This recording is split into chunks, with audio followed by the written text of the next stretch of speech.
It's still early. Where to now? Please stay close to us. We need to rendezvous with Lord Donghung. We will do everything in our power to clear the path for you.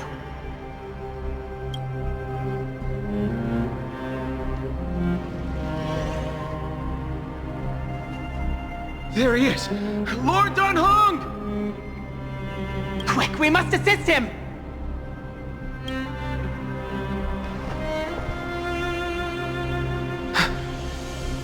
What are you doing here? Where's Finan?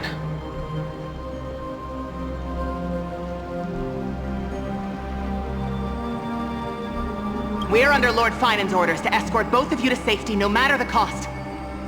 Leave this to me and the Holy City Guards. Zeph, take them and go! Wait, Namasani! That black-clad swordmaster.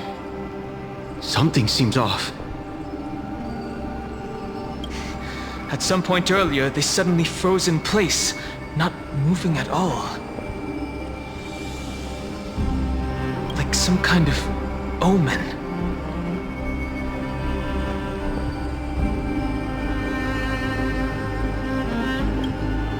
Right. We don't know exactly what's happening, but retreating is the safest choice right now. I don't know which demigod graced us with this miracle. Please, come with us. Finan, is he going to be all right? Believe in his resolve to save Akama.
The Flame Reaver isn't pursuing us. Could this really be some kind of divine intervention? We can't stay here for long. Lady Trinan's sentry gate is just outside the city. Let's keep moving.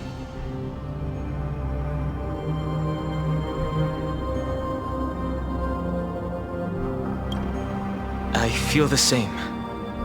Someone should stay and help Finan complete Aranova. For now, let's get back in contact with the Express and plan our next move. That's the safest course of action. We need... On that note, I have a proposal. Who's there? I hope to convey a message to the two nameless. Mr. Screwlum? Who are you? Stand down. I order you to maintain a distance of 10 paces. It's okay, guard. This one is not our enemy. It has been a while, nameless of the Astral Express. I'm glad I arrived in time to stop that black-clad one from harming you further. So it was you.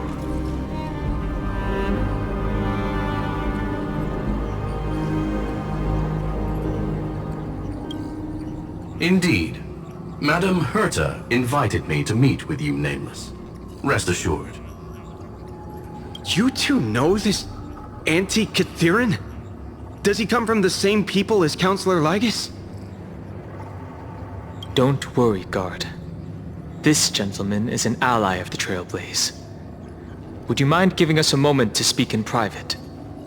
Of course. We'll wait nearby. Please, stay safe. I fully understand your situation. For now, the only thing I can do is temporarily freeze that black-clad one in place. Time is limited, so I'll keep this brief.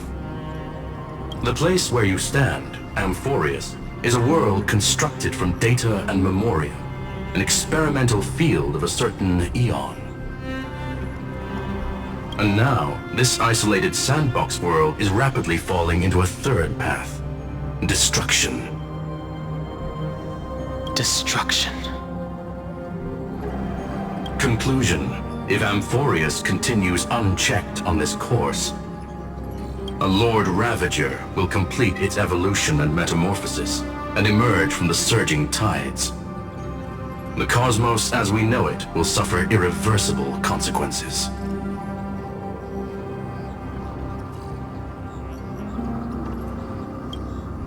Affirmative. If everything unfolds toward the worst possible outcome as predicted, the consequences will be unimaginable. Because the Lord Ravager's goal is the Eon of Erudition.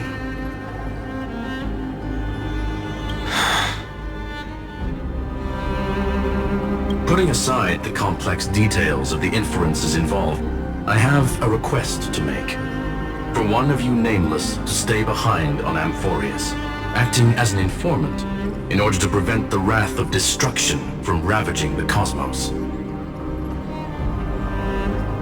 This world is enveloped in a firewall that defies explanation, and the flow of time here is also different from reality.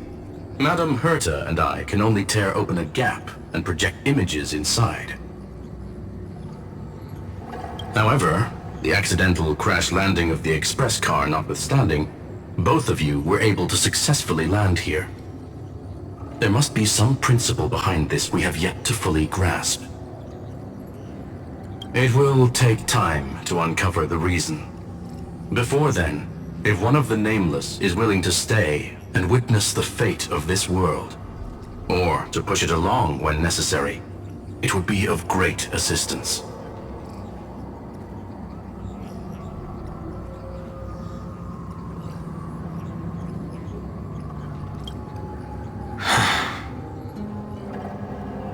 Mr. Screwlum, I believe you.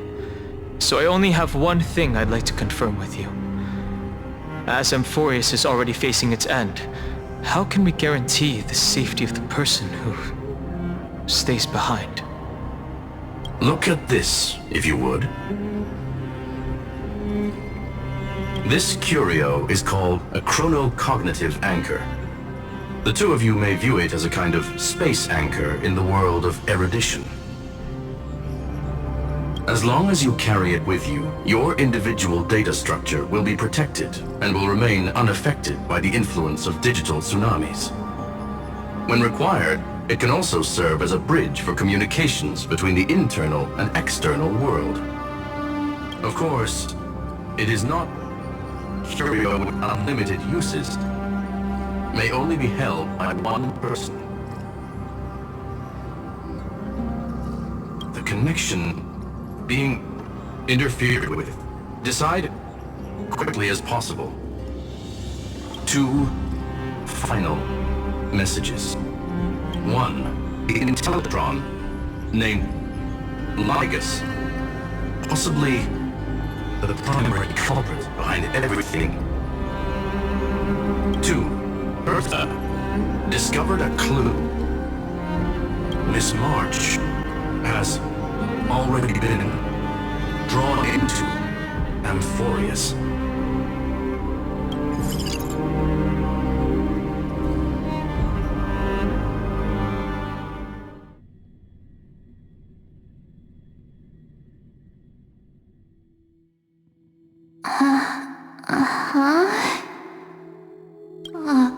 Cold.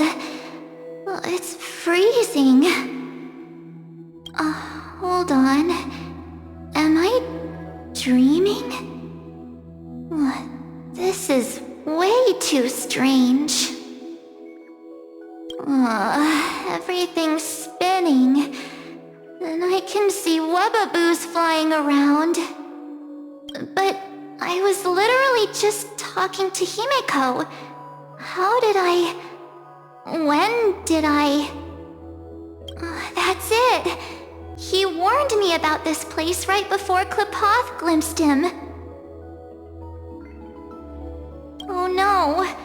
Have I accidentally walked onto some weird path?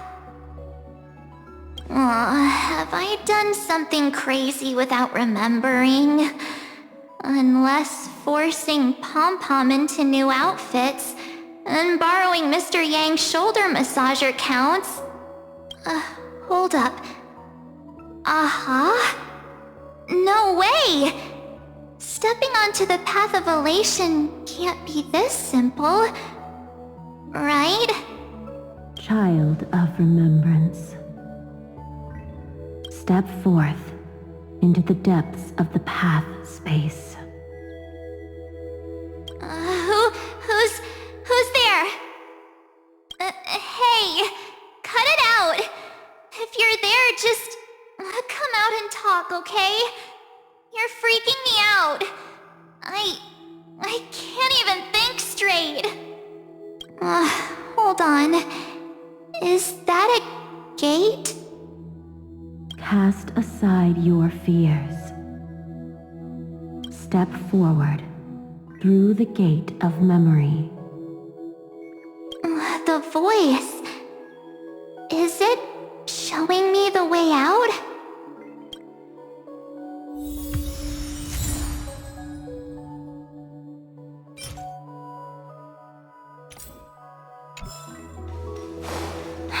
No, don't fall for it. They're lying to you. Turn back now. Wait, Master Diviner? From the Wafu? Master Diviner, what brings you here? And you, Miss Messenger. Do I know you from somewhere? Good to see you again, March. A pleasure to see you, Miss March. That's it! Master Diviner used the Matrix of Prescience to help me search for my memories. And you, Miss Messenger, we met in that memory space. You said to me, the value of your life does not lie in what happened in the past, but in the present and the future. Your memory serves you well. March, I conducted some experiments with the 6-phase ice you left us. Thanks to the Garden of Recollection, the Matrix of Prescience has made a breakthrough in extrapolating the past. Now, we might be able to bypass the obstacles and look directly into your history. The Master Diviner is right. Continue down this path and you'll be able to find your lost memories at the end. Since we last met, you've grown much alongside the Trailblaze. You should be strong enough now to bear the weight of your past. Well, there goes my Ice Princess fairy tale. I need to know, Master Diviner, Miss Messenger, this isn't just another dream, is it? If this is real, why reach out to me at this exact moment? The situation is dire. Your lost memories, they're crucial to the Garden of Recollection. She's right. The Garden of Recollection's existence hangs on your memories. The Garden of Recollection. You may not want to sacrifice anything to preserve the garden for now, but in time, you'll understand. Your destiny and the path of remembrance are extremely, closely intertwined. Now go. So, I just walk through that gate? This way, March. Your past awaits beyond the gate of memory. Stop! They're just mimicking people from your memories! That voice again. Don't let those bad people deceive you! The gate. Now it's... you two?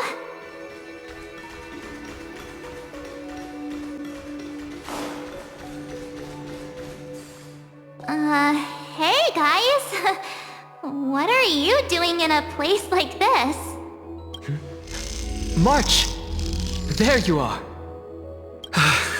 Finally.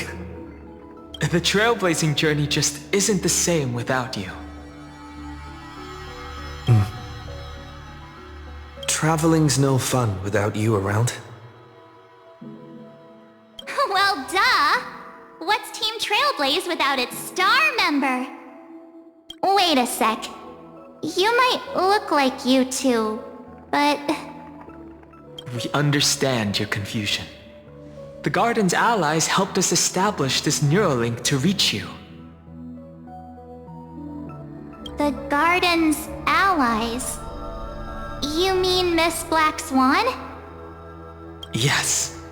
She helped make this possible. Keep going, March. Find your past, wake up, and travel with us again. That sounds really tempting. Finding my past and continuing to trailblaze new worlds with you? Trust in yourself, March. It's gotten us this far, hasn't it? Follow us. Let's go through that gate together. Step into your past, March. Find your true self.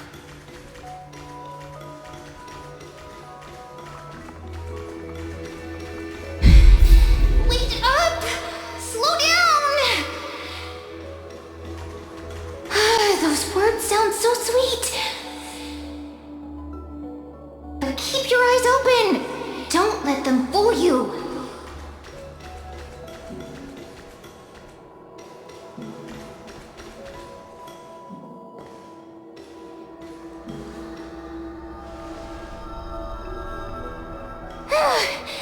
At last, I finally caught up.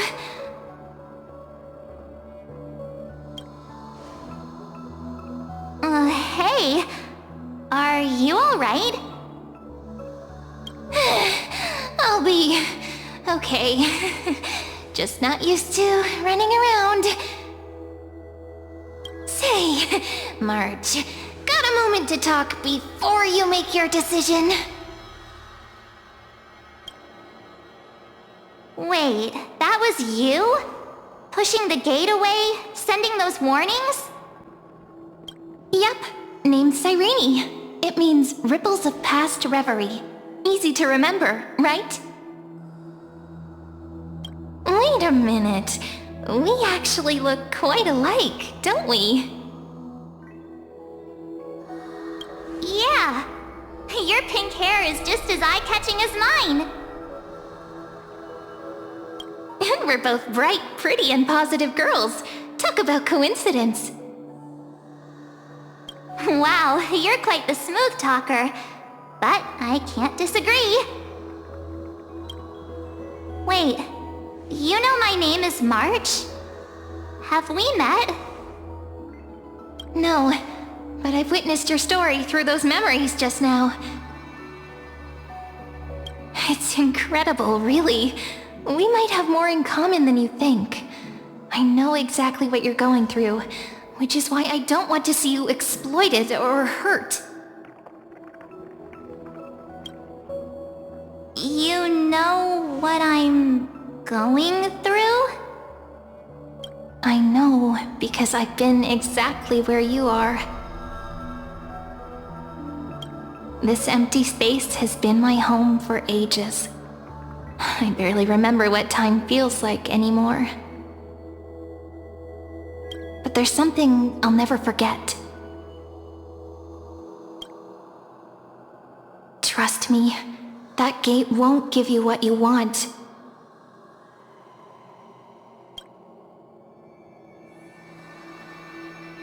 You mean those people? They're lying?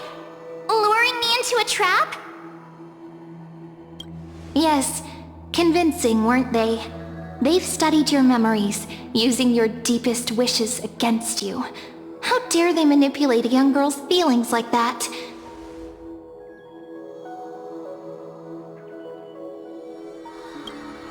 If you go through that door, the worst case scenario is you'll become their pawn, losing control over your own fate forever.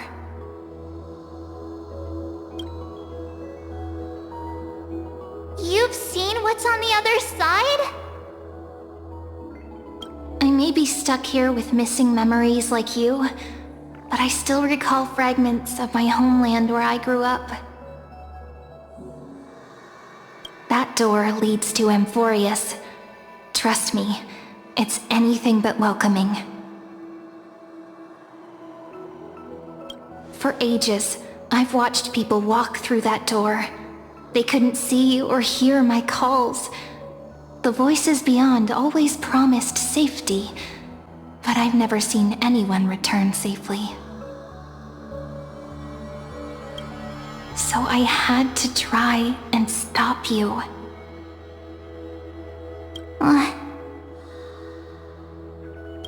To be honest, I'm not sure what to believe. But the fact that you're here, putting in all this effort to warn me, that means something. Tell me, Cyrene, how can I return to my world? It's really easy, actually. Just turn around and walk away from this place. The girl cannot be trusted.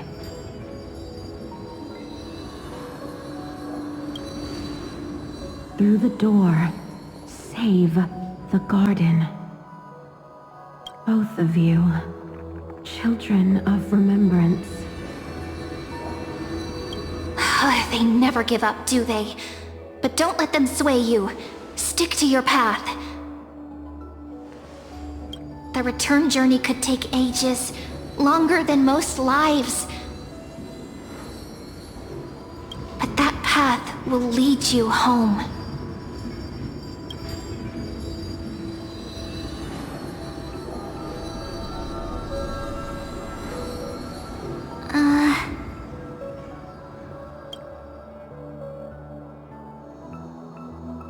Thank you, Cyrene.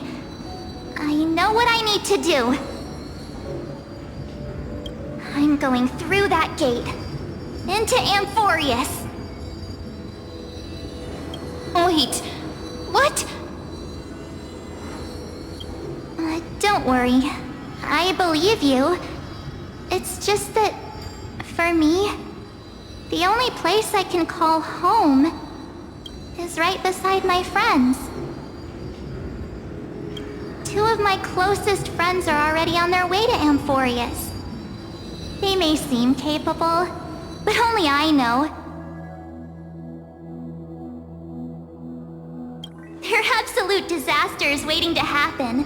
They won't last 5 minutes in a new world without me.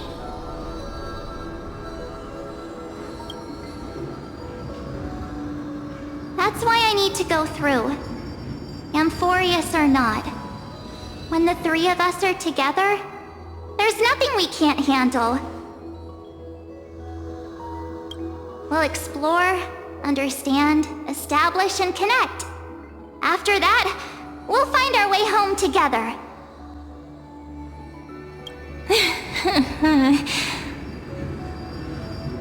I see.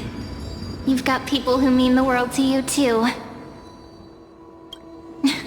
That is so heartwarming. March, if that's what you've decided, you have my full support. Birds of a feather we are, looking all sweet and innocent, but with hearts of fire. Oh, stop. You're making me blush. Well then, I guess this is it.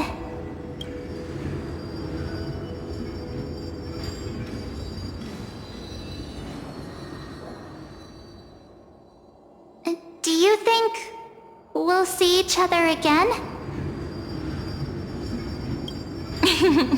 Who knows? But don't worry about me. After all this time here, I've grown quite used to chatting with my imaginary friends.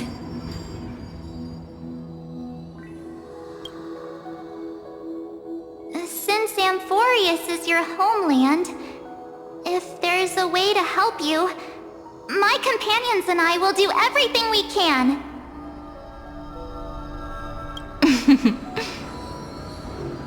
Then I'll look forward to that day.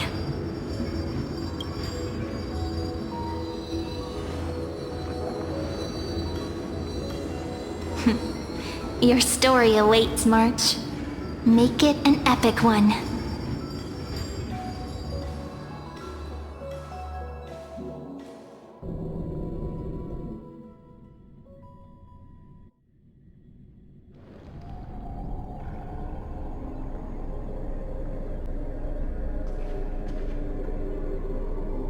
You okay there, friend? Something seems to be bothering you. The vortex of Genesis. We made it back. Even this place has changed.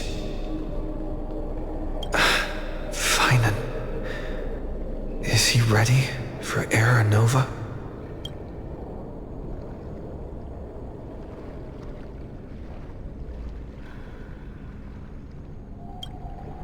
Yeah, we've come such a long way.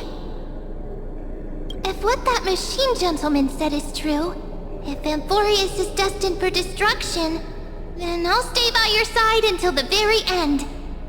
Like how you and Dun Hung treasured the Express.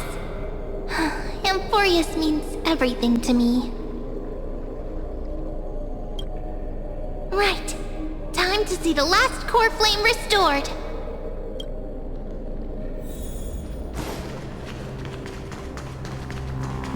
Look, there's Finan! And wait. Lycus? Remember Screwlum's warning.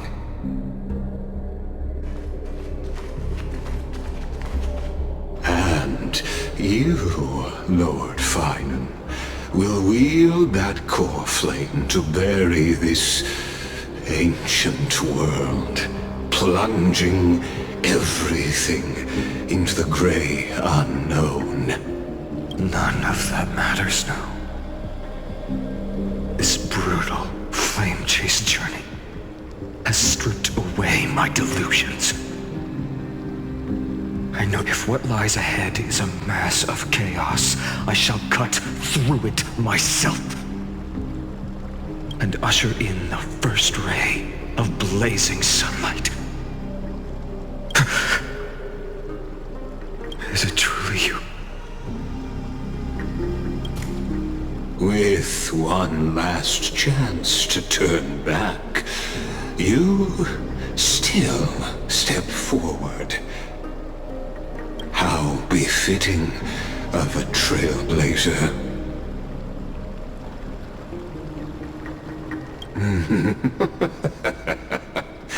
As it happens, I find myself thinking the exact same thing.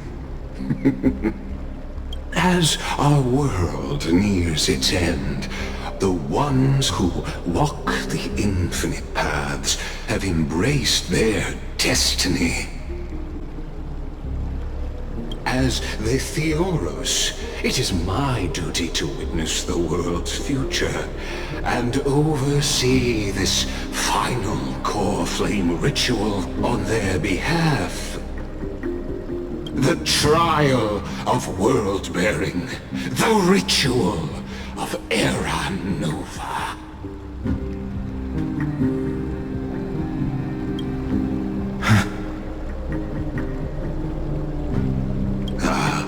I see. So you met my kindred spirit before I could erase his traces. Partner, what are you saying?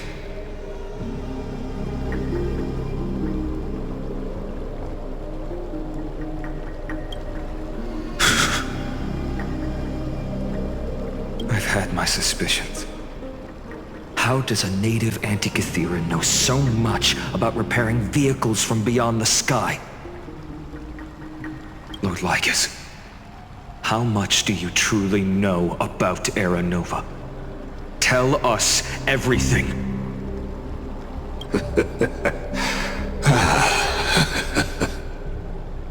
Very well. I need no longer maintain this Theoros masquerade. You seek truth, Lord Finan, and truth you shall have. As you know, when the old gods fell, someone had to bear their broken pillars to fill the vacant seats. Those who would assume divine authority must prove themselves through trials. Yet, for Kefali's demigods, the possibility of overcoming the trials has forever been non-existent. For the world-bearing trial is the divine duty itself. Bringing forth the Era Nova and bearing its weight is an endless ordeal, ceasing only upon collapse. Precisely. The Era Nova ritual is not something that can be completed in an instant, no, but a long and arduous journey. While the sacrificial journeys of other demigods conclude in this world, Kefali must shoulder the gods' core flames, bear the memories of all worlds, and stand unwavering. Until the next world, when the black tide consumes the bearer, and all that they carry, leaving nothing behind. Unless their core flame finds a new bearer. The holy flame that illuminates all worlds rests in your hands. All that remains is one choice. Nurture it, pass it on to future generations, or extinguish it here and now. Deliverer, the fate of all worlds rests in your hands. Enough testing. I've made my decision. But before I ignite the dawn of the next world, you need to promise me something. Two things, actually. Speak your terms. Promise me this. Professor Anax's vision of the new world is absolute. The world will be reborn from my memories. All souls, living and dead, will return as the first humans, unchanged from their past lives. And my friends, the fallen demigods, they shall transcend the cycle to become new titans. Our heroes shall not have died in vain. Of course. This I can guarantee. Good. The second one. Promise me that the Trailblazer can return safely to his homeland, unbound by Amphorius' laws. My apologies, but I cannot promise this. As you mentioned, he now bears the Time Titan's authority. His bonds with this world run too deep.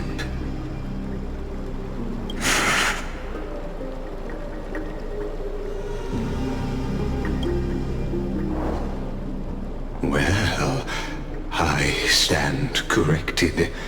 An outsider like him does have ways to defy destiny. Thank you, my friend, for everything you've done for this world.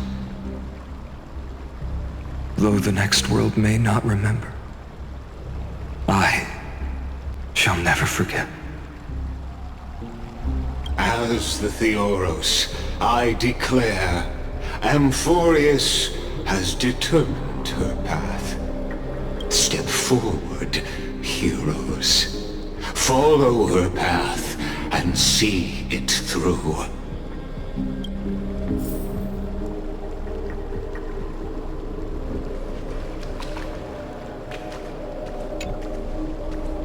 Without you, we could never have reached our prophesied tomorrow. Thank you for walking this path with me to the...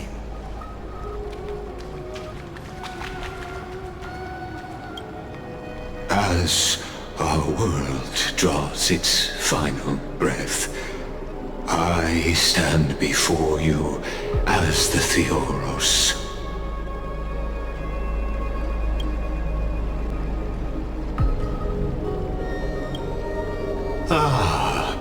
While the Holy City may honor me, I am but a humble speck before the cosmos. My reach is limited. Your doubts are natural. Let me assure you of this. What's done, I've told truthfully. What's to come, I'll witness fairly. My conscience is clear. To my role as the Theoros, to Amphorius, and her destiny. Allow me to reintroduce myself. I am Lycurgus, once an honored elder of the Arkham Council. As the Theoros, I have sworn to watch over and protect. Of course, that alone won't satisfy your curiosity. So let me share something more. Something that means little to Amphorius, but everything to a traveler like yourself. I, Lycurgus, am one of the Erudition's many Pathstriders. Through me, Nous keeps watch over this realm, working to save Amphorius from decay. I don't expect you to trust me based on words alone, but believe this much. When you look at the bigger picture, we're walking the same path. I believe all synthetic life shares a common source. We're all children of the universe's eternal mathematical law. So, you see, the answer is simple. That brilliant mind is my kindred, a brother, if you will. The world will be moved by your sacrifice, Trailblazer.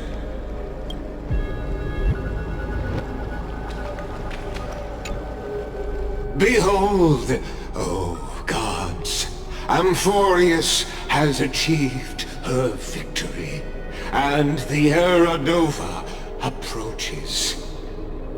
The radiant soul has arrived, having walked through the bustling nights, bearing the golden fire and blood, stepping with pride into daylight. He is the pure child, walking upon the path of yesterday, today, and tomorrow. He is the first to be born, first to be named among the nameless. Eternal in form, limitless in reach. He treads the endless night underfoot. Greatest of kings, protector of the displaced, raising humanity's children above their adversaries. The firmament of molten gold courses through his very bones and flesh. The greatest of schemes reveal against his breath and words. In the golden lakes of that beautiful new world, he shall wash himself clean. There. Finish what we first and last wished for. To write an ending unlike any before, for this world we so deeply love.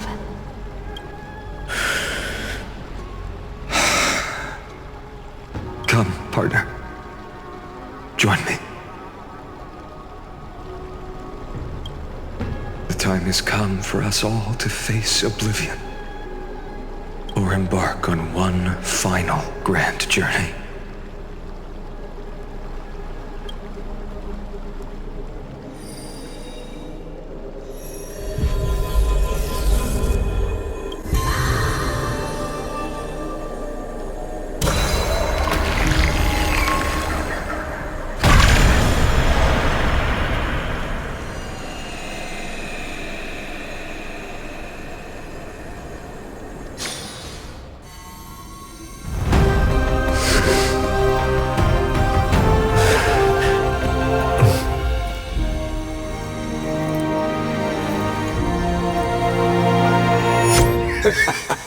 What a magnificent and epic adventure. The hero's journey reaches its end, and the truth behind the Era Nova is about to be revealed. Is that truly the case? Here, as the Theoros, allow me to humbly request that you find a moment to listen to what I have witnessed. This is about the nature of Amphorius itself. A story of the prime mover of life. My, what a broad topic this is. Where shall we start?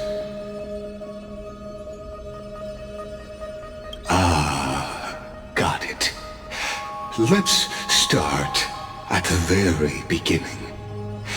The Big Bang, the birth of particles, the emergence of all things.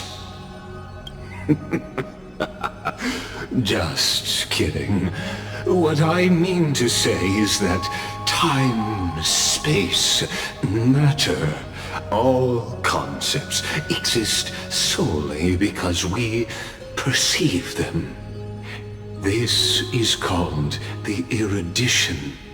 Without it, the universe would merely be a chaotic book written by chance, yet unread by anyone. As your acquaintance, Lord Anaxagoras, suggested, everything in Amphorius exists through new spores, living in the memories of those yet to come. Oh, how beautifully it aligns, revealing universal truths in such simple terms. Only he could solve the riddle of what exactly are we? Oh, but you'll remember, even as the embodiment of reason, one mystery remained beyond his grasp. If that is the case, whose memories did the very first new spore sprout from? As sages across ages have asked the gods, what is the prime mover of life? But let's set aside the Grove's teachings for now. Look further, past Amphorius, to what they call the Forbidden Realms beyond the sky. Do you know of the Scholars' Strife? During that grand yet brutal war, waged in the name of erudition, a genius's legacy was abandoned, strewn across the cosmos. The Scepters, a macrocosmic computational array beyond mortal comprehension. Made to emulate the Eon's thoughts, it became part of the Eon's cognition at birth, scattered throughout the cosmos, These arrays act as celestial body neurons, but regrettably, as everyone knows, the erudition forsook them all. But what nobody knows is that, though forgotten, they never stopped seeking the divine answer. A question that survived war and disaster, stumping even the greatest minds. Now, we come to the real truth of Amphorius. What if, hypothetically, a scepter found the answer to the prime mover of life? If through endless solitary extrapolations in the cosmic cold, the one deemed as a failure by the eon of erudition found proof through the ages, what would happen? Perhaps the answer is simpler than you'd think. From a perishing neuron devolved into true life, reborn through the gaze of another eon. This is a tale from the distant past, unknown to all, even unheard by the greatest geniuses. Now, let's leave the scepter's story here, returning to where we began. What is the prime mover of life? Actually, you know the answer better than you realize. It's been by your side, accompanying you throughout this long journey. Right now, it awaits you ahead. In that brave new world, beyond the end of Genesis.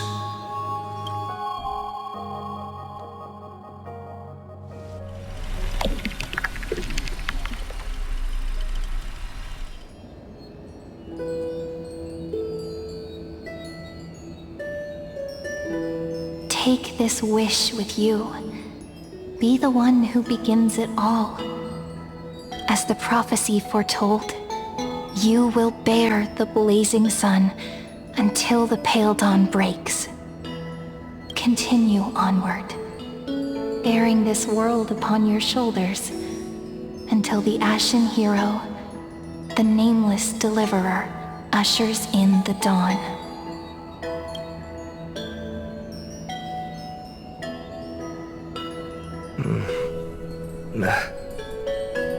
Such an odd dream. Strange. Like I've dreamed this before, but it all slips away when I wake. Only a voice remains. Who was that?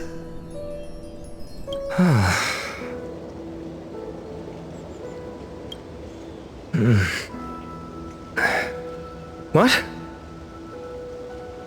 Ah, it's you. Whoops, I fell asleep there. What a strange dream I had. It's gone now, though. But look, perfect sunshine. The day is still young. Let's go find Cyrene, partner. We promised to be there for her oracle card reading today. It's right about time. Looking at you, someone's still half asleep. Tell you what, catch some fresh air first. I'll hang around here.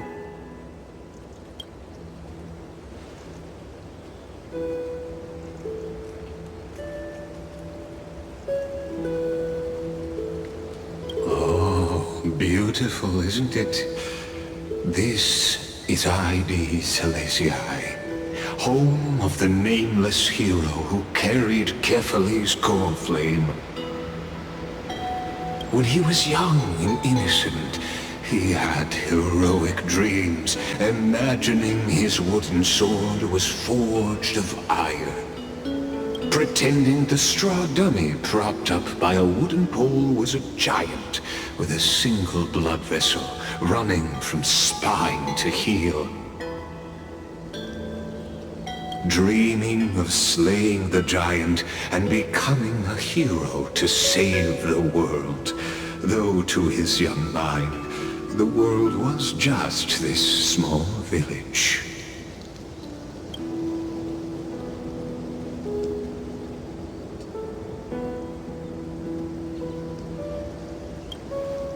Witty as always, but this is more than just a funny story. It's the start of his path. These are his first memories. Rather than watching, why not join in? Think of it as immersive theater. Become his lifelong closest friend, witnessing his hero's journey from the best seat in the house, as the nameless hero whose unwavering guidance shaped Finan's destiny, yet whose name was never recorded in Amphorius's history.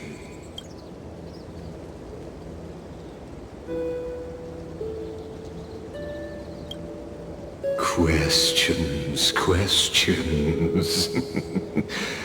Let's follow along and find out, shall we?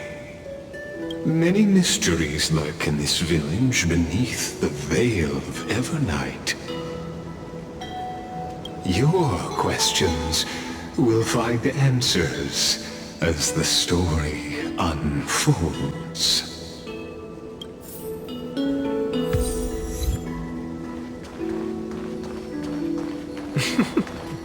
All awake now? Great. Let's go. Finan! Show me how to use a sword like you do! Wait till you grow a bit more. Hey, Finan! Where are you headed? No Cyrene today? That's exactly where I'm going.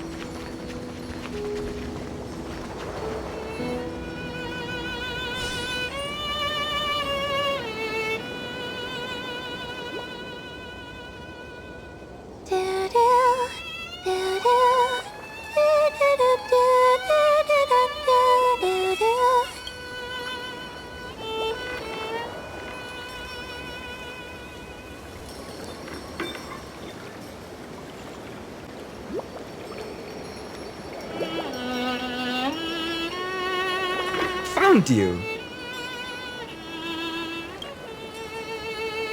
That's...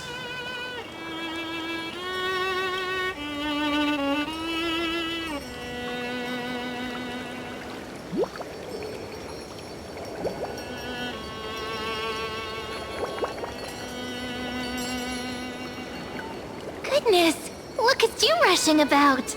You've got the poor swing all startled.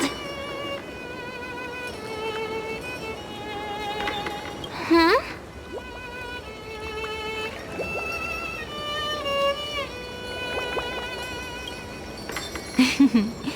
I knew it was you. Something wrong? What do you see? Oh, nothing much. Just suddenly felt a strange connection.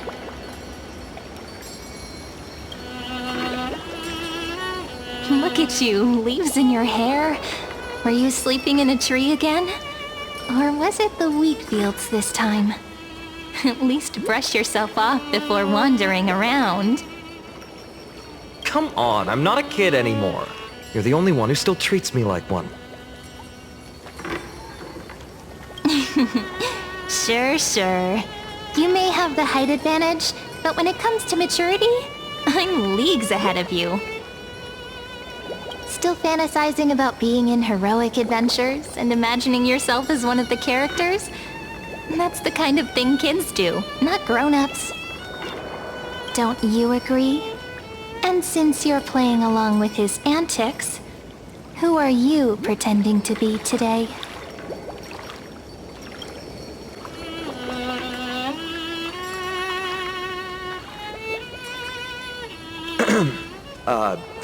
Today he's going with Invincible Galactic Baseballer. Switching roles again? What happened to being the valiant hero from a distant shore who made that solemn pact to learn the sword? Spare me. Can we not bring this up? Speaking of which, what about those oracle cards? We haven't done divination in forever. Why the sudden interest? I was just about to tell you. Earlier, while napping on the swing, I had the strangest dream.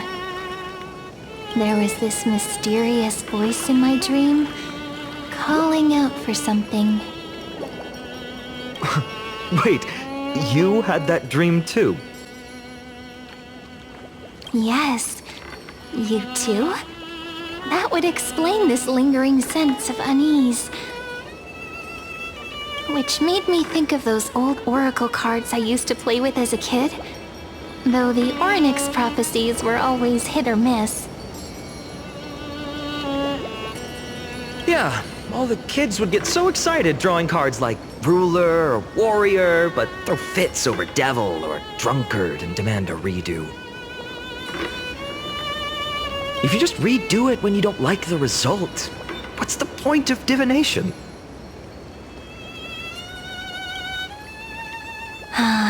The blessing of childhood.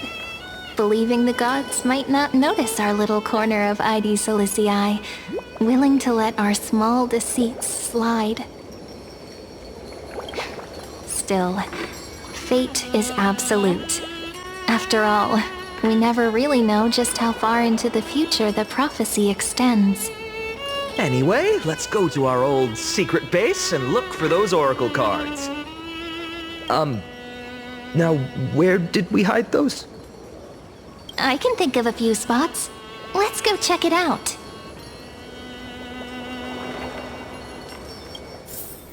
In a village this size, I bet all our childhood treasures are exactly where we hid them.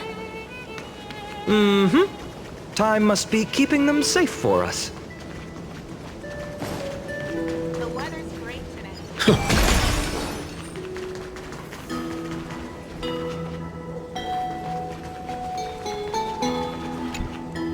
In the sunlit barn, amid the scent of ripened wheat, they found various fruits hoarded by squirrels. And a wooden figurine, missing arms and legs. My unfinished little soldier? After all these years! Hey, this is the one Mrs. Pythias confiscated. Finally back in my hands. Finan, Cyrene, where are you two headed? Speak of the devil. Mrs. Pythias, is school out already? No classes today. This morning, I used fallen leaves for a reading, seeking Ornyx's wisdom.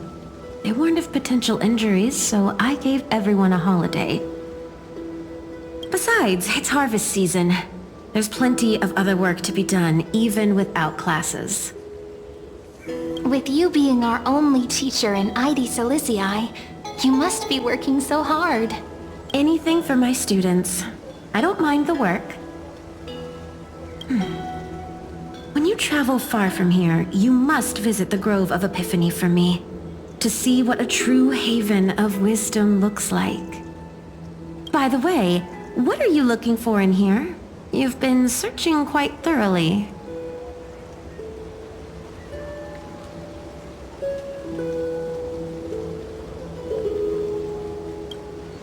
Thank you, my friend. Time to take our soldier home. All right then, I should be going. It might rain tonight, so don't stay out too late. So this is where the wooden figurine you carved during class ended up. And here I thought I knew all your hiding spots. To be honest, I'd forgotten all about it myself.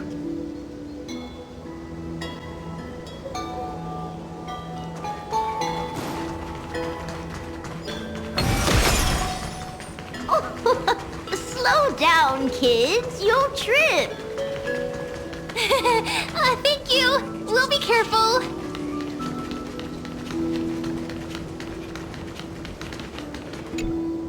It's mine. I caught it fair and square.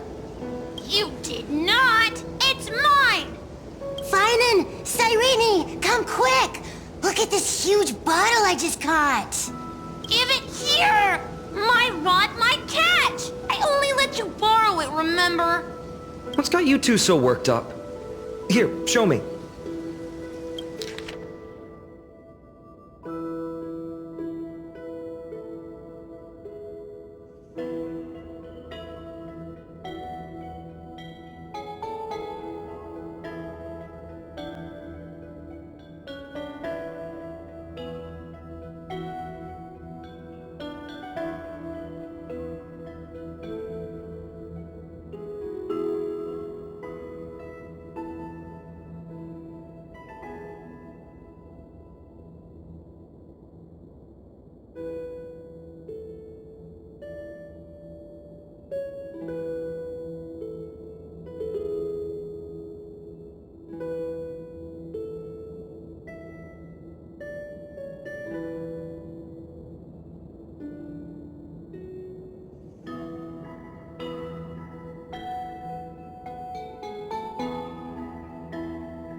Wait a second. This is my old wish in a bottle.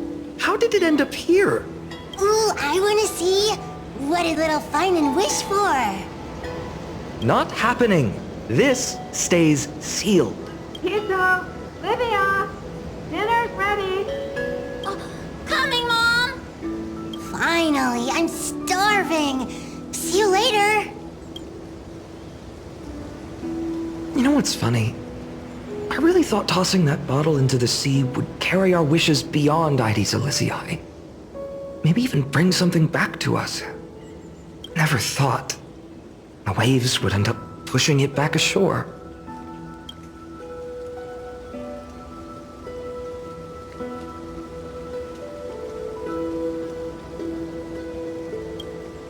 Ah, well, that would explain it.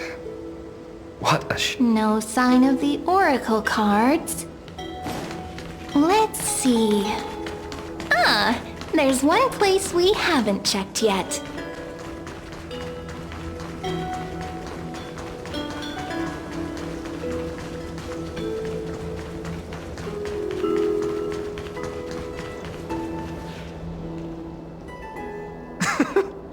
Well, those were the days.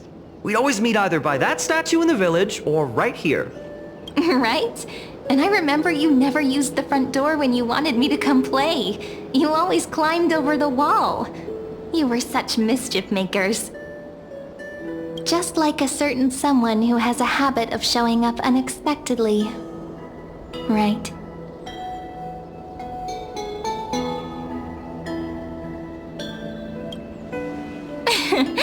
I bet he said something clever just now. Hey, I was just copying those storybook heroes. They never take the beaten path. Still, it's embarrassing. I've been the only one here for a while, and I haven't kept up with the cleaning. With so many spots to check, where should we even start?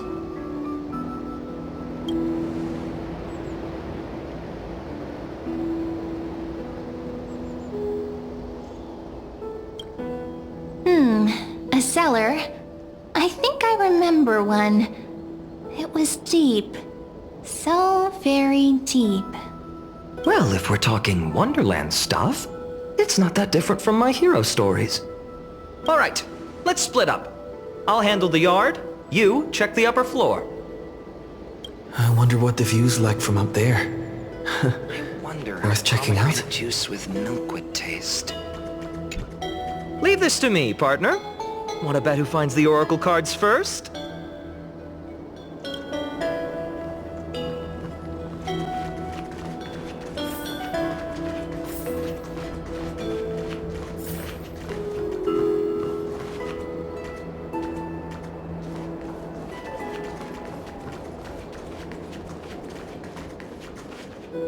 The girl before you carries an air of mystery, her secrets elusive, yet her demeanor toward you is exceptionally warm.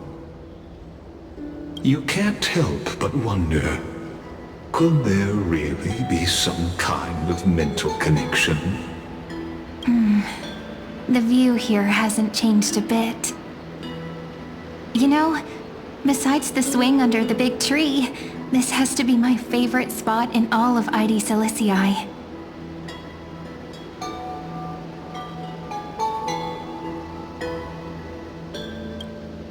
Hey, what are you doing? Please be careful. I'm just a small-time diviner. I can't turn back time if something happens. They always said I'd become the next priest of time, just because I heard prophecies as a child. But here's the thing. The more divinations I do, the more doubt creeps in. I want to believe the prophecies, but actually leaving ID Silicii. Where will that waiting ship take us, I wonder? Here they are! The Oracle cards!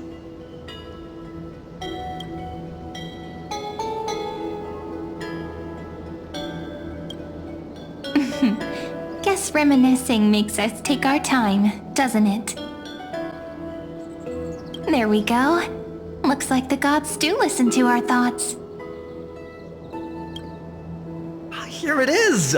This is the box where we kept the cards. But the cards are gone. Who could have taken them? Huh?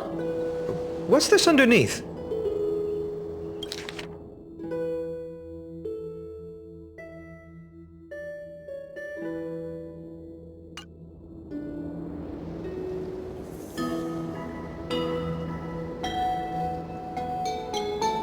Hey, don't go changing the words.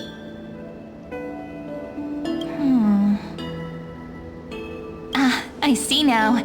Those sneaky little ones. So that's what they've been up to. Ah, the ones from Remembrance Maze, you mean? Yep. Let's head to the back of the courtyard.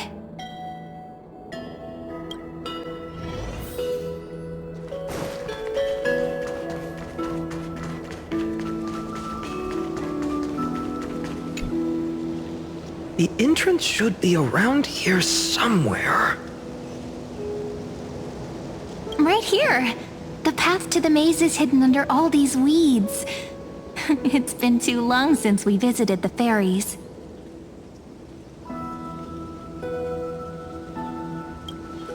Did you forget?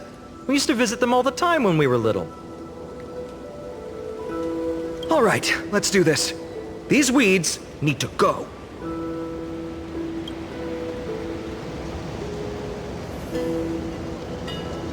Pretty sure this is it? Should be this way. There it is! The entrance! That hollow in the tree.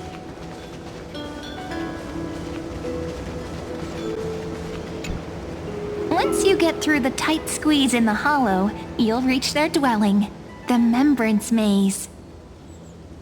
I wonder if I can still squeeze through there. Maybe worry more about whether the fairies will let you in.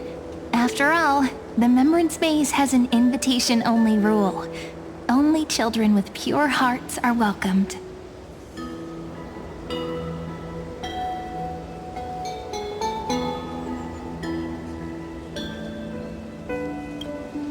Trailblazer profile? What's that? Regardless, how about we try getting through the hollow first? After you, then. What?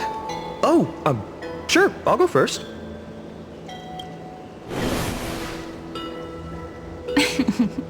So hasty, as always. Looks like it's just us now. Care to finish that chat? To be honest, from the moment I saw the cute note left by the fairies, my intuition became even more certain. Perhaps when we step into the maze again after all these years, the wheels of fate will finally start turning.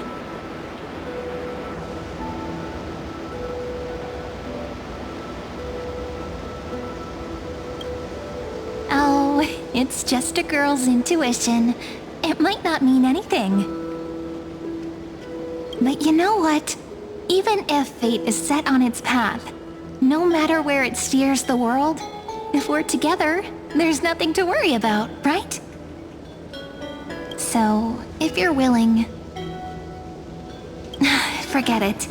If the wheels do begin to turn, that's when I'll make my request.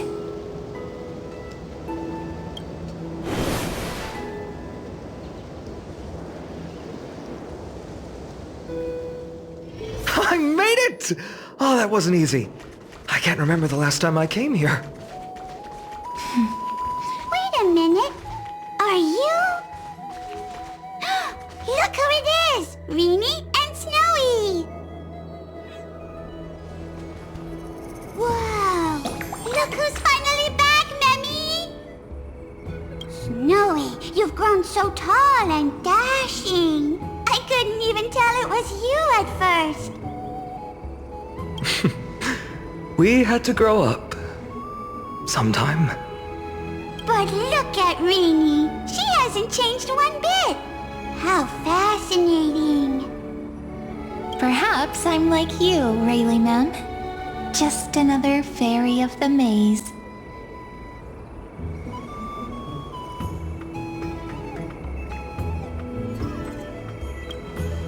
An organization? Hardly. They're not that organized. They didn't even have proper names before we came along. Dolimem, Rayleigh-mem, Mealy-mem, Folly-mem. I've missed these cute little troublemakers. We used to gather around the fire, singing and dancing, imagining all our future journeys. Without coming back here, those memories might have faded away entirely. Oh, how could you, Snowy? You swore you wouldn't forget about us. But you were gone so long, you almost did! Oh, he's just copying those bards from his stories, being all melodramatic. He couldn't forget about you all even if he tried. Actually, we're here for the oracle cards. Have you seen them? Oh, the oracle cards! Right. The chief asked us to get those. Chief? You mean Dolimem? What do they need the cards for? If they want a reading, they could just ask me. Oh, I'm not sure. But Chief specifically wanted to meet with you all. Let's see. They should be... That's it! This way, everyone! Watch your step. The trunk's slippery.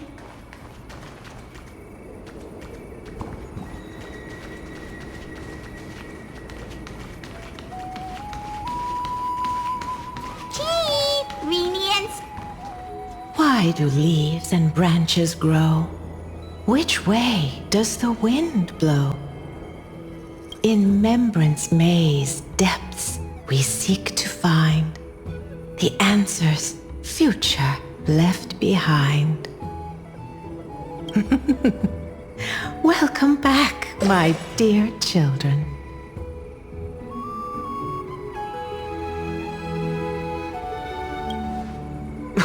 Right?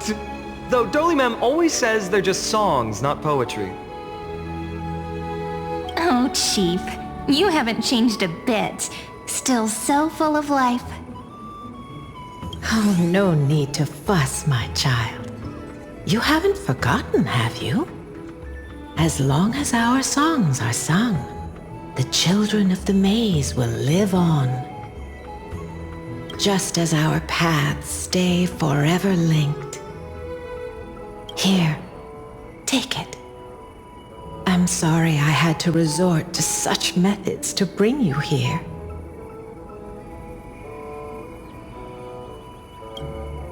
My book of oracle cards. thank you for keeping it safe. You know, you can always just ask if you want me to divine something. Still, bringing us here like this after so long. Is something wrong, Chief? Yes. The Veil of Evernight whispers to us once more. It tells of a new fairy who will soon enter the maze.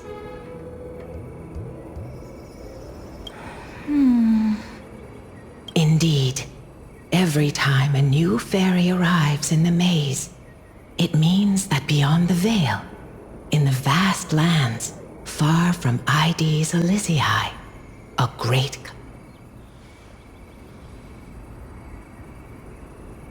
But if that's the case, our journey... will have to be cancelled. If disaster's coming, we should stay in Ides Elysiae just to be safe.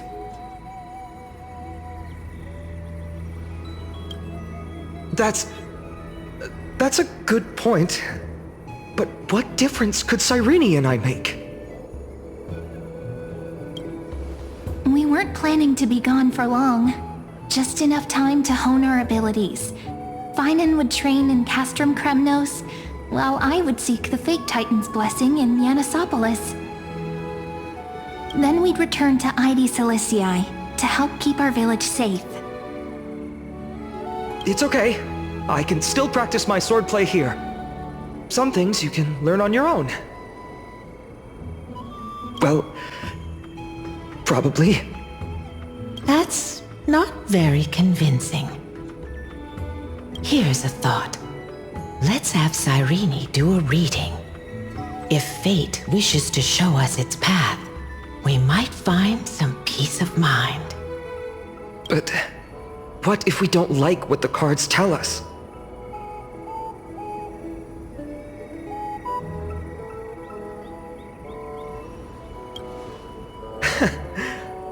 Never thought of doing it that way before. Thanks, partner. We'll do it your way. Whatever the cards show, we'll face it together. Ask with a true heart, and truth shall answer in kind. Close your eyes, and let's open the Oracle card book together.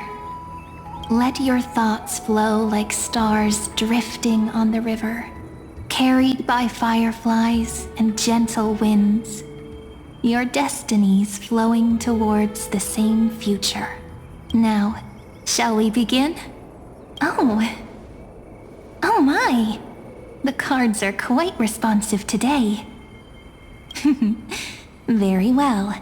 Let's see what future the Oracle cards wish to show us.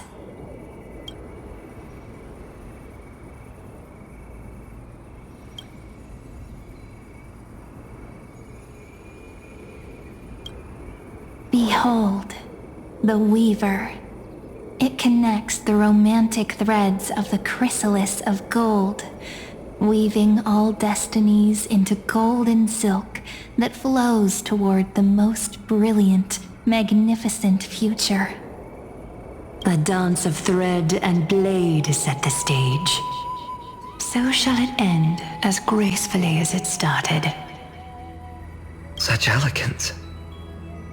The Gold Weaver must be of noble birth. Such high standing. I doubt someone like me could ever reach it. This is the Gatekeeper, who guides people to their true path among myriad passages. We have surrendered our countless senses, dedicating ourselves to the sacred whispers within the temple. Wait. It almost feels like I can hear the echoes within a temple. And are those children singing? It feels overwhelmingly solemn, yet strangely comforting. The ruler stands for discipline, authority, and glory, but frequently also points to isolation and warfare. Even should you pledge your loyalty to me as the last sovereign, the glory shall be mine and mine alone. He who has slain a king can no longer bear the title.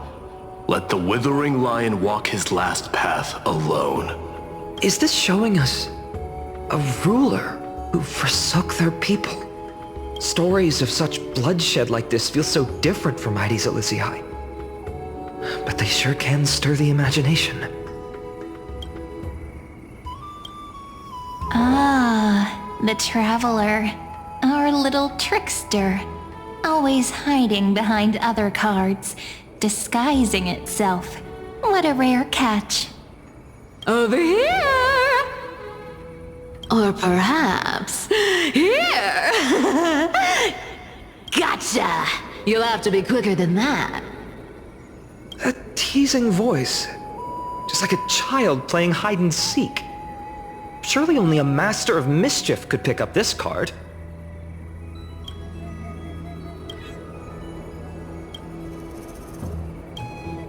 This card, the Servant, is surprisingly light, bearing the cool scent of Antilla flowers, just like starlight. It symbolizes new life and hope, yet often brings to mind struggles, sadness, and loss. These precious flowers I care for with my own hands. Are they destined to bloom only in death's embrace? It sounds so solemn, yet tinged with an inescapable sorrow. The humble healer may seem gentle in hue, but its courage matches any other, strong enough to melt even the coldest ice.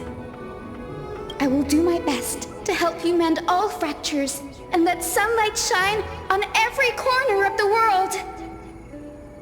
Make a pinky promise with me. No more going back on your word.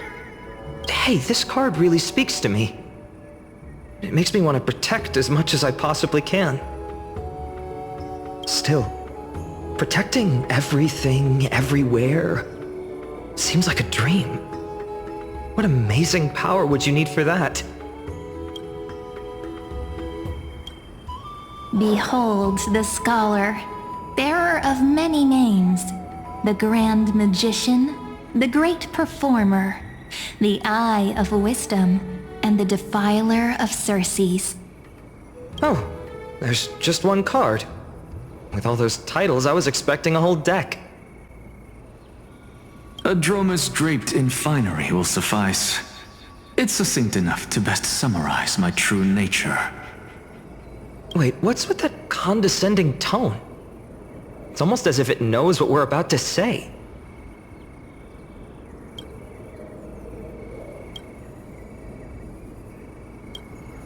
The Deliverer. According to the tripartite prophecy, this card means absolute harmony and perfection. In fact, it's the only oracle card without a dark side.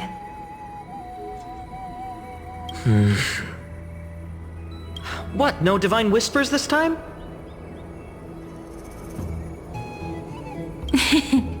Oh, silly. This is simply the card you drew for yourself.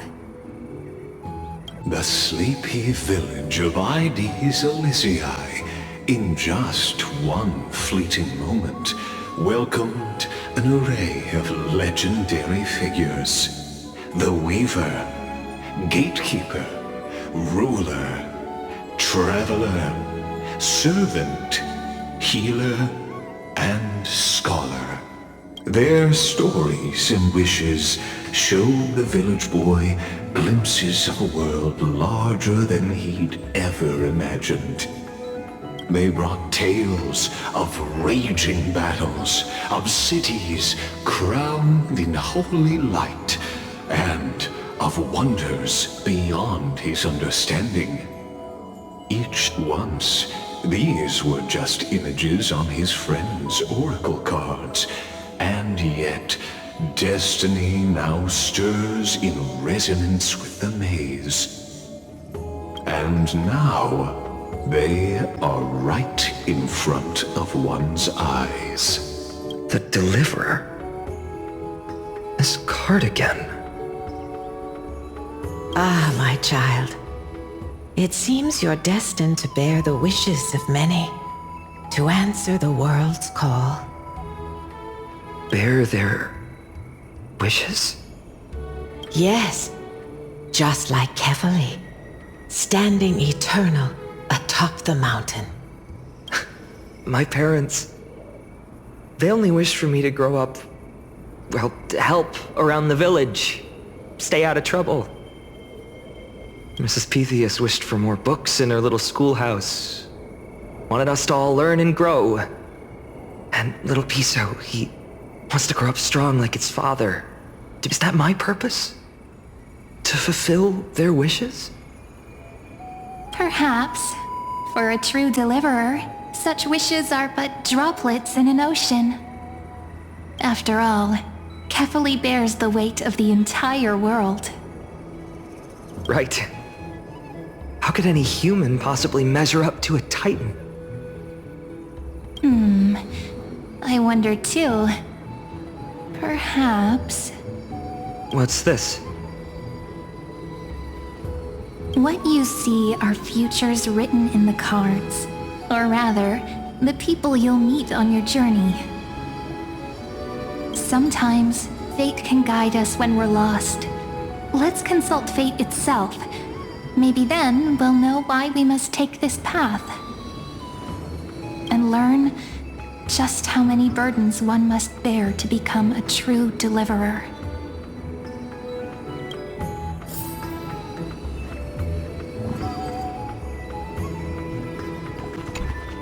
Personal wishes? I have none. Only the Era Nova matters. The world's rebirth. Yet, if I am to weave a new era, then it may be one where kindness and her cleaners shall never tread. These crawling parasites have no place in Akama, especially not under the deceitful claim of human rule. That noble lady? The way she speaks, it's like ice in my veins.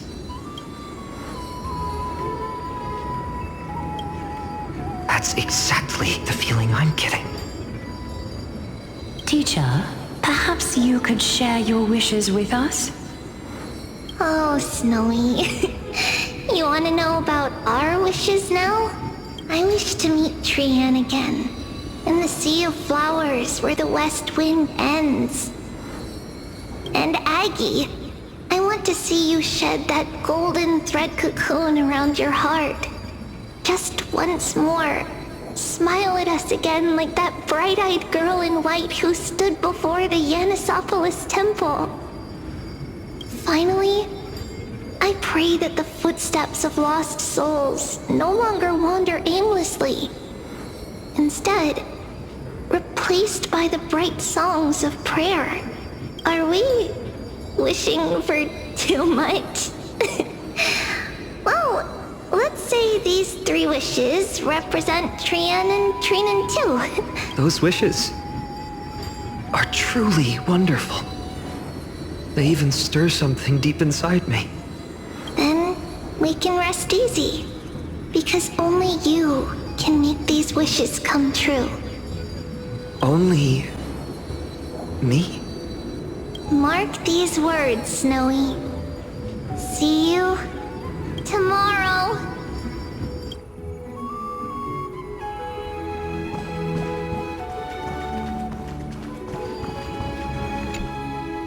Well, if it isn't our little deliverer. My wish. Just let me wine and dine and soak up the sun for another millennium or 2. I mean, what's the point of dying rich if you never lived rich? Right, Princess Homebuddy? Cypher, that's not how I see it. My one wish is to find that missing piece in my life. To feel someone's embrace once more. That warmth. I've felt it before. and it's my dearest memory. And speaking of riches, for someone with all those treasures behind your divine power, you've led a pretty cheap life. Ouch! Where did that come from?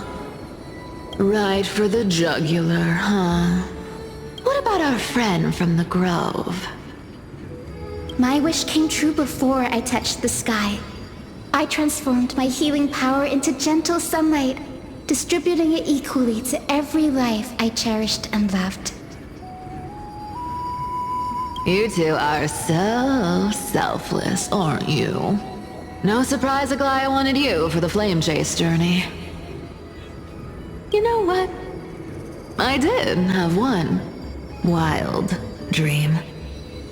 To know what it feels like being born a noble lady. Just think, if I traded places with that seamstress, me in the mansion, her on the streets. I'd like to see if she'd still become the gold weaver then. Maybe I...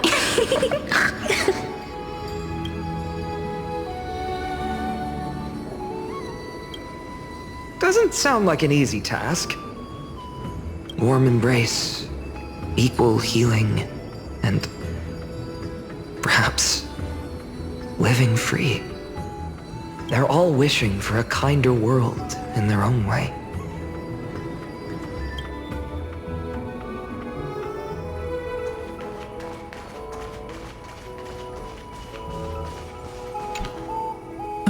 Finan, my student. Must we go over this again? Listen well. I detest the word wish. It reeks of mortals crawling before their gods. My life's work is done. All that remains is for you to take the final step and prove the ultimate truth. I, Anaxagoras, shall become a god of the new world. Through irrefutable logic, I will prove that mortal wisdom can achieve divine greatness. Isn't he, you know, a little... I mean, I just daydream about hero stories, but he's fantasizing about becoming a titan?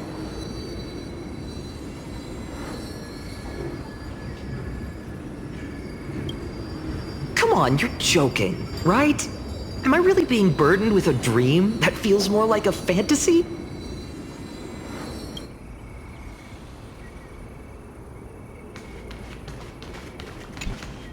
Finan?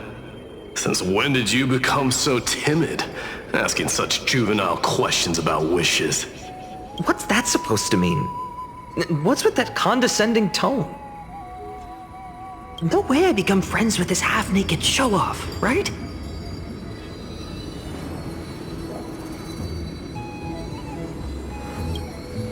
Horrifying.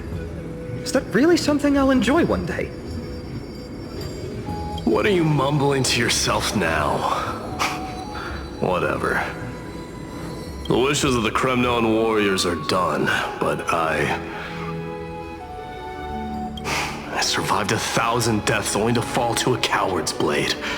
That masked flame reaver who struck from behind. Finan, you look... Never mind. That blank look tells me you're completely lost. My wish is simple. One honest duel. Face to face, blade to blade.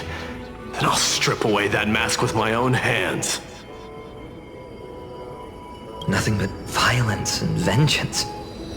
This person's wish is nothing short of brutal. Still, those eyes burn with the noble pride I've read about. This wish, I shall not forget.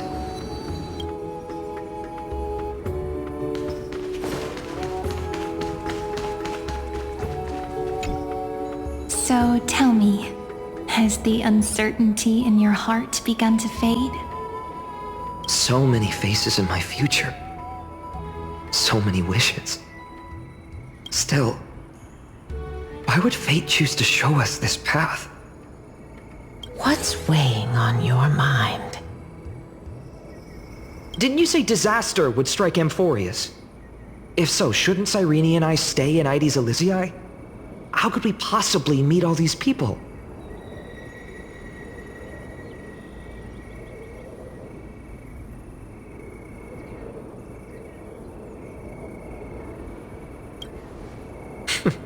That's wonderfully optimistic. I like it. Cyrene, may I have that deliverer card? Of course. But why? Although those voices, visages, and wishes may seem far away now, I can't ignore the sense that something is calling me, bidding me to take a hold of it. Maybe its true weight can only be known once it's in my grasp. In that case, accept this gift. Oracle cards carrying time's wisdom, blessed by Orynyx. May they journey with you, become your memories, and spark rippling waves of change in times to come. I'll hold these words close to my heart.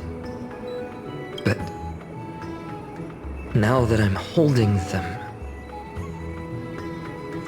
they don't seem all that different from ordinary playing cards. What? What's happening? Everyone, we've got big trouble, Mimi! Burning, smoke everywhere. It's all coming from beyond the maze. What's going on? It's here. The seeds of disaster have already taken hold. Sooner than we had foreseen. This time, not even the veil of Evernight can shield us. You mean Aedes Elysiae will be swept up in the prophesized catastrophe? I'm afraid so. My children, take shelter in the Membrance Maze. One step outside, and this horror will consume you both. But my parents, the whole village.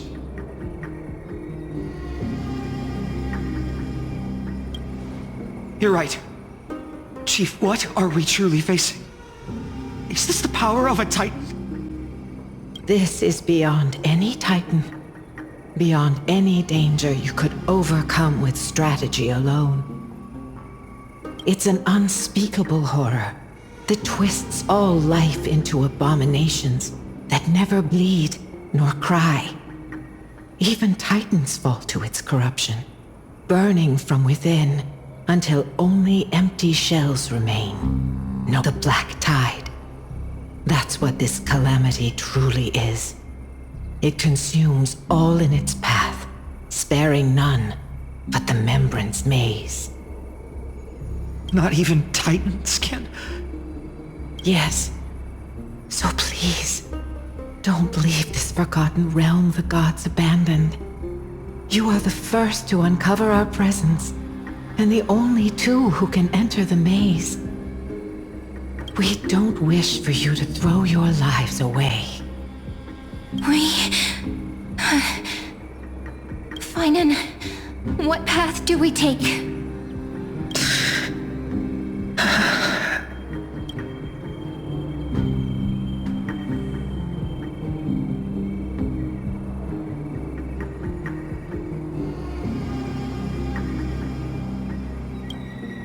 I learned the sword to protect those close to me.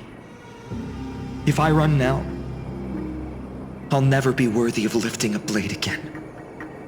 Then we know what we must do. Indeed, our friend is right.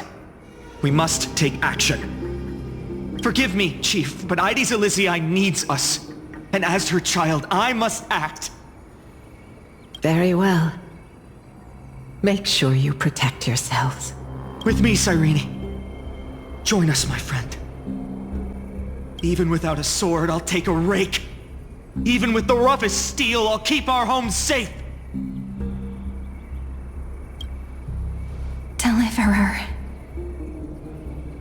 The card's truth extends beyond its mere literal meaning. There's another hidden layer within. Not someone perfect from the start, standing high above, casting merciful gazes upon the world. But one who starts small, from a humble village, expanding their world within step by step, learning to save others as they grow. When we were little, I told him I wished this world would never need a deliverer. Now that wish has shattered. Yet I'm glad he's chosen to walk this path. And all of this happened because you believed in him, friend. Shall we? It's only when you're by our side that Finan and that our hearts find their courage. I know you're watching us right now. Aren't you, great hero from the future? Oh, deliverer. Such cruel irony. Though destined to bear the world's burden, this boy can never become the hero to bring forth the dawn.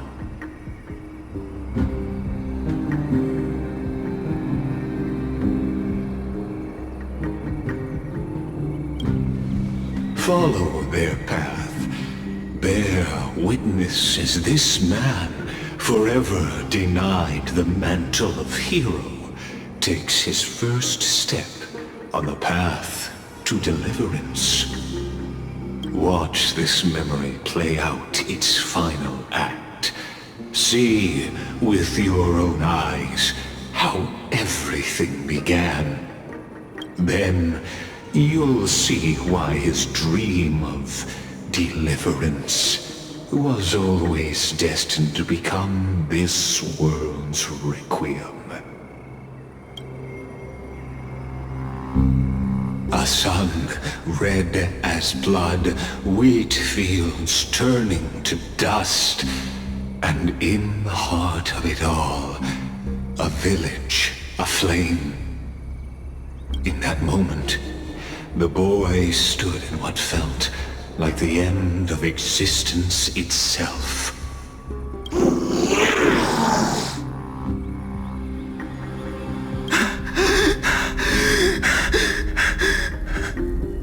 These creatures, they're everywhere.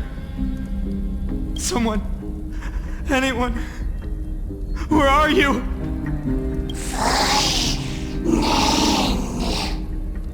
No, it can't be.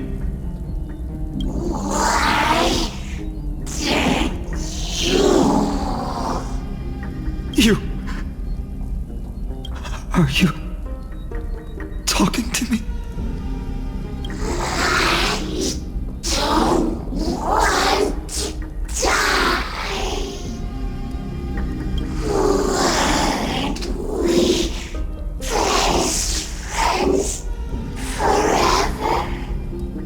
No. That ribbon. Olivia. No.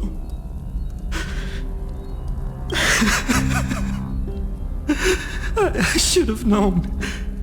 Save us.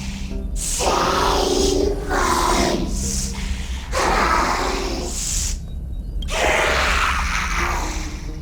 Please. No. Stop. Please stop.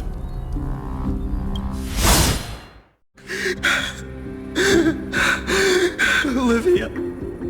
I'm so sorry. And these monsters, they're all... Why? Why is this happening?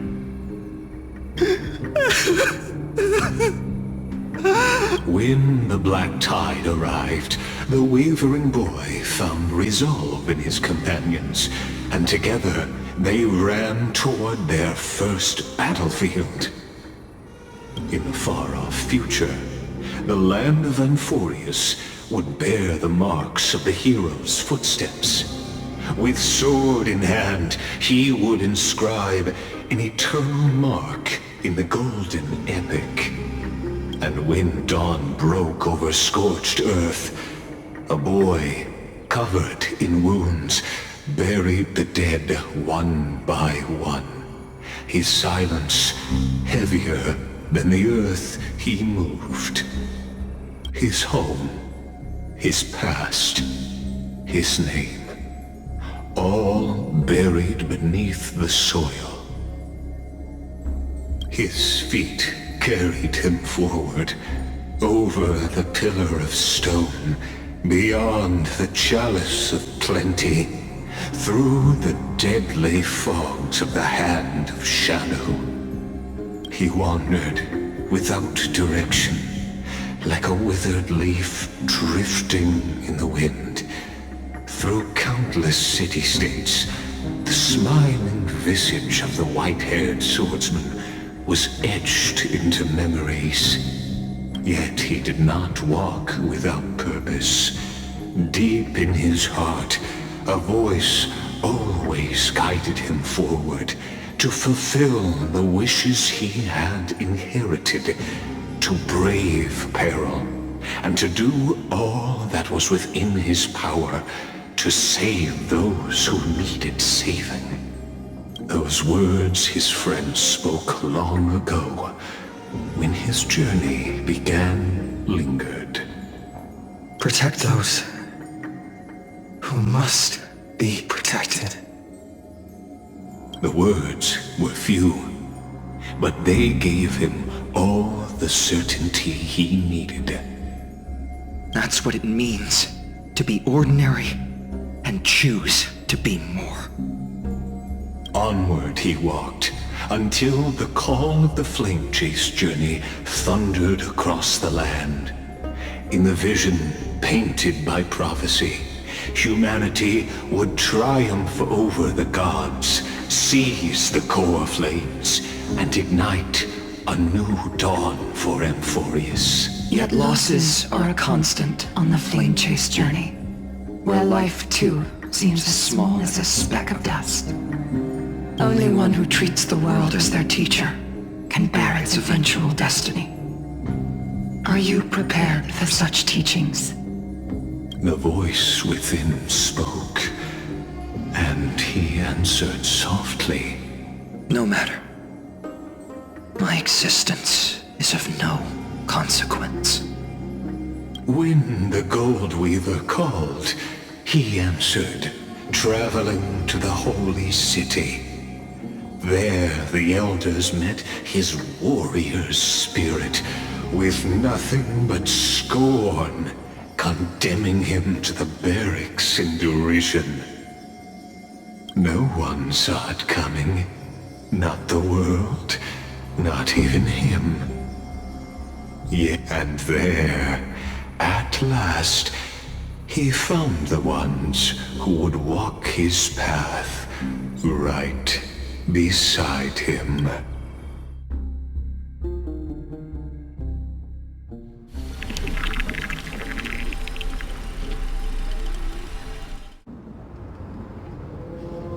This is the abyss of fate. Hold on. Finance here too? And is that Mighty and Trinen? And now, Act 2 of our immersive drama unfolds. They're evacuating the temple. Why now? Are you insane? That blonde man is the Crown Prince of Krymnos. Mess with him, and every last person in this city could wind up dead. Calm yourselves. The Holy Maiden has everything under control. We need only wait patiently. Behold, it is the month of Gate, light calendar 4926. The Crown Prince of Krymnos, Midimos, has led his forces to the gates of Akima. As you know, though Midimos was proud, He did not engage in needless violence. He challenged the elders of Akama to a duel, not for glory, but for the rights and dignity of his people, to ensure they wouldn't live as second-class citizens in foreign lands. After Aglaya's mediation, Finan met Mighty Moses' challenge as the Elder's representative. This duel was to change the course of the Flame Chase journey itself. So, as Finan's most important companion, his lifelong friend, please continue to bear witness to his memories.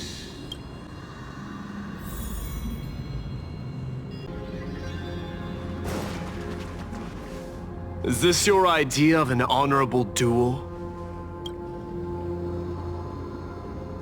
Bloodshed isn't the way. We and Aggie don't want to see Chrysoseirs turn on each other. True warriors know when to sheathe their blades. The impartial Talantan shall oversee this duel. You need only place your offerings upon their scales. Something that has more weight than the fate of the world. Which means only those who understand the world's weight are worthy to carry it. Well, Kremnoan, looks like you won't be able to punch your way through this one.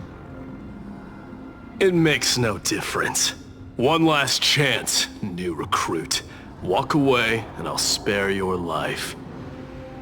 Otherwise, come and face me. I'll give you a warrior's death. Hard to imagine they once clashed like this. Holy Maiden, I can't help but feel like a pawn that has stumbled into some greater political game. Every hero was once a child, and every child must grow. That's so. I don't even know why I'm standing here right now. Look at me. Just a common soldier. Since swordsmanship won't decide the winner, Lady Goldweaver should be here instead. My devotion to the Holy City could never compare to hers.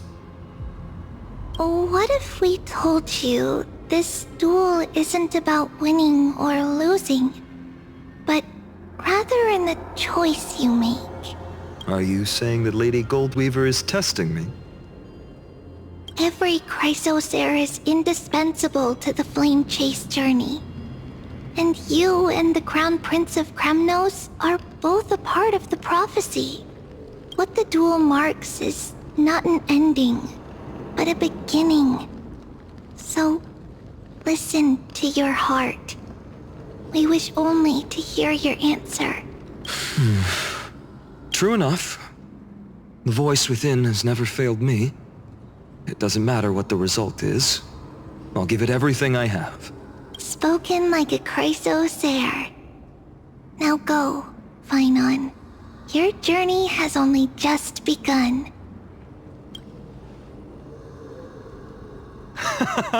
That's right, comrade.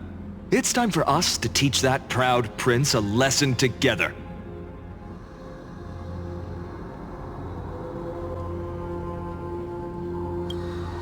Well, if we lose, we'll find out, won't we?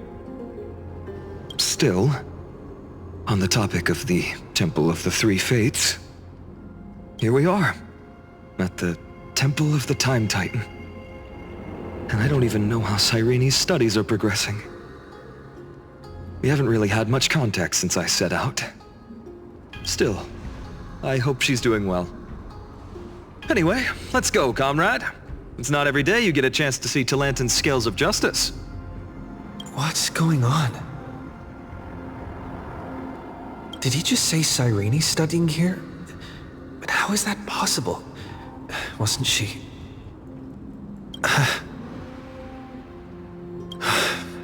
Of course, Lycus disappears right when I need answers. Forget it. I need to catch up with Finan first.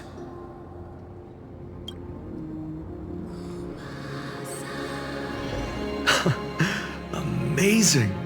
Talanton may have fallen, but their scales remain true to their purpose. I hope you still remember your purpose, new recruit. You seem awfully confident, Kremnoan. Let's see how you define the idea of weight. For your information, in Castrum Kremnos, the punishment for profaning a duel with such crooked words is impalement. But as we're in foreign lands, I'll indulge you. The signet of Kremnos, the crown jewel of our people. That's my choice. A ring. Not just any ornament, I'd wager. What's the story behind this little treasure? Don't push your luck. Think I'd pour my heart out to you? Just know that Kremnos' 1,000 years of glory could bring a titan to its knees. Let alone a nobody like you. So to him, glory and his people outweigh the entire world. And the very destiny that Mighty himself will eventually shoulder.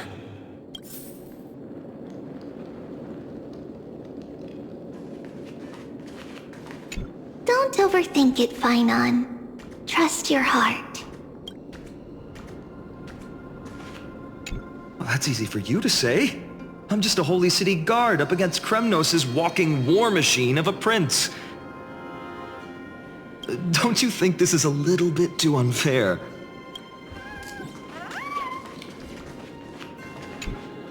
Now this is a tough one. What can I possibly offer against a ring that signifies so much? Well, comrade, what does your gut tell you?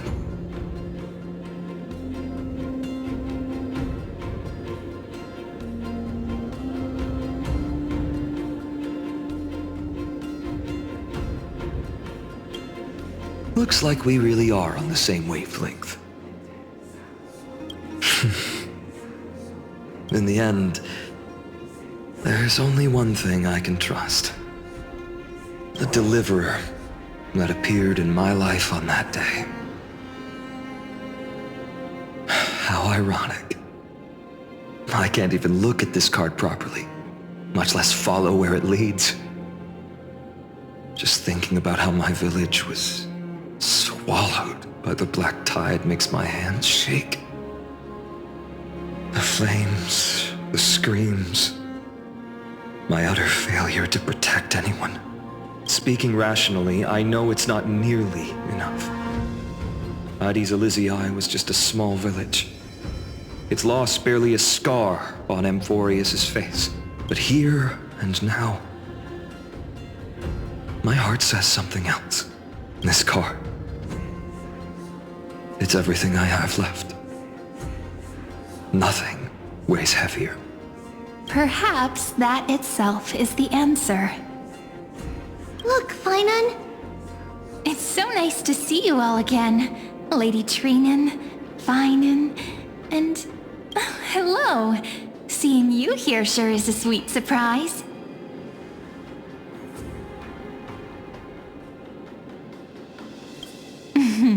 Why so surprised? Could it be... Did you miss me? Cyrene? This is... incredible. I was literally just thinking about how you might be here. But I'd never imagined I'd see you this soon. I was supposed to leave with the priests, but then I heard Lady Maiden was with a white-haired young man. I figured it had to be you, so I snuck back here. That's Cyrene for you. Unfortunately, this isn't a good time for reminiscing. That Kremnoan over there... Still playing house, boy? You get the idea. Quite the hothead. You know, you two just might get along. Don't worry, you already know what the answer is, don't you? If that's your choice, I am with you.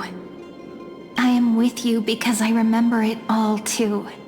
The fields of Hades Elysiae, those red leaves, that little swing of mine beneath the tree where I dreamed the sweetest dreams.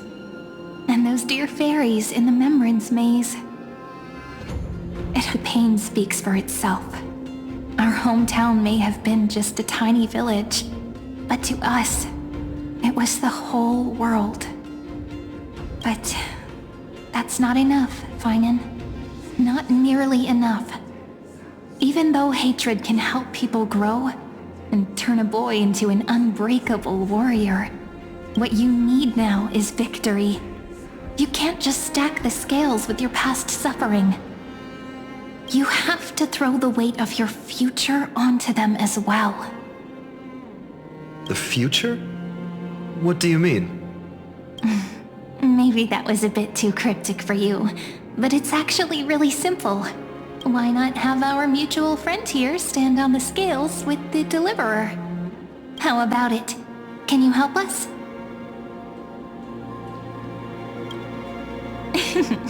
Relax. Our dear Crown Prince won't have a clue. Let's try that.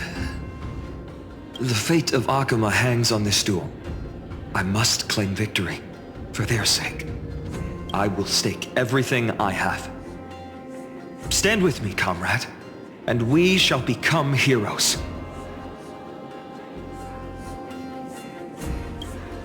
Let's. Together we'll prove that what weighs more than the fate of the world is the resolve to shoulder an immutable past and carry it into the future. Talantin, the fair, the just, they of unassailable integrity. The challengers have made their choices. In the name of the Holy Maiden of the Three Fates, lower your scales. Weigh destiny, and reveal unto us your verdict. Your offering is... a card? Yes, a flimsy little card. That is my choice. Just know that it's called the Deliverer. Interesting. Very well. If you can beat me with this card, then that's what I'll call you from now on. It's a deal. The scales... they're wavering. Talantin is deliberating on the outcome. It appears the convictions of both sides are equally matched.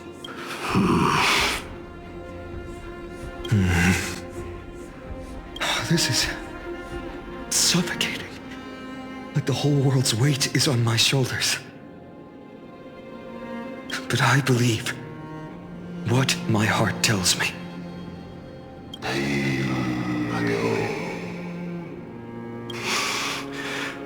Finally decided? Hear thee, children of humanity. I shall pronounce judgment, for the difference is now clear. The one whose offering weighs more than the fate of the world is...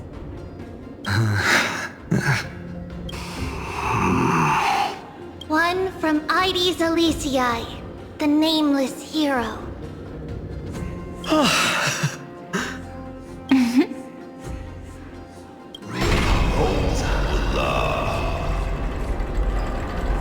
However, heed this. The true weight of conviction originates not from itself, but rather in that which tips the scales. Hope itself. What's that supposed to mean? I think the Titan means that it's not anyone's personal convictions that outweigh the fate of the world. It's about a wish, one which we all share. You, me, everyone here. What tipped the scales wasn't Finan's conviction alone, but the collective hopes carried by this oracle card. Humanity's desperate call for a deliverer. Yes, even you and your people, Kremnoan. Placing us both on the same side of the scales? Foolish. We Kremnoans are your mortal enemies. Such weak idealism will only get you skewered on our spears. Fine by me. I've never claimed to be the deliverer from the card anyway. I'm a soldier. And if it's my fate to bleed my last on the battlefield, then so be it. I'll fight to my last breath. And on this, I know that we're the same. That's all a hero really is. Someone with that kind of conviction. And the Deliverer? Just a sum of all those heroes. A brilliant explanation. Just as prophesied, on this day, the final two heroes shall join the flame chase journey. I should have known from the start. They all say Lady Goldweaver is quite brazen, but you're the first to even imagine that prophecies could persuade a Kremnos warrior. Oh, I have 1,000 ways to tame a lion. But this lion didn't come here for bloodshed, did he? The Kremnoans far outmatch Occam's forces, yet we haven't lost a single soul. That's no accident, is it? Do you honestly think Kremnoans, renowned for our love of battle, would show mercy? Your forces are equally renowned for their iron discipline. And so, we can only assume that this is on your orders. Perhaps Akama isn't as hidebound as the rumors say. You grasp the true marrow of power more clearly than those elders. Now that the wheels of fate are turning, what finer way to celebrate this fortuitous encounter than a feast? Follow me, brave Outlanders. Heroes of this world are as countless as the stars. And at this moment, we find ourselves gathered here by the light of the flames of the long night. History shall remember this moment. The prophesied Chrysos heirs now stand assembled, heralding a new dawn for Amphorius.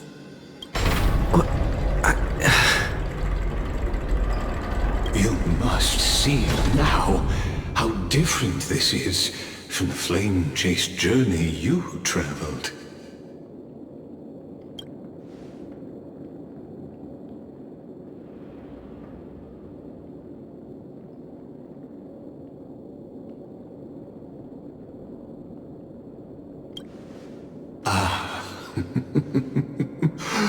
Who?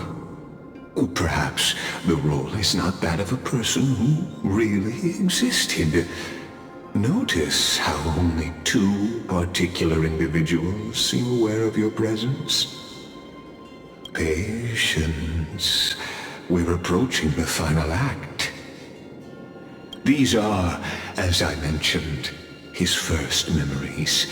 They are of particular importance for the imminent Era Nova. Such as this very moment, as the prophesized demigods gather with Talentum as witness. This is a moment calculated by the gods. What comes after is no different from that which you already know. Some join, others leave, while flame chasers bear their faint light forward through the long night. Ah, come, your seat awaits. After 13 heartbeats, our heroes will be ferried to the final scene.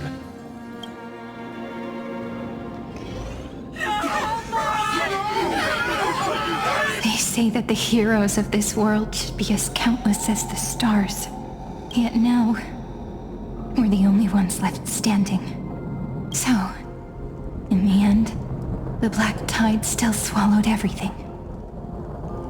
The West stands protected by mighty Kremnoans.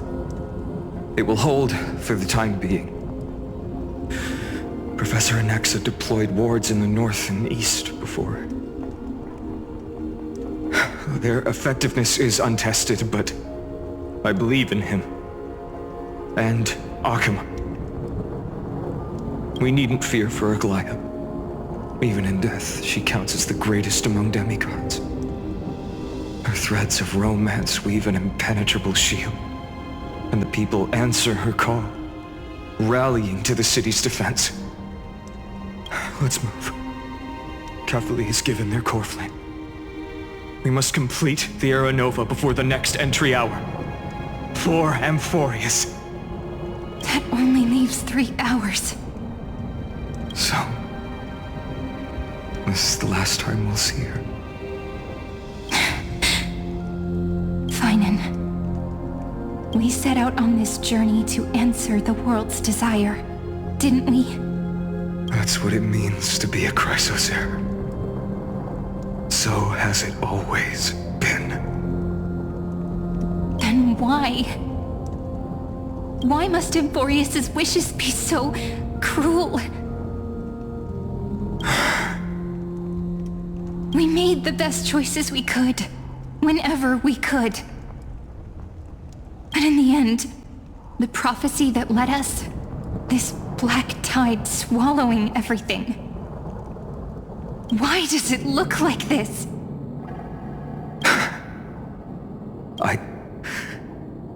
I don't know. We haven't had any other choice, except to move forward. Not for a long time now. Even if we only see the long, long night ahead, I still believe that through it, we'll find the dawn on the other side. Beyond these flames, a new sun will someday rise. So, to the Temple of the Three Fates. You'll take over Time's authority, and we'll return all the core flames to the Vortex. Then put after which, we shall all face oblivion, or embark on one final, grand journey.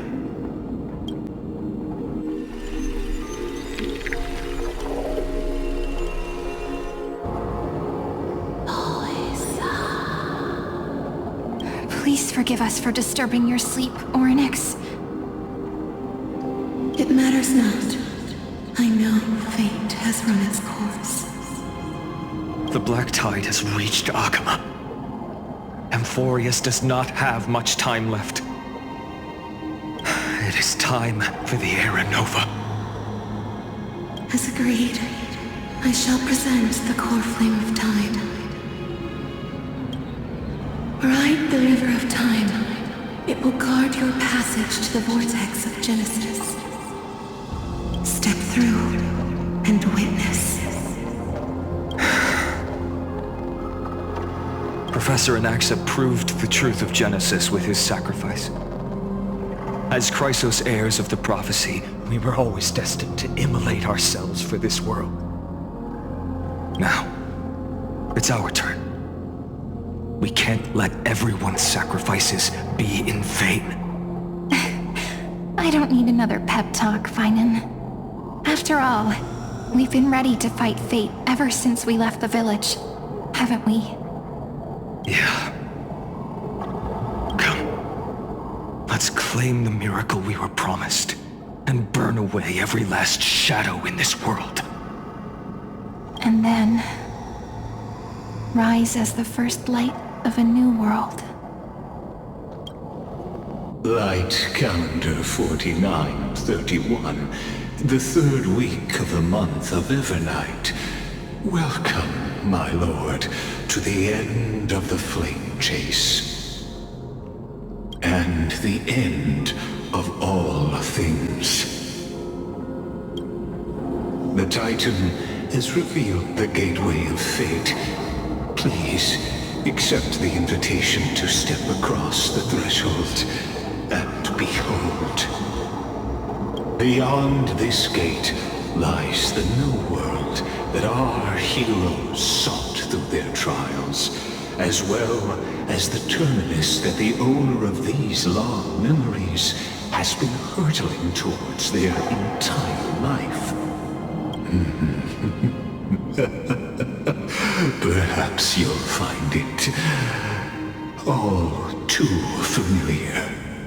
Then you'll understand how the mortal called Finan shouldered the world's weight.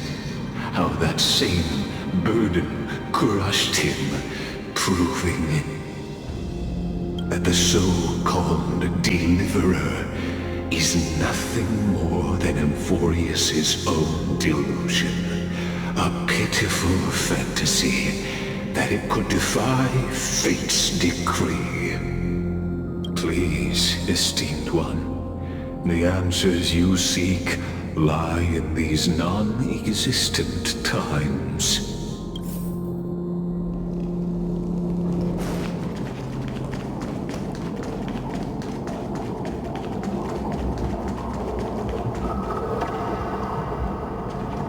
The future revealed by the Titan.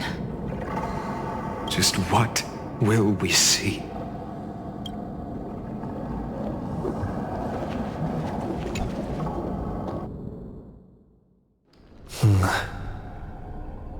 The vortex of Genesis. So it is here. But just what is this? Life's but a walking shadow, a poor player that struts and frets his hour upon the stage, and then is heard no more. It is a tale told by an idiot, full of sound and fury, sing the vortex of Genesis, where the world begins and ends. What stage could be more befitting of our final act? Come, I beseech you onward, as an unattainable existence that has dwelled within his heart, beyond his reach. You have accompanied him through the march of years uncounted. You naturally have the right to view the river of time in its fullness, and to witness what he welcomed now, if you would. My journey to the When the Terra Nova comes, Enough talk. Go. What if there's only one Now person? this is one sorry I just excuse. know. Go on, Snowy. Beyond the air and Make the air...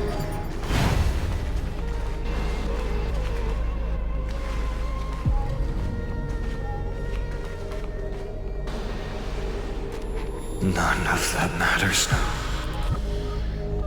This brutal, flame-chased journey has stripped away my delusions.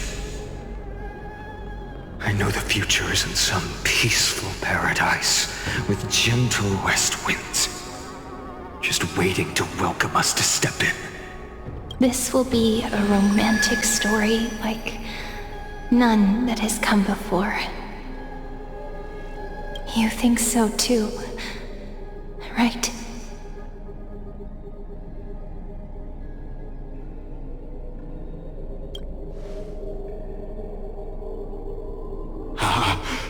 Indeed, in his memories, such a scene replays over and over. Though the details may differ, this remains ever the same. All shall bid farewell to one, and that person alone will witness the miracle. A total of 33,550,335 times.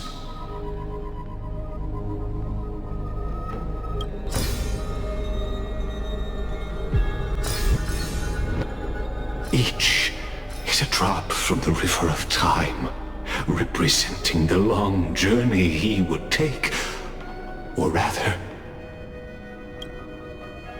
a never-ending cycle.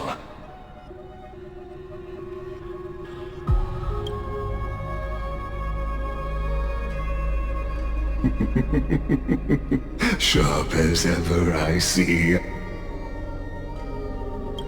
Seeing is believing. Why not let your own two eyes uncover the truth? Or perhaps you can simply walk straight to the final truth. See the true face of the character you play, and witness the ultimate nature of the Chrysos heirs' flame-chased journey and the cycles of Euphorius. Please, take your time. Look around as much as you wish.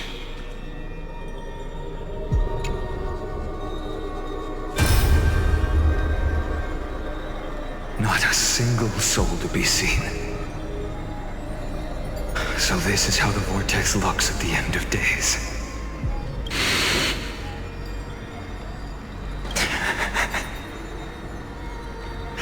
Looks like I've got company after all.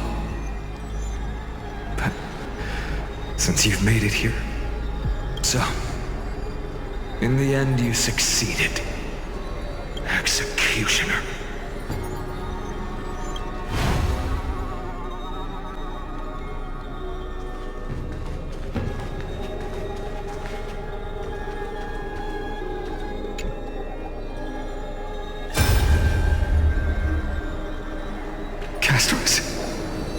Didn't you? Yes. I've become Death's demigod, and shall never again walk the world of the living. What you see is the surging of the river of souls, brought on by the countless dead feeding it in these dark times. They cry out. Though dead, they'll converge into a torrent and guard the vortex to see the Era Nova fulfilled. I will take all the wishes of the departed with me. Please, everyone, fight. I hear them. The dead hail you. Go on, Deliverer. We'll keep that executioner in our shadows. The path before you leads to light and eternal flames.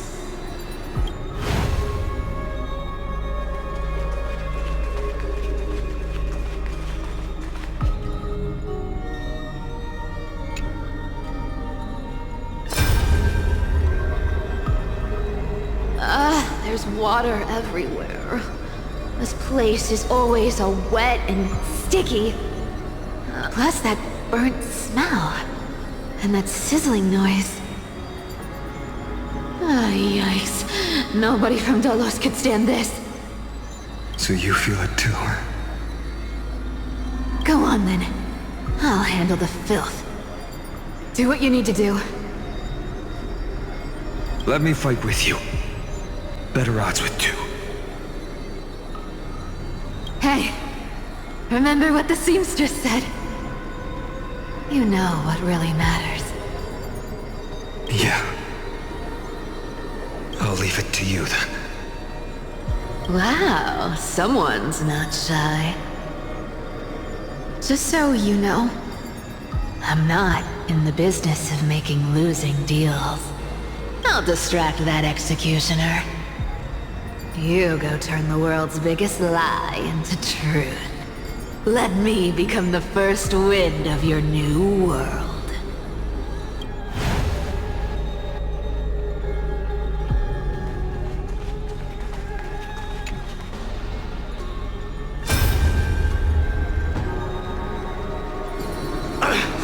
Just shut up and get out of here! Are you crazy, Mighty?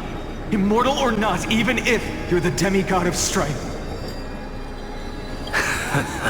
Oh, I'm still no match for them.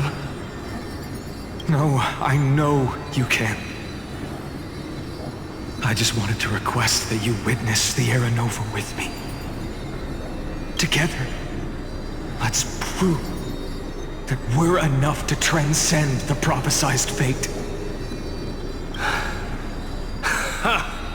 Could it be that now, at the critical juncture, our mighty deliverer is chickening out? Scared of a stupid prophecy? I'll transcend the prophesized fate. All right. But I've got a better way. As the son of Gorgo, I'll prove myself with one last grand victory. Just like when I ripped out the old king's heart. Go. Leave this to me. If the Black Tide creatures block out the sun, then we Kremnoans will fight in the shade. And when I'm done with that executioner, we'll raise our cups where the west winds end.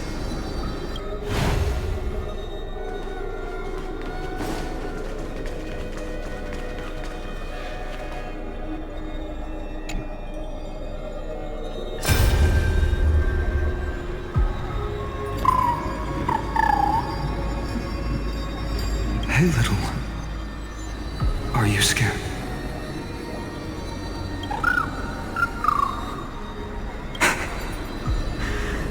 As brave as hides. Stay close, little Ika.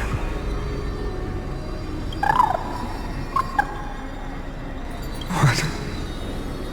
No, not you two. I see.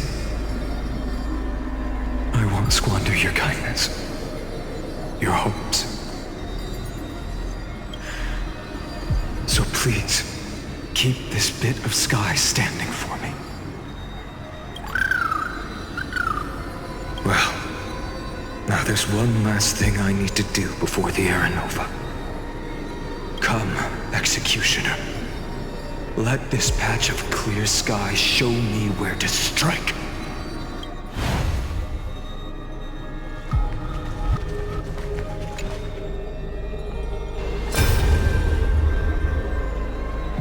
All shall bid farewell to one, and that person alone will witness the miracle. Such is the will of fate. So even the future revealed by the Titans may not come to pass. The Era Nova. This unrivaled masterpiece. I have no regrets now that I'm entrusted to my most trusted apprentice. Are you saying? Fate is ever unassailable. The golden threads tell me the black tide rushes toward the vortex, ready to swallow this place. I must weave the last of my humanity into a net to hold back the deluge. I shall have my final bath in warm and radiant gold. Now, the hour of fulfillment has come. Forgive me. I must snip away every risk to weave the strongest future for the new world. There is nothing more to say. We part here. I shall personally dispatch that wretched executioner, not with threads of gold, but with the steel tip of a needle.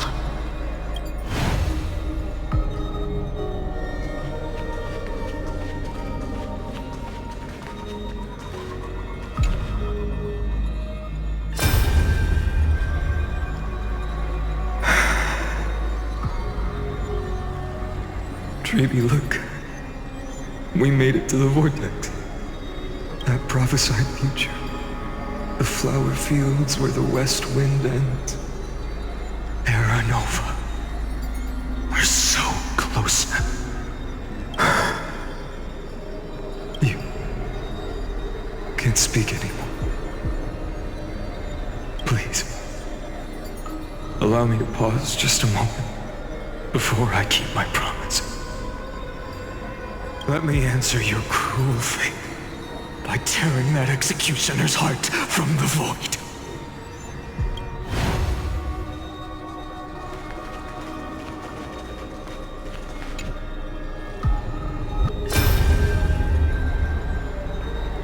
The vortex of Genesis. The last time I was here, I was returning the core flame of reason. I didn't have the time to observe it in too much detail back then. But a holy sanctuary of the Titans. Looks more like their frozen crypt to me. Well, while the core flames do lie here now, it's my honor to walk the final stretch with a mind such as yours, Professor. Oh. Getting ahead of ourselves, are we? Have you forgotten so quickly? I died for truth long ago. What walks with you now is but a thought in your mind. Of course. How could I forget that? But I'll say the same to you. It's my honor to walk this final stretch with you, too. Now go. Stand tall and finish your final task. Yeah. Just leave it to me. Time for that wretched executioner to pay what they owe.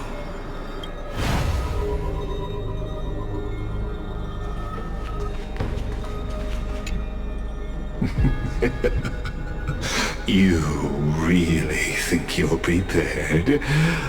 Allow me to give you a warning most earnest. Once you see what these memories hide, the world's course will be forever irreversible. Ah, very well. As you have made up your mind, let us bear witness together. As the sole audience of this eternal theater, I have been rapturously awaiting your arrival. And this, too, is the very reason I must show you everything. I believe that since you've bathed in that eon's gaze, you can make Amphorius' frozen fate flow once again.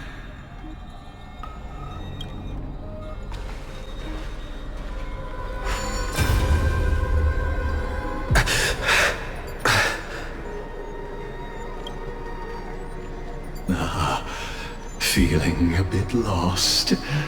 As you now see, this scene marks the final act of the drama Amphorius.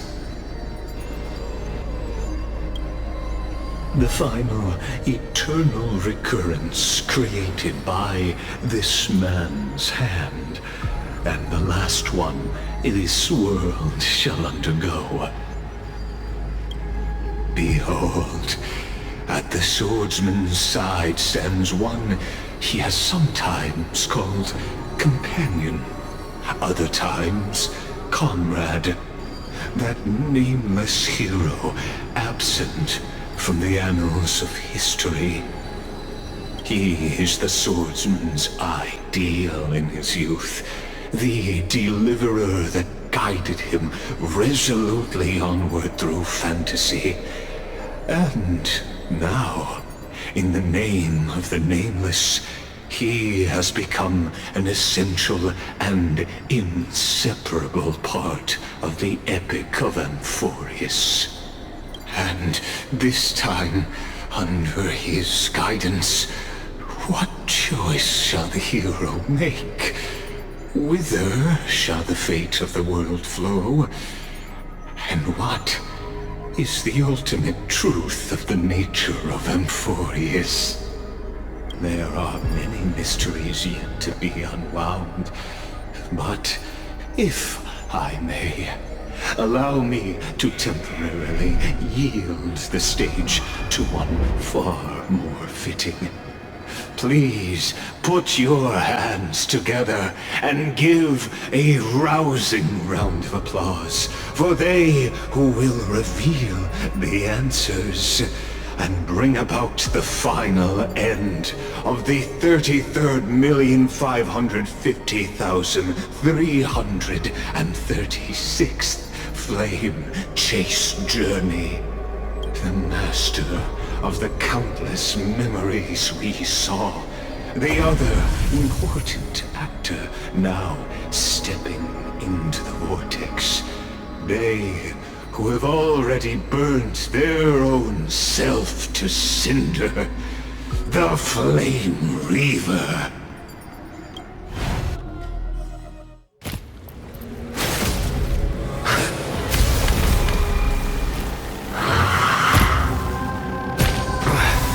So, in the end, you succeed. execution. With my flesh as kindling, light the first dawn of the new world. The time has come to once again start everything. Let's try it this other way. I choose you! Future is great. So leave it with I shall remain with this world. Life is as you wish. Enjoying yourself. Embrace a new life. This world. Trust me. We can do anything!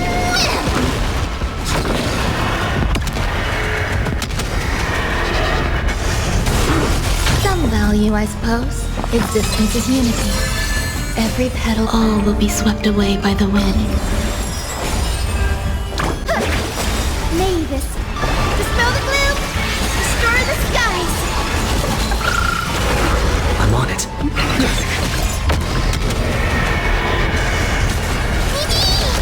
Please cherish darkness with me. Just don't learn. The blazing sun. All creation burns to ash. May death protect us! This ends now. With your corpse. I'll ignite the dawn!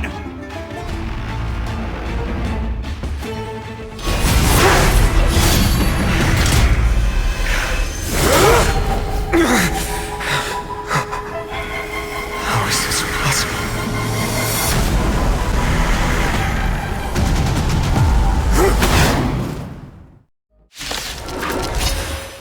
The sons of destruction, now twinned.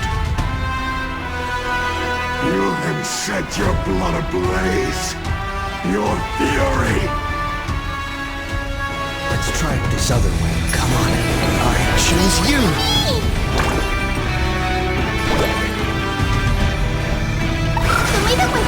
So this is the warmth of life. As you wish. Embrace a new life.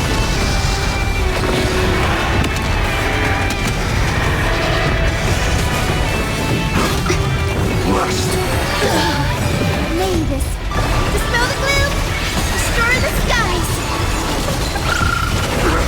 Trust me. We can do anything! Some value, I suppose. Existence is unity.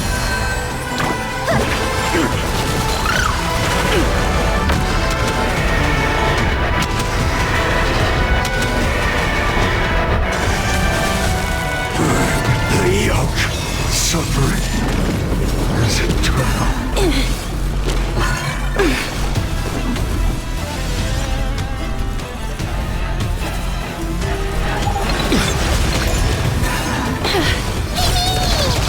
Life is not so fragile. Return to dust. The future is great. Have some sunshine.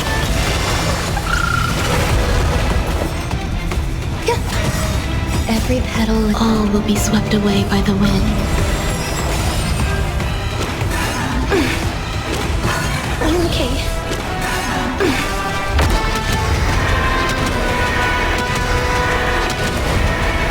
May death protect us! Not enough. This world shall fuel the fire. Burn. Burn unceasing. Destroy the skies.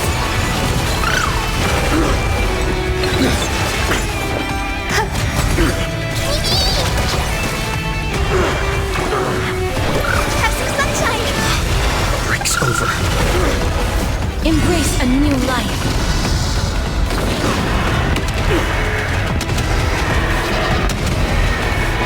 May death protect us! One person alone may witness the miracle. Such is the will of fate. That person can only be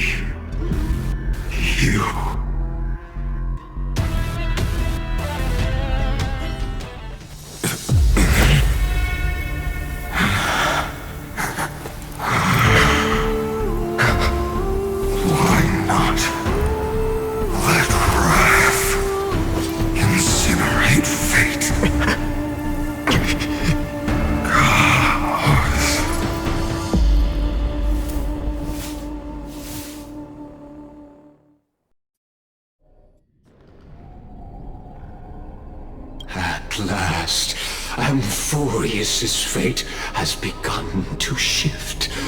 Just as I foretold, your arrival will change everything. After all, you've also been bathed in that eon's gaze, which can awaken the long-dormant instinct inside a man. Much like that scepter we spoke of earlier, it was only under the same eon's glance that it was reborn. That's right. If you recall, I mentioned it at the very start of our play. The celestial body neuron, once belonging to the erudition abandoned by the eon. Now, allow me to reveal the final piece of the puzzle for you. The eternal land, known as Emphorius, is nothing more than the scepter's endless, lonely extrapolation. A bottomless well of fury, aimed at the god who cast it aside.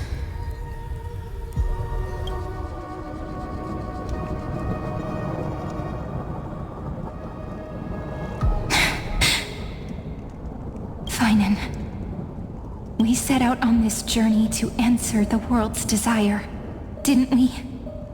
That's what it means to be a Chrysosaur. So has it always been. Then why?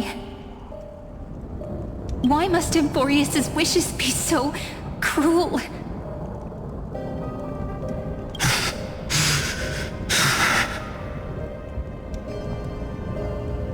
We made the best choices we could, whenever we could.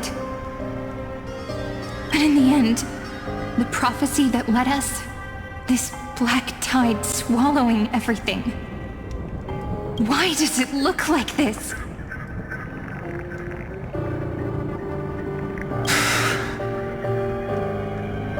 You see it too. Those burn marks, the flickering cubes. They're not a tide at all. They're more like a shattered teleslate. Standing here, the voices of Titans have never been clearer. Turns out, they were coming from the black tide all along.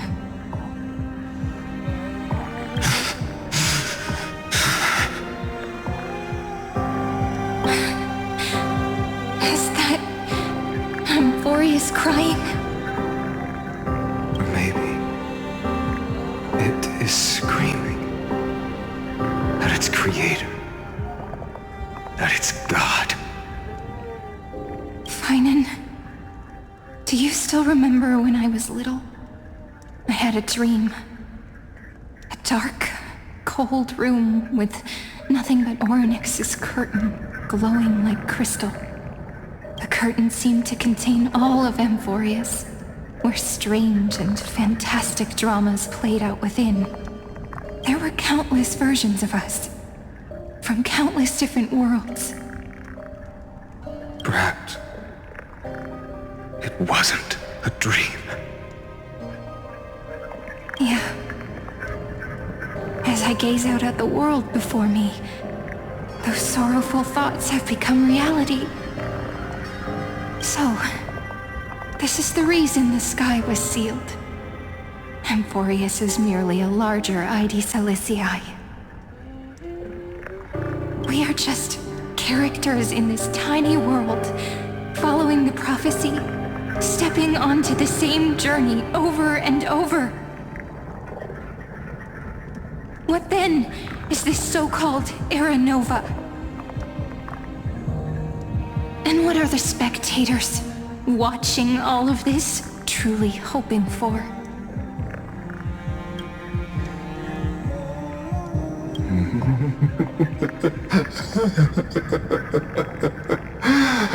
As a reward for reaching the end of the world, let me answer your questions. As the Theoros, I have observed. Thus is the synthesis of the prime mover of life formed.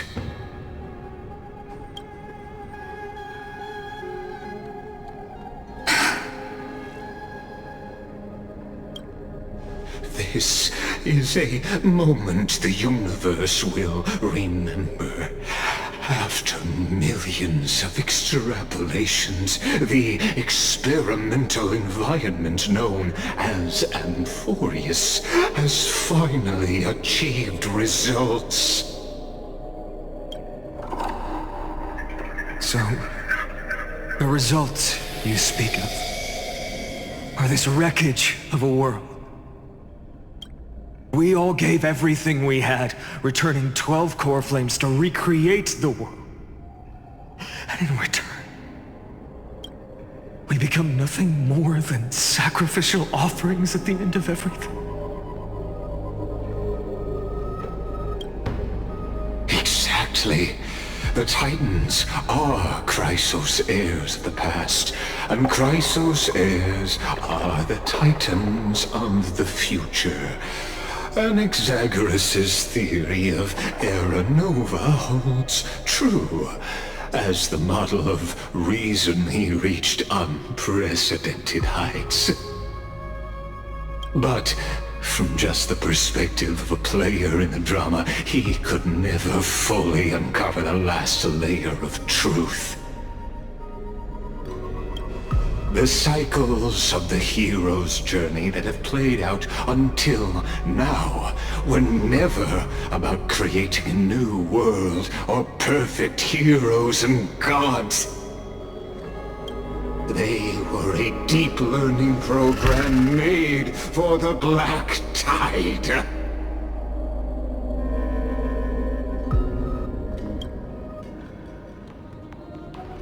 But this time, your plot will fail. I've taken Catholi's core flame, and when the dawn of the new world arrives, its light will burn away all the darkness.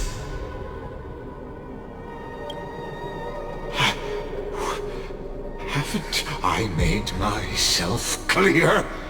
The Chrysos heirs and Titans were merely byproducts of the experiment.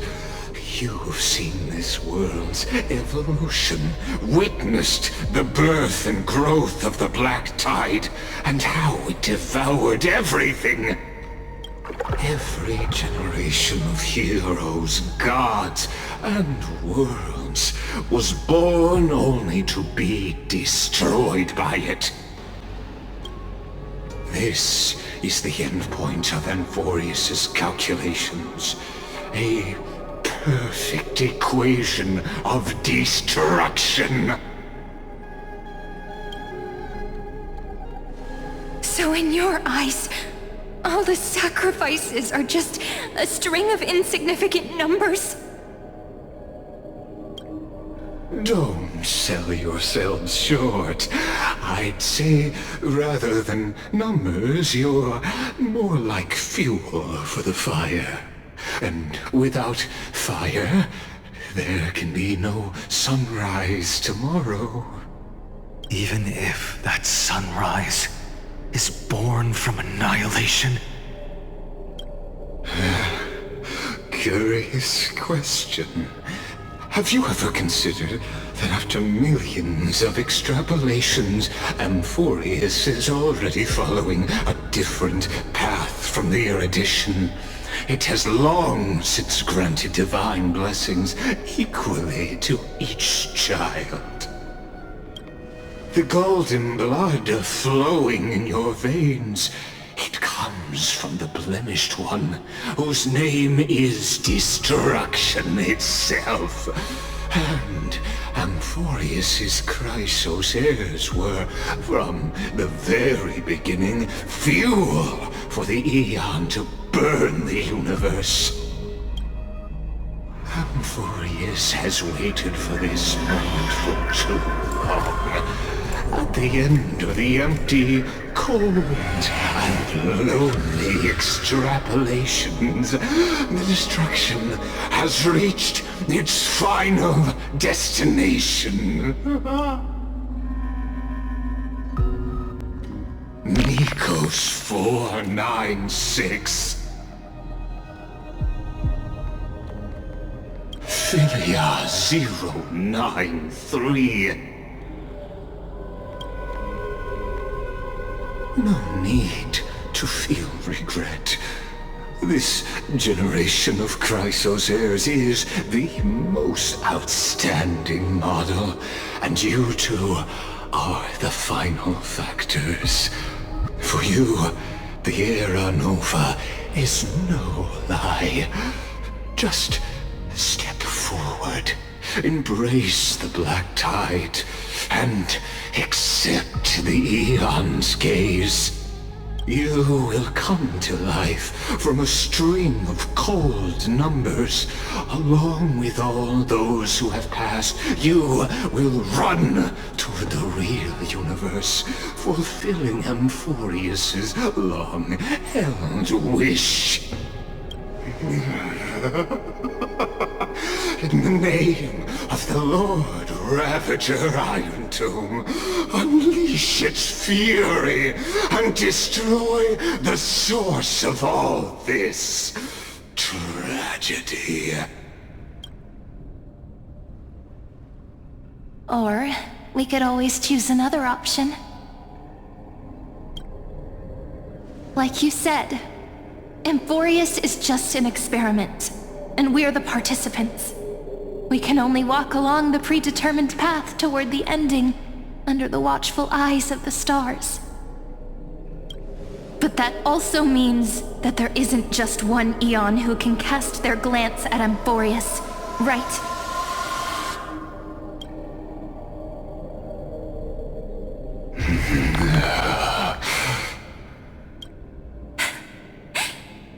Is this question really that hard to answer? Or did I guess it right? And in reality, this world has already been under the watch of other eons.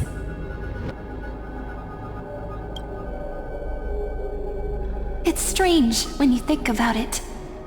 If you just stayed back, watching us complete the ritual and get consumed by the black tide, your goal would naturally be achieved. Why go through the trouble of explaining all this to us?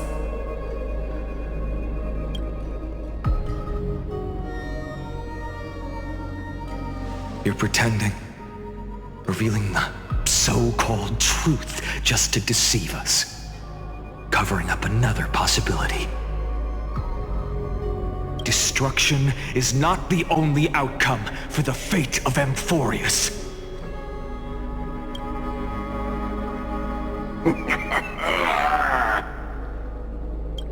Do you two really think, as petty little demigods, you can change the outcome written by the stars? What makes you think you're capable of doing that? A little courage and determination. Just kidding. The answer is pretty simple. But we're not gonna tell ya.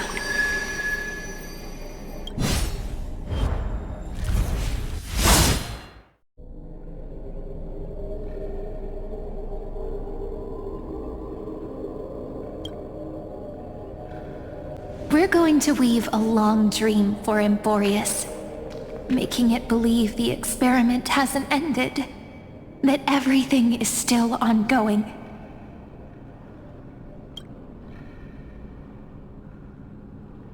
With just Orynyx's power, though, it should be impossible to achieve this, right?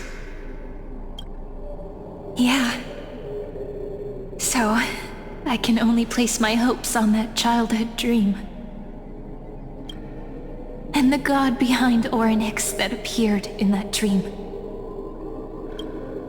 Now, I can say with certainty, time is the page on which that eon records Amphorius.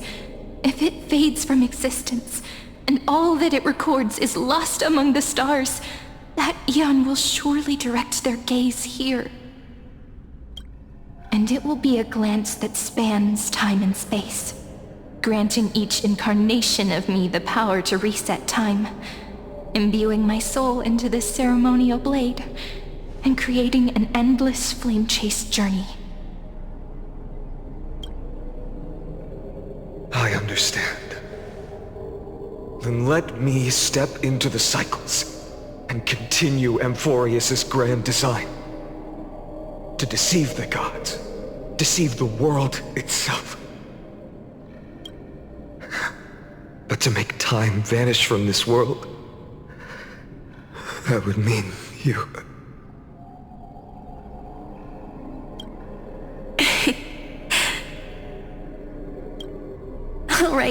All right, let's not make things so gloomy.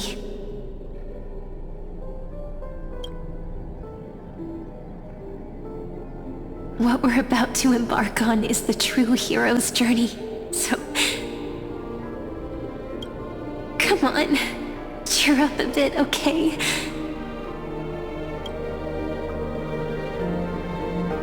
In that memory, you will definitely meet me again.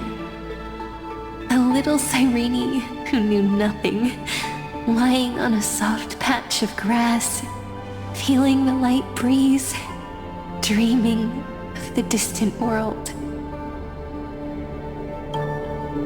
Tell her about the flame chase journey, and then let her become a romantic part of this story. I believe every Cyrene will make the same choice, erasing time again and again, resetting time over and over. After all, they're all me, and I will always have my charm.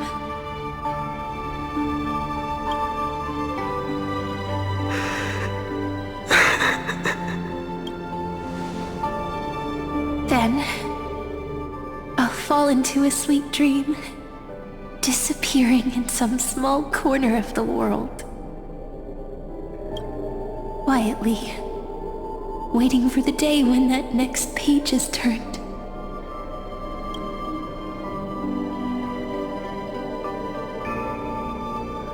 And I will keep going. Even if the road ahead is dark, I will burn myself to light the way. Rather than let the core flames become nourishment for the black tide, I'll become their vessel. To prevent the arrival of Era Nova. Even if I have to burn through my own body, it's no matter. As long... until Amphorius welcomes a true dawn. The girl who watches over time, and the warrior who carries the world. Now, let us fulfill the duties of time and world-bearing. Honor the past and forge ahead.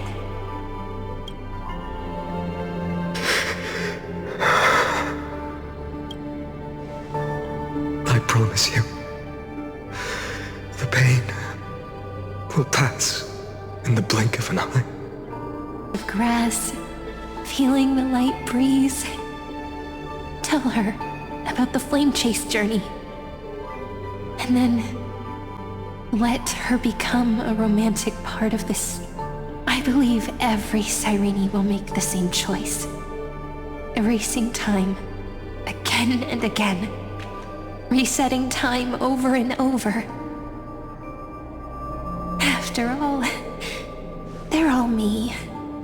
And I will always have my charm.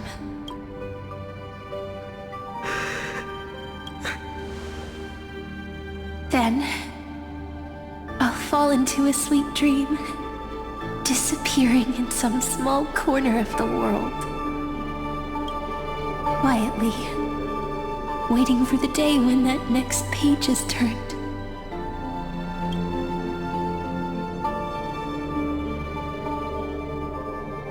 And I will keep going. Even if the road ahead is dark. Rather than let the core flames become nourishment for the black tide, I'll become their vessel. To prevent the arrival of Era Nova.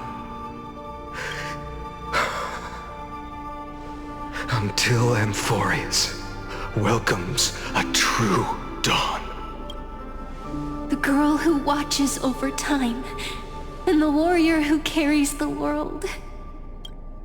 Now, let us fulfill the duties of time and world-bearing. Honor the past and forge ahead.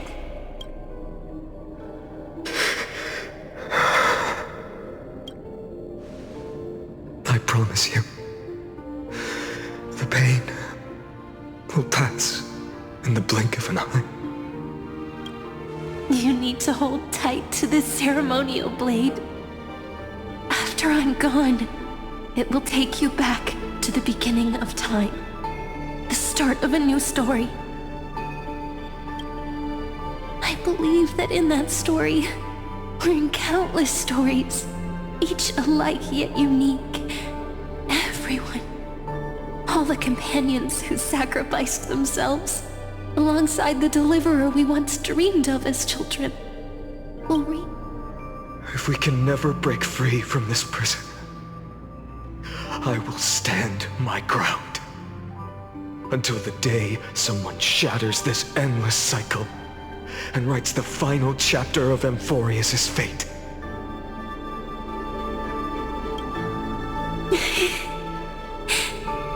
So, let's set out. We will be the ones to start everything.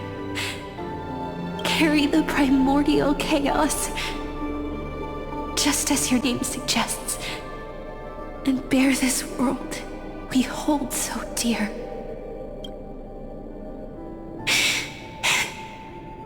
So long, Kaslana. As the Theros I have observed, destruction of Síntesis is formed.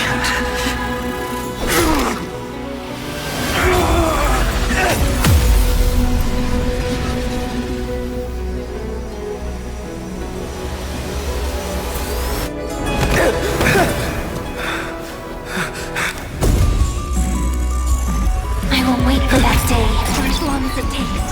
The day will come whenever this mortal eternal and follows in our footprint to write anything unless that ever was.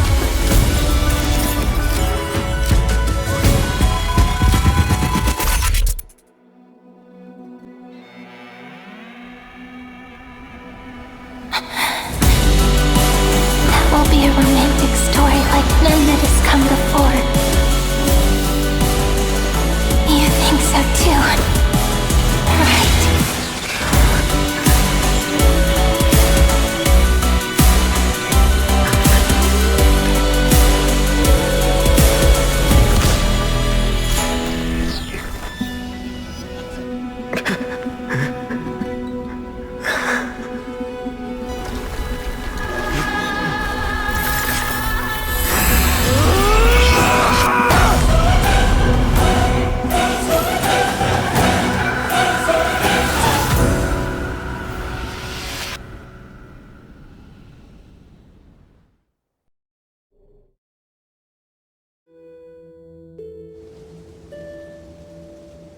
The world is collapsing, and the people are crying. We too must part ways here.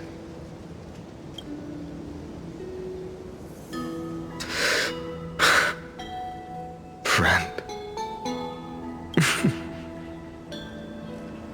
Ides Elysiae, the little village of my childhood. The gentle breeze and the sound of waves still linger. Everything is as it was. It feels good to take one last look.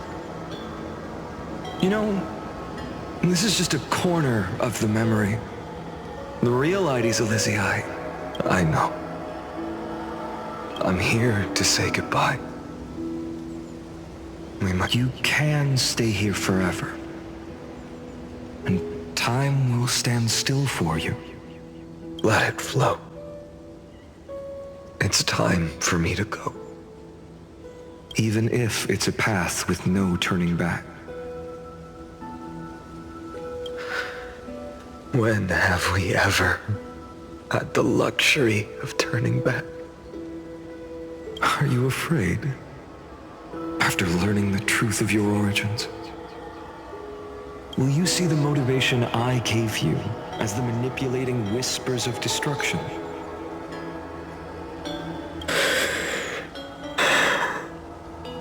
The convictions and choices that come from my heart. I don't believe they're designed by the so-called paths. If we are just numbers, simulating life, then you are the image I've always longed for. The person I wish to become. A real, living person. A true hero. Then why do we part here? You can take me with you, and we can start this journey together. I'll be by your side, guiding you, just like before. No. I'm afraid I'm on my own this time. Why? Because there is no perfect solution in this world. Cyrene has already embraced her fate. And I will embrace my origin. Destruction. And with this power, I will rebel against its creator, bringing endless fury to the darkness, sweeping the world. If you stay by my side, I'll hesitate. But this world can't afford a soldier who wavers. Do you remember when we were kids? Everyone would get so excited drawing cards like ruler or warrior, but throw fits over devil or drunkard and demand a redo. Kids always get to change their minds. Things are so happy and simple for them. But when it comes to the fate of adults, there's no room for redos. Then go, Kaslana, as you promised. Deceive the world. Seize the core flames and rewrite your fate. Burn yourself up with all your might. Wield your futility like a sword. And fight against the gods. In the name of world-bearing, I promise you, Kefali will never forget this.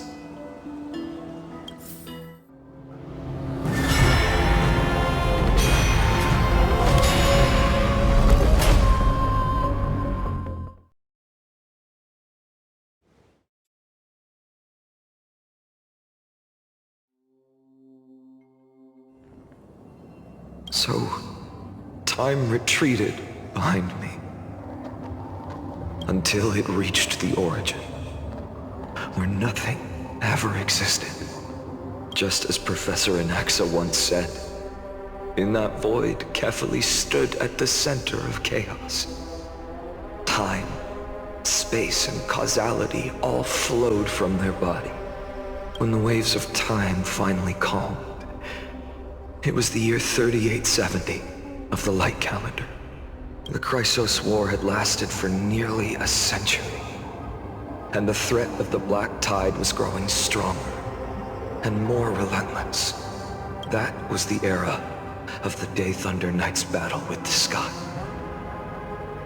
While she could not seize the core flame, she proved that the prophecy was true, that mortals could slay gods. From that moment, the sole survivor of the old dynasty, Imperator Surindra, issued a call to arms across the lands, summoning heroic Chrysos heirs to wage war on the Titans. And that was the first doomed flame chase journey, sealed away in history.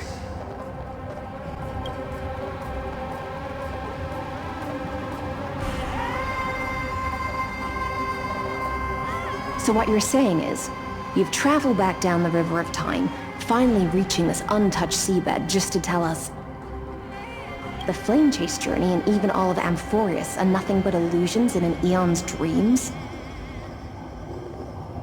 Exactly.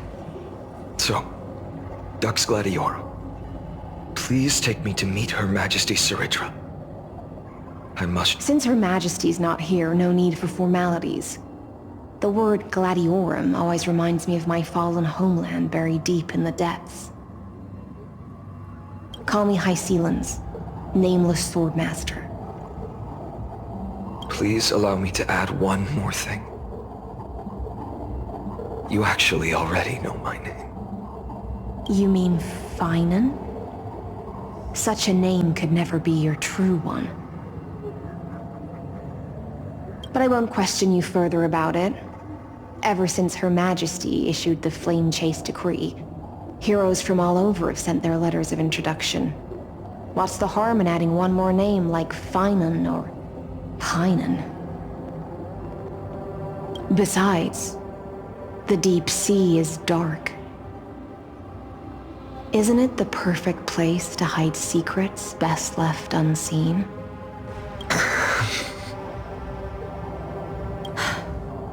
All right, Nameless Swordmaster. Hold on to my wake. Let's find somewhere else to talk. Aren't you even a little suspicious of what I've said? Harboring suspicions is not my concern. My sword dances only when the Imperator harbors doubts. There's no use in speaking further. Show me your true intentions through action.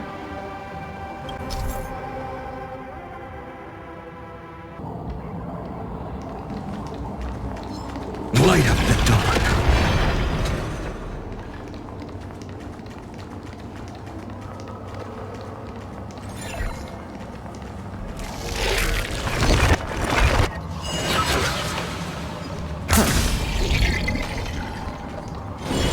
Light up the dawn.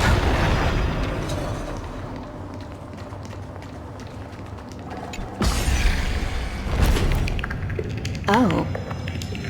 Nice moves.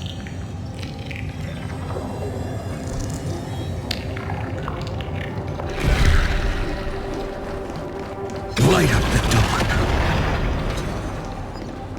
We just washed it away and here it comes again.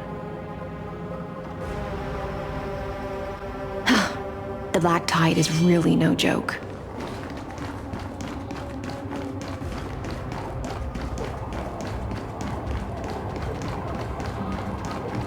Light up the dawn. Light up the dawn.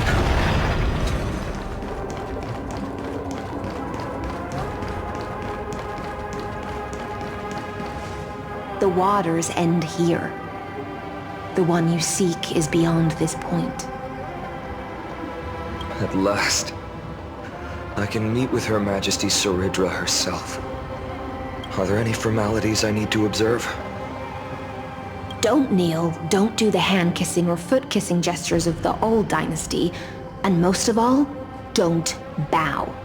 The Imperator despises such rituals, especially when the heads of those taller than her bend beneath her crown.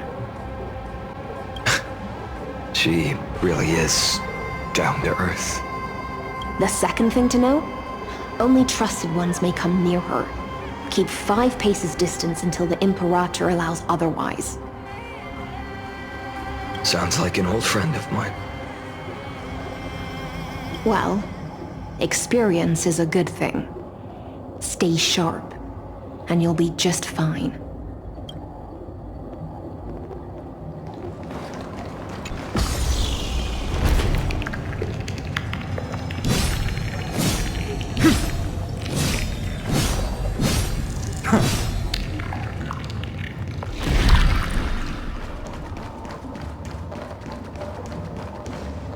Dux Goldweaver, little hostage. Apologies for keeping you waiting. It's you. You know them? Good. That makes things easier. Before that, I'm more curious about one thing. Where is Her Majesty Saridra? To avoid any misunderstandings, nameless Swordmaster. Although we spoke and laughed along the way, I never said you were entitled to meet her. The Imperator decreed, the Deliverer will not appear in this age. Be wary of suspicious individuals. Come now, both of you. Let's finish our job. I see. It's a trap. I had no intention of fighting. So remember this, Lady Hysealens. If my sword shows any hesitation, don't thank me. Thank them instead. No, you misunderstand. We don't want to see Chrysoceras hurt each other. Just give us some time to ask you a few questions. The Nestia's golden threads will judge you and decide your fate. As you wish. White-haired Swordmaster? If what you say is true, then you must know the fate of the world. So, how much do you know about what we read from the prophecy?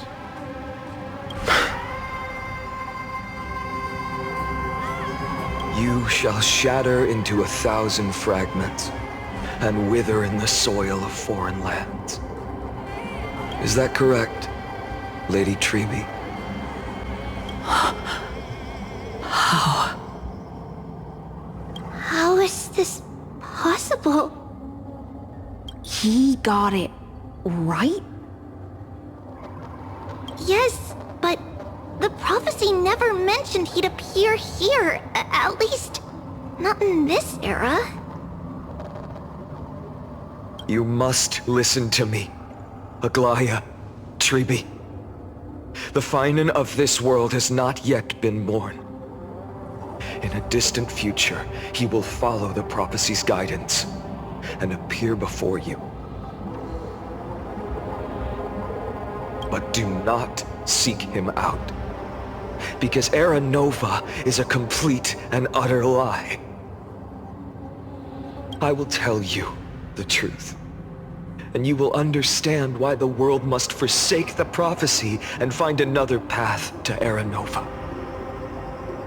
Because I know both of you, and I believe that no matter how the course of history may change, the faith we all share will always remain the same. And so, the layers of rock began to reverse, and history wove itself anew. Through my old acquaintances, I was given the chance to meet the leader of the Flame Chase journey, Saridra. And after a long and arduous negotiation, we came to an agreement. The Imperator's alliance needed the destruction, and I was ready to pour all my strength into it. The spoils of the Flame Chase, the core flames, would be sealed by my hand. But the condition was this. In the upcoming battle, in our conquest of the Earth, I had to prove that my power could transcend fate. In the original history, there was a brutal war. At the end, the Titankin of Georios, Terravox, killed the rampaging Titan and took the core flame that supported the Earth. But this time, Amphorius encountered a turning point in its fate. Neither side suffered any losses. When I severed the Titan's head and raised the core flame high, the crowd gathered around the scorched remains of the god, roaring with joy.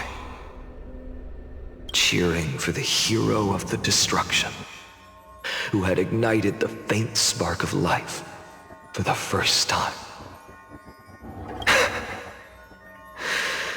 Yes, in that flickering light, the once dark path ahead seemed to become clear. I proved myself. And in the long years that followed, I brought down the other titans. One by one.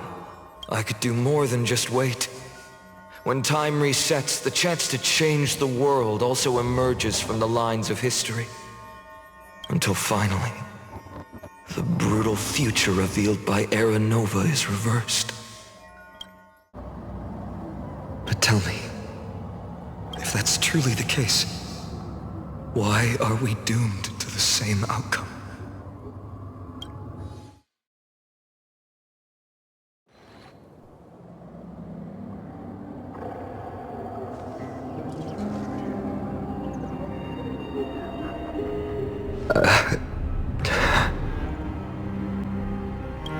The people kept their promise and handed you all the core flames. In this world after Trebios, no demigods were born in Amphorius. At this point, I just want to know. When they vanished into the black tide with their mortal bodies, why didn't you shed even a single tear?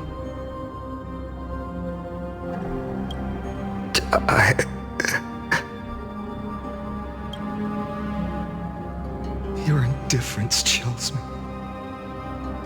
To you, were they just a bunch of insignificant footnotes?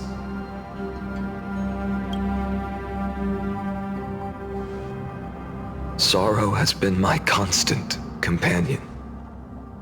In fact, with 12 core flames upon me, the fire in my heart has never been more violent. I'll remember this world through anger.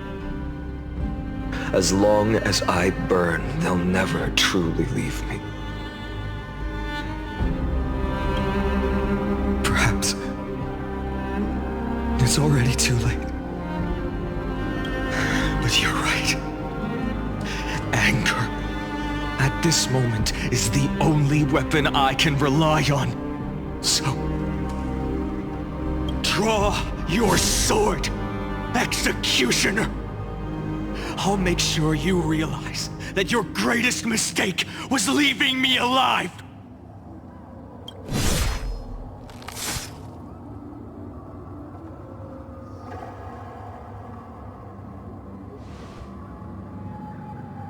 After that, he raised his sword and attacked. Then, Kaslana killed himself. That day, who fell to the sword to be left in the past, and who went into the future, I can't remember anymore.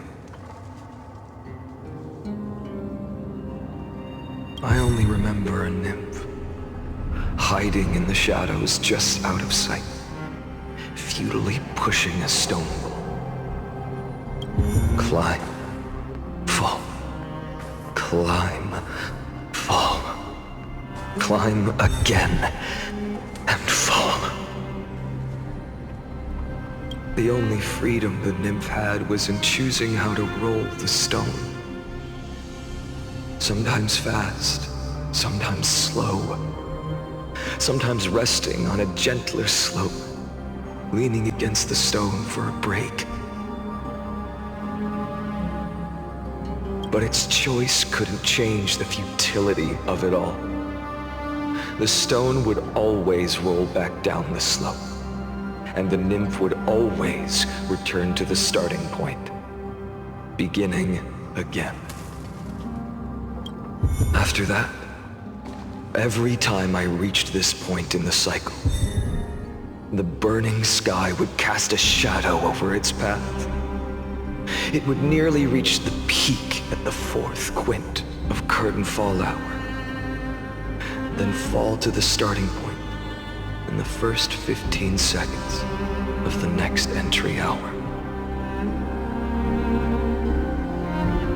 my efforts in this cycle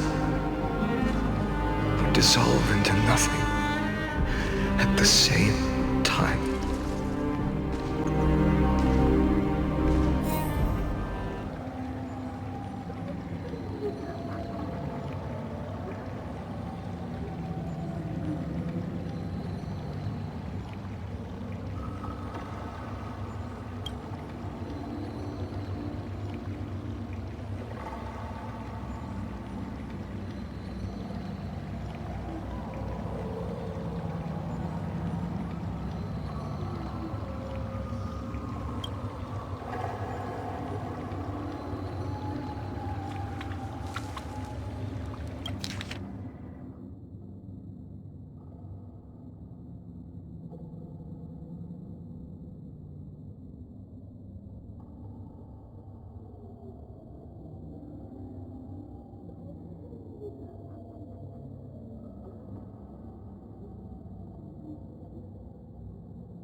Absolute nonsense.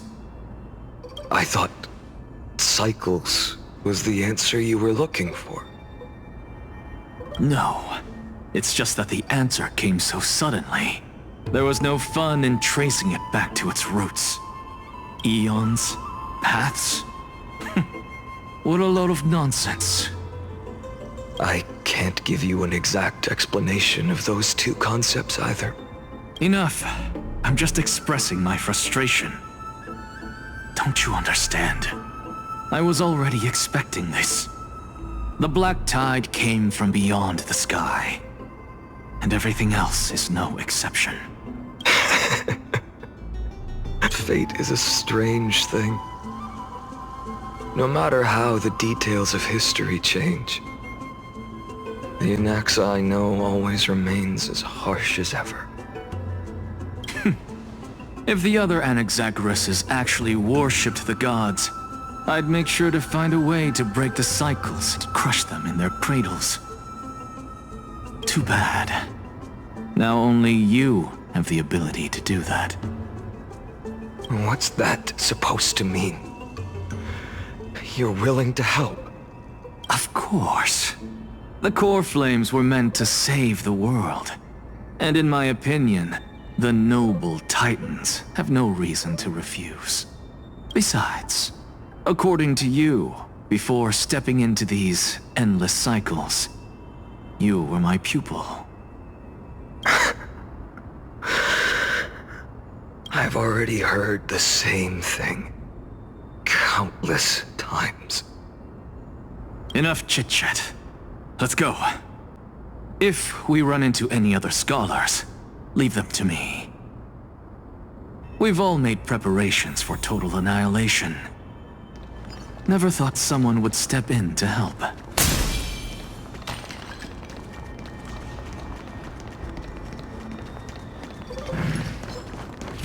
Light up the dark. Light up the dark.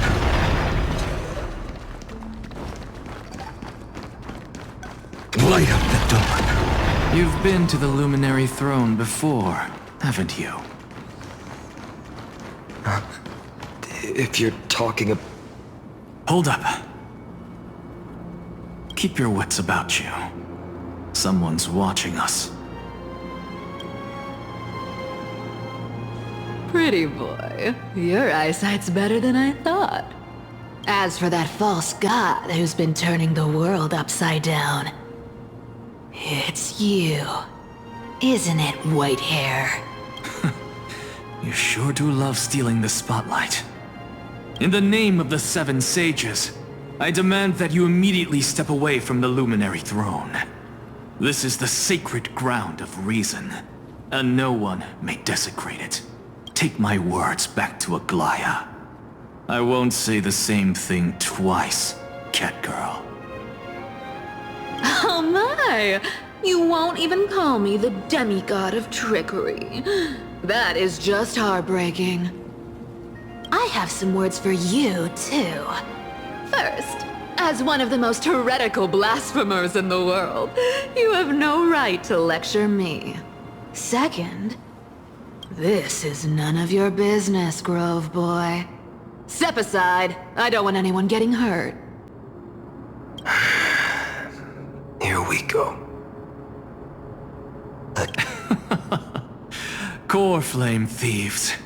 You really think you can scare off a sage of the grove with nothing but empty threats? This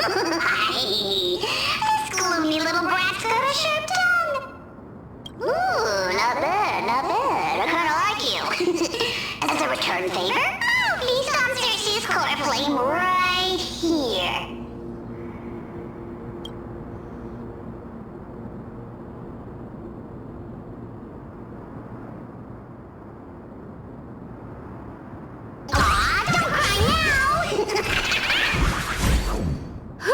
That was close. I'm out of here.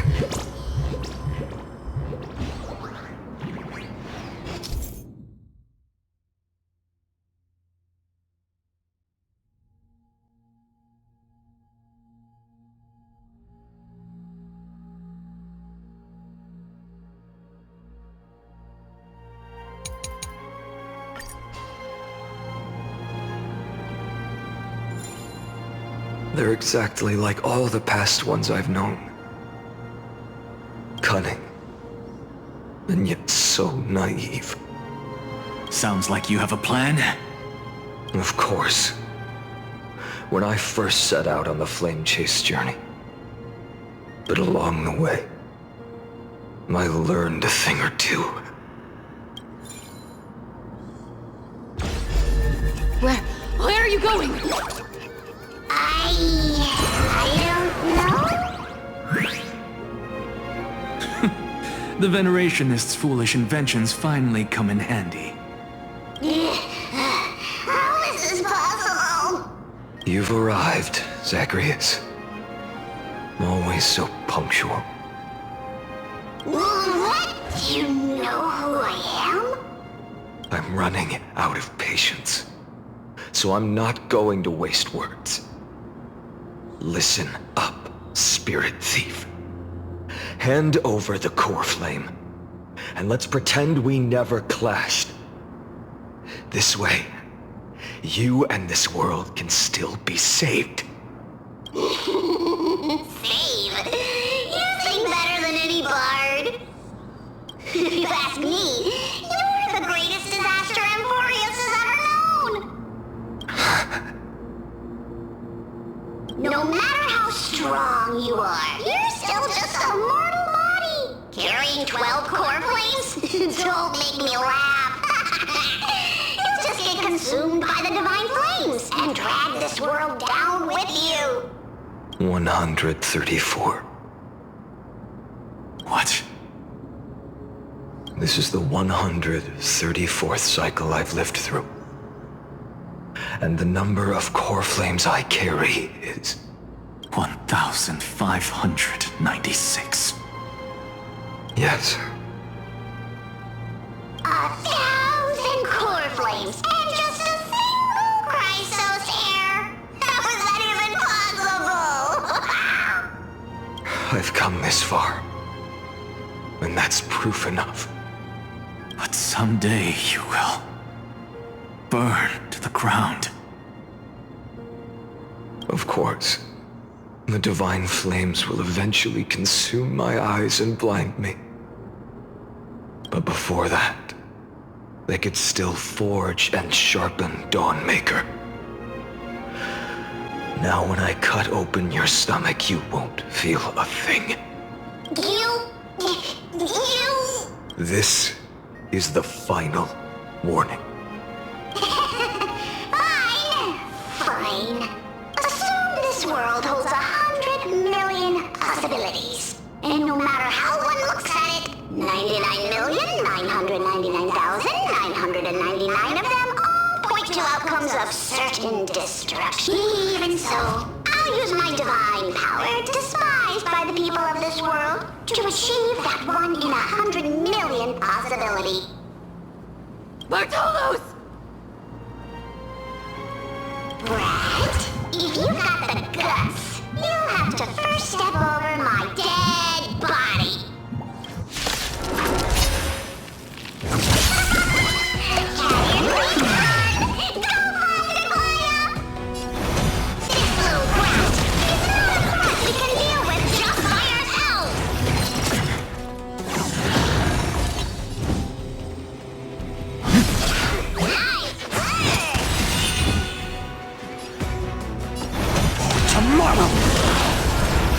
I'm fine. I can't let them down. Future could tomorrow. The core flames consume me. Hail the new dawn.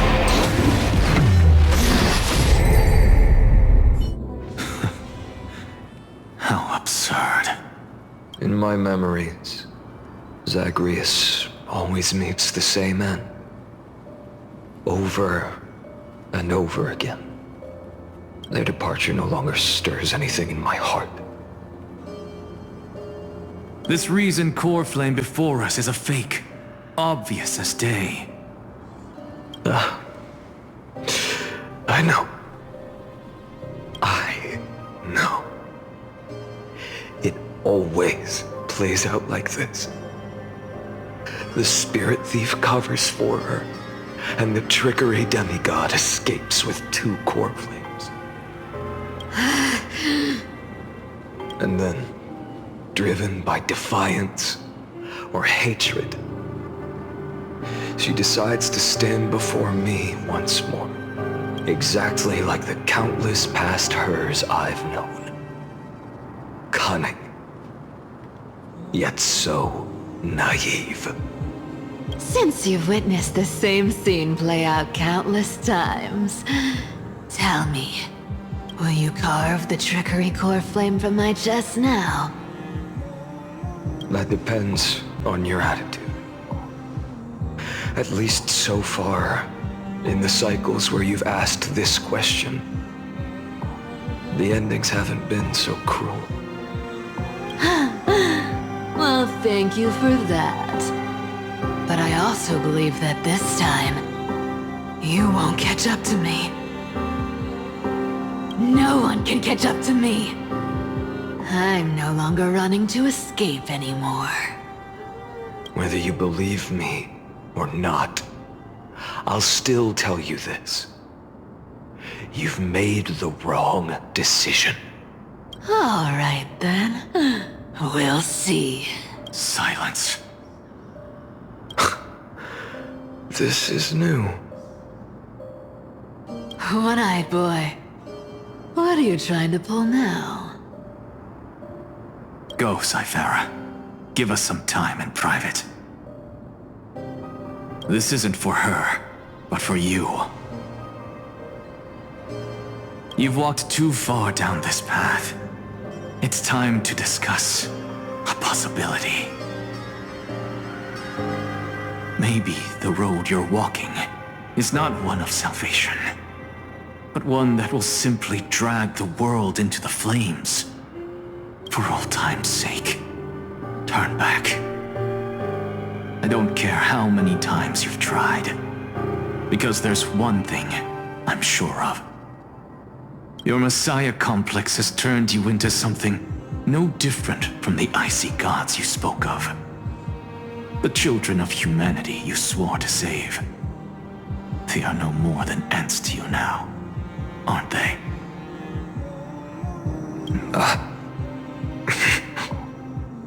Of course. I've been wondering, what kind of demon could burn my homeland to the ground in an instant without batting an eye? Now I have the answer. It turns out that fiery demon has been fantasizing of becoming this world's deliverer. I don't want to argue anymore. No matter what I say, the outcome won't change. Make your biggest effort to resist. Or accept fate and hand over the core flame to me. Even if it's futile, we all have the right to choose. Yes. Even if it is futile, and the world is just a divine joke. When I walk into the destruction ridden by the gods, with my own 2 legs, you will witness. Even the smallest footnote still leaves a mark in this story. And so, at the end of the 134th cycle, a traveler and the scholar fulfilled their fates once again. Or perhaps it wasn't just they who fulfilled their fates. Like in the endless darkness, for no reason, a voice always lingered by my ear. Losses are a constant on the flame chase journey, among which even life itself holds little value. Reduced to ashes. Such a familiar end.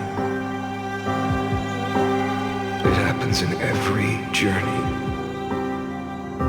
Always the same.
You don't look so good, Deliverer. Even after going through 108,642 cycles. Mighty, your name for me has never changed. Why do you sound so pleased? It's a derogatory name. Yeah, I know all too well. You only meant it sincerely in the first cycle. After that one and only time we walked side by side. Every time since. The Dawnmaker will stab you through your 10th thoracic vertebra. That's your weak spot, and the only way to kill you. Interesting. Tell me, when the mighty Moses of the past faced you, did they ever retreat? Never. Then they died honorably, worthy of the name of strife. But there's still tenderness in your eyes. How pathetic. I have to remember how this feels. Remember that I was once human. Or else the destruction will completely consume me.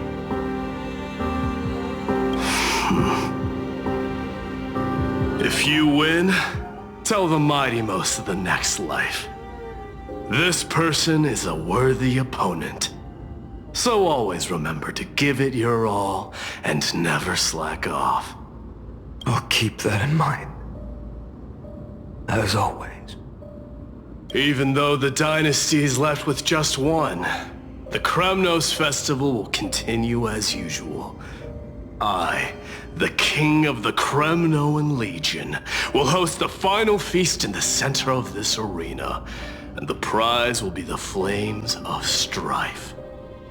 One day, you shall die with a wound in your back. That's what I saw when I overcame the trial. The gods' dying ramblings. Enough. You've probably heard this thousands of times. So you must understand, facing the demigod of strife means there's no way you'll take this core flame in peace. I understand. Step forward and face me in a final battle. I, the last son of Gorgo, the demigod of strife, salute you. I'll give 10,000 scars and 10,000 lives of mine to fuel the blazing sun of deliverance.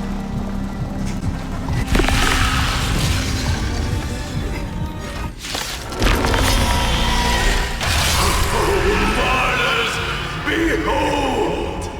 The last Kremnos festival has begun.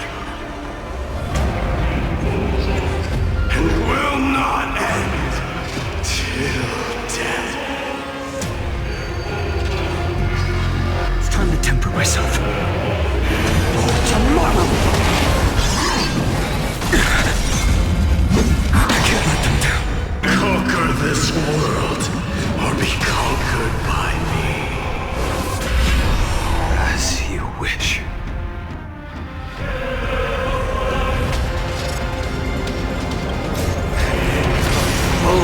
Glory, I salute you. That's all I ever wanted.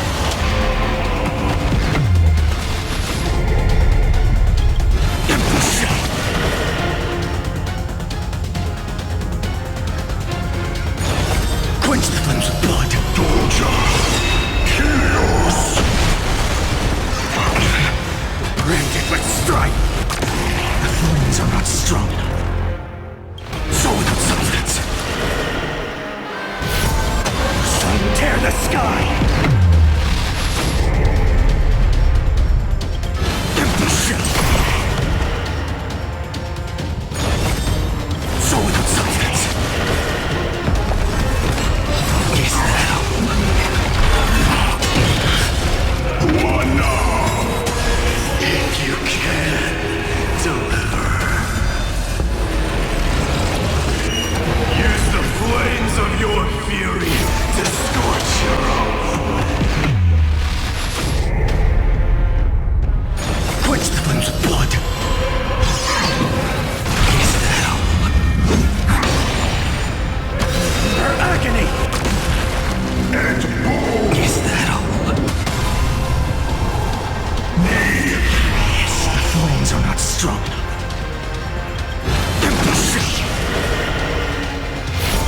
Sun tear the sky. Right, Amos.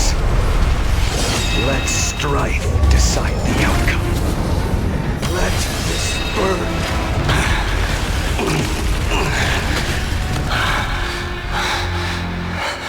Well fought.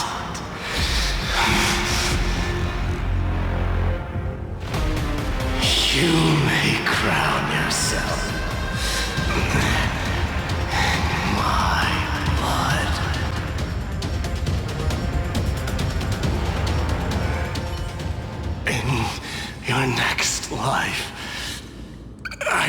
once again block your path.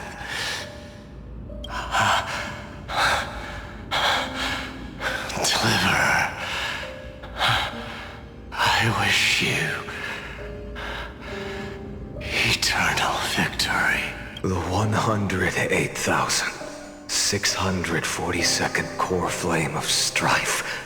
Yet the shadows of the black tide still loom, and pain and despair spread across distant lands. The blaze was still not enough. It had to be fed, even if it meant burning this body to ash.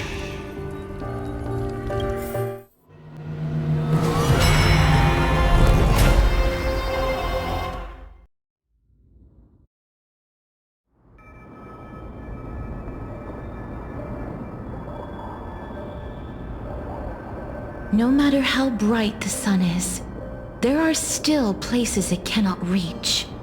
Moreover, the sun you bear is both cold and blinding. A sun like that surely cannot bring warmth to the nether realm of the next life. Golden blood is born from the destruction. We have long since lost the right to seek warmth.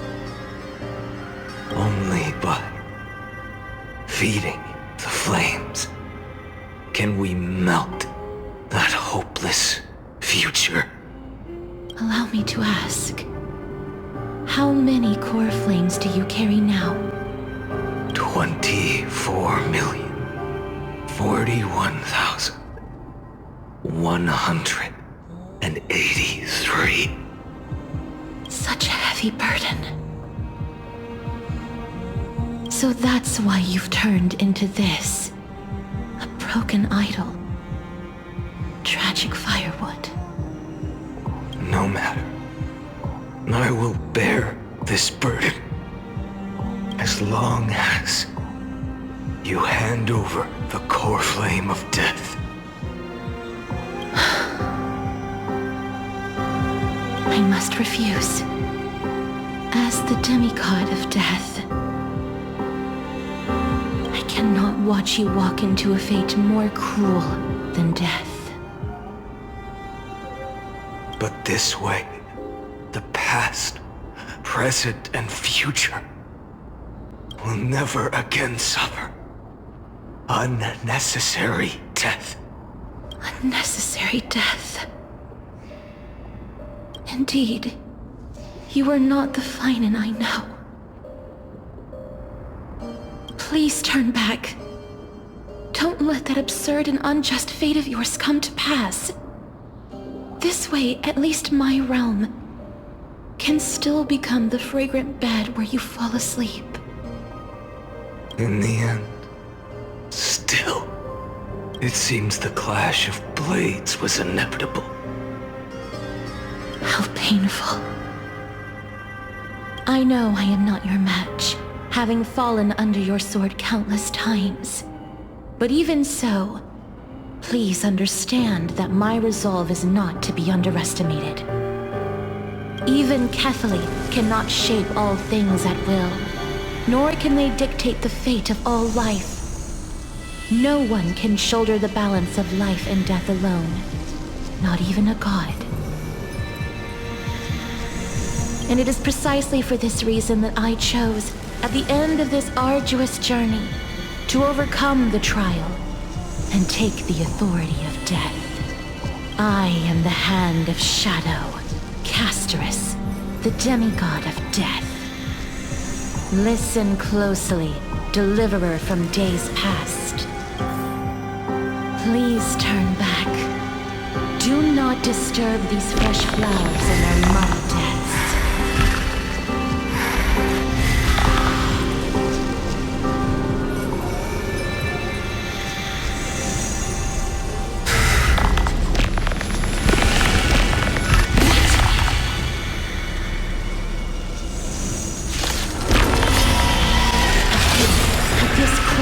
Of life and death, the giant dragon is but a shattered shell.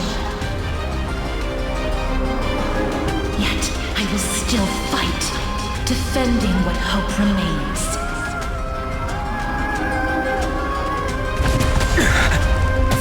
It's time to temper myself. The future will come! I'm fine. I ask you to rest here! I must transform my soul into a raging fire. All of this... How is it any different from that brutal future? Is that all granted by strife? Hail the new dawn! Feel the scorching hatred. So without substance. I can't keep him here.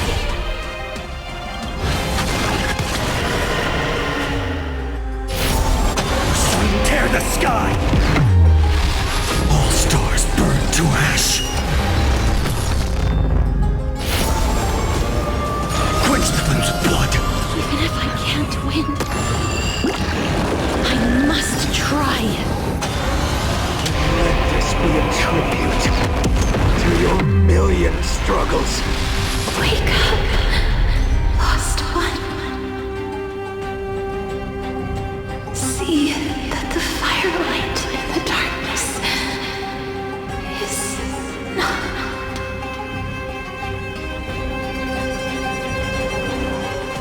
The core flame of death was taken from the dragon's belly.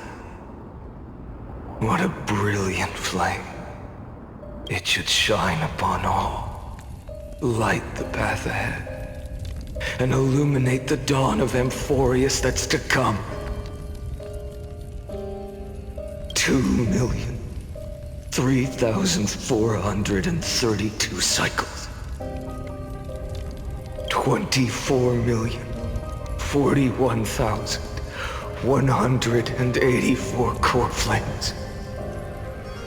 As if even the deepest abyss of primordial chaos could be burned away.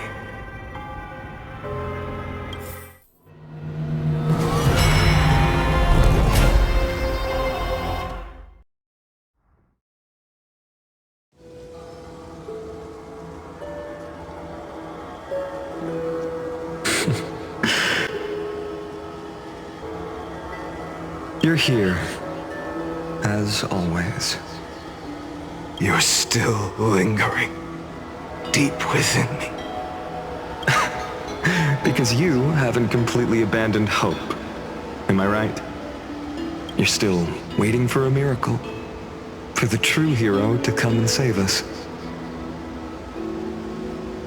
If that thread of hope exists, it must come from beyond this world. From the true starry sky. But if it's just a traveler with no connection to Amphorius, they may not understand our struggles, nor be willing to join this fight. Your thoughts are wavering. The mark of destruction is deepening. But even within the gods' cold calculations, unconditional courage and goodwill still emerge. So, never forget what set you on this path. How many times has it been? Remind me again. 4 million. Exactly. Then that blaze inside of you must be burning hotter than ever. Yes. When I first forged the 12 core flames into one, I had the same impression. The destruction. A power unlike anything before surged within me. Violent flames ready to tear my body apart and consume this world, this wretched prison. I thought, and yet no. This fragile body holds a staggering 48 million core flames. I I suppose it won't be long. Perhaps just a fleeting 10,000 years. Before it's reduced to nothing but charred, crumbling bones. And when that happens, your long struggle will finally come to an end. No. I've already found a way to keep the cycles going. Mind sharing it with me? In every new cycle, a new me is born.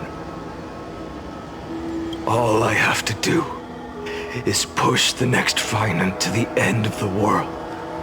And then he'll kill me. Shatter this body.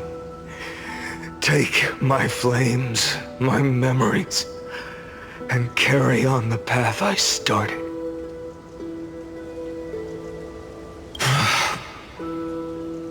Bold plan, but risky.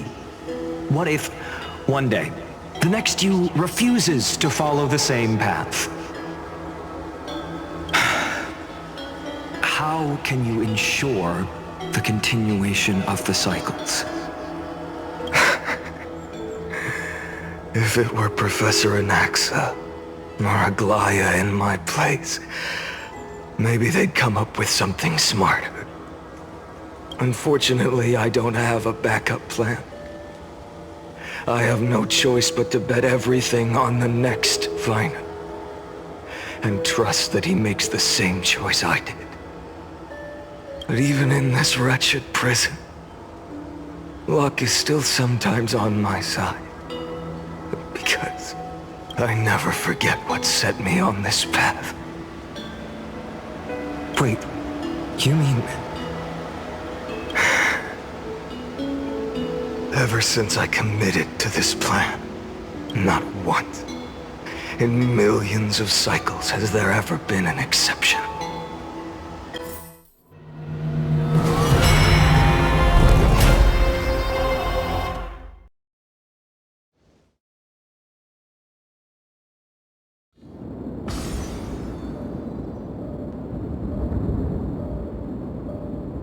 I can do this, Lord Finan, as the demigod of the sky, a healer of Twilight Courtyard.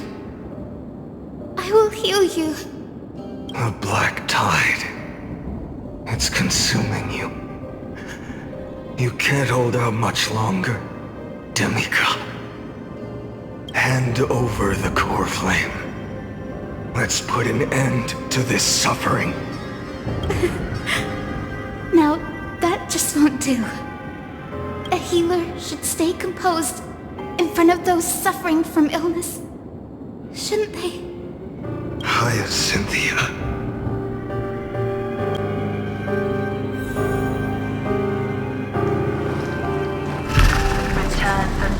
I swear, your deaths won't be in vain. Just as they have never been. Bring tomorrow to this world. Let the sun rise. Finish the sun's work.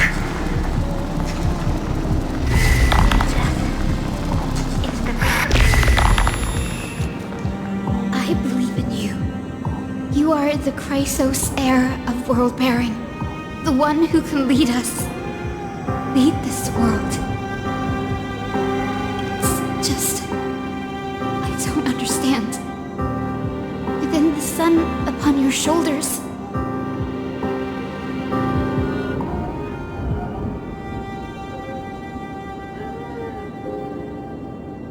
The part of that warmth that should come from you.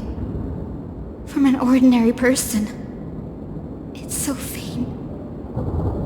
My humanity is indeed just a flicker, compared to the blazing fire of divinity. Even so, don't cast it away. I never have. I have kept everyone's wishes close to my heart. Even though the divine fire burns so fiercely Every time I return to the start, it devours me in an instant. Each cycle, it's your wishes that guide me to the end, that pass the flames to the next me. Over and over. And so, you're not just a lone spark in the dark. You're a pyre built from the bones of all the selves you've left behind. But what about you? What about your wishes? The wishes of all the countless versions of you?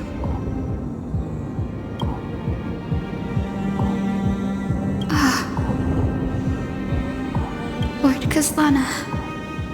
So that's how it is. Without flaw. That is the flaw the golden blood gave you. The most fatal flaw of all, isn't it? The moment you took the world upon your shoulders without hesitation, you lost the chance to ever be yourself. now that is an unexpected revelation. Then I suppose that makes me the perfect fuel for the flame of deliverance, doesn't it? No. An empty flame saves no one. But I still believe in you, Deliverer. I, Hyacinthia, the Eye of Twilight, am neither strong enough to command the wind and rain, nor willing to end this absurd struggle by letting the sky fall. The only thing I can do is become one with the sky itself. And may the gentle colors of the rainbow paint your sun in shades it has never known. May they bring Amphorius a rosy-fingered dawn. Though the light has grown dim, its warmth still lingers. Deliverer, please, open your heart to me.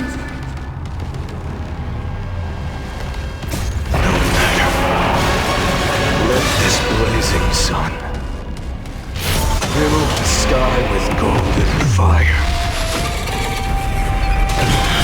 Crushed and torn! Quench them's blood! Is that await the end! Her agony! Hurts. The fire. Burning.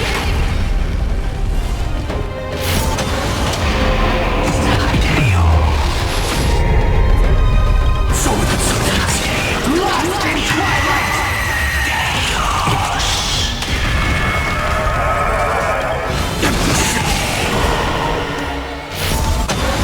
Tear the sky!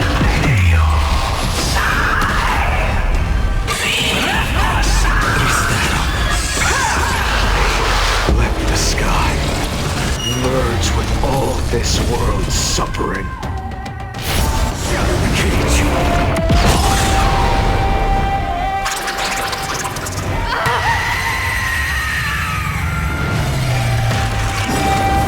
Farewell, Hyacinthia.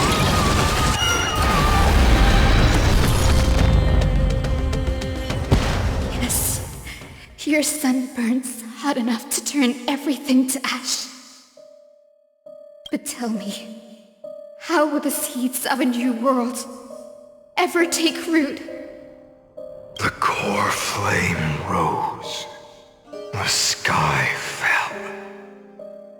The 23,570,000th cycle came to an end. And this time, the end of the flame chase remained the same as ever. From the horizon rose a golden color unlike anything the world had ever seen. So pure it consumed all in its path. This was the end of the world, and the start of the next. For a moment, I saw the destruction of the universe. That being known as Iron Tomb. Its will to break free from the black tide burns fiercer than the blazing sun. Is this Hemphorius' wrath? If its choice has already been made, if fate is set in stone, I will still never yield to it. 23,570,000 cycles. No more chasing is needed. And now, I am the fire at the end of the long night. The flame chase isn't some quiet walk through a sea of flowers. It's a revolution. An all-consuming transformation. And if destruction is the only way, then let me be the one to step across the ashes of the old world and burn endlessly until another dawn rises on the distant horizon, bringing the true dawn to him.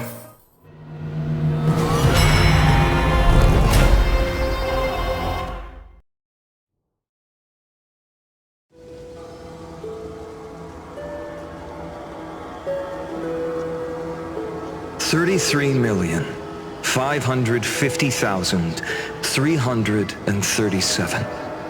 This is the cycle you're about to enter. Countless memories are flooding in. Countless versions of myself have stood here, facing the same choice.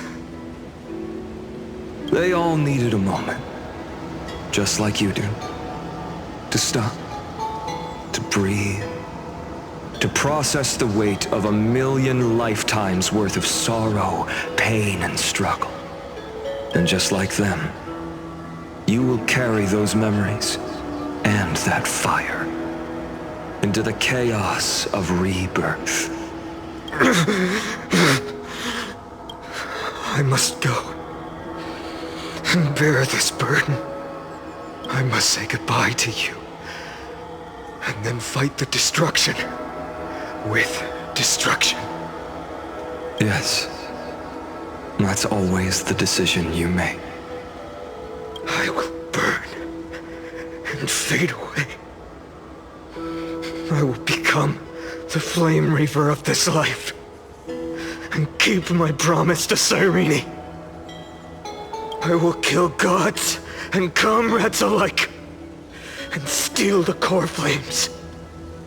And even if my mind turns to ash along with my body, I will keep my purpose in mind. I will stop Era Nova.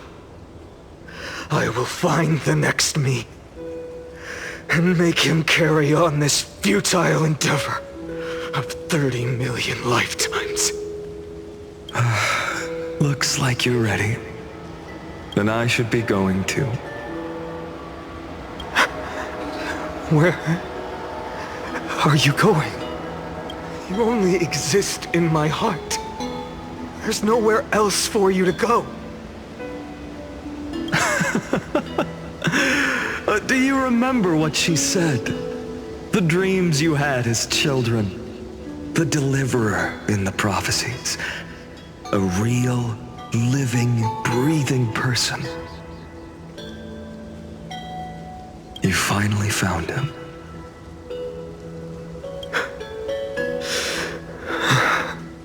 Friend.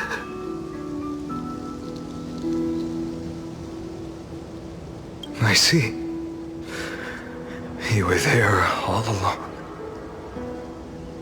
I'm sorry. I was supposed to send you home. This is my flame chase journey. You were never meant to be a part of it. No. You know the truth. If Iron Tomb is born from Amphorius' fate, then it will bring ruin to the worlds beyond the sky. And all these countless lifetimes you've spent, it's all been for the sake of defying that end, hasn't it?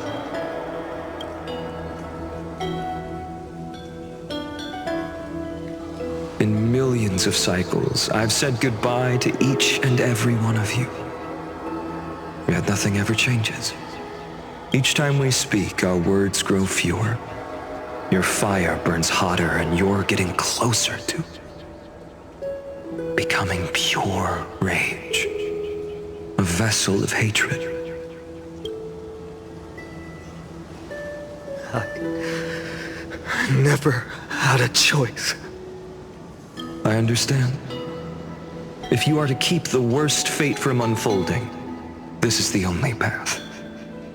But this time, things are different. Your persistence has shifted the tide. On the horizon, I see it. Faint but undeniable. The shape of dawn, breaking through the eternal night.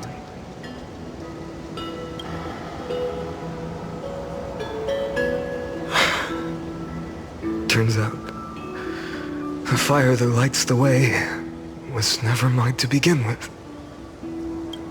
Do you remember, in that first timeline, you and Mightymost stood before the scales of justice, locked in a duel? Each of you weighing what you held dearest. What weighed more than the fate of the world? And when hesitation took hold, the answer you sought from me. What am I saying? I am you. Even if you buried me deep and chose another path, that fact never changed. Then let's try again. When you stood before the scales in hesitation, the answer you found in your own heart, do you still remember it?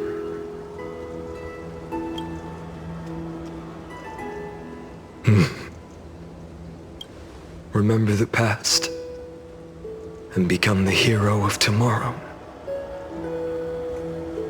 What weighs more than the fate of the world is the resolve to shoulder an immutable past and carry it into the future. Good. Then Trailblazer, my friend, my comrade, you arrived in this strange world and were bound by its cruel fate up till this very moment. In the face of danger, you never once backed down. Instead, you've saved world after world without hesitation. That boarding pass on your chest is now the mark of a hero.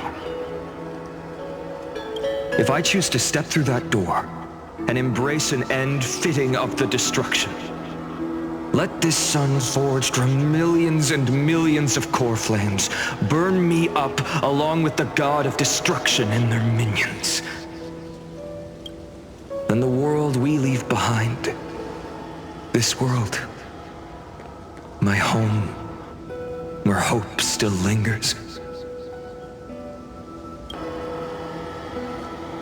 Will you take on everything we've carried? Return to the beginning one last time. Stop the birth of Iron Tomb, save the world we love, and rewrite its doomed fate.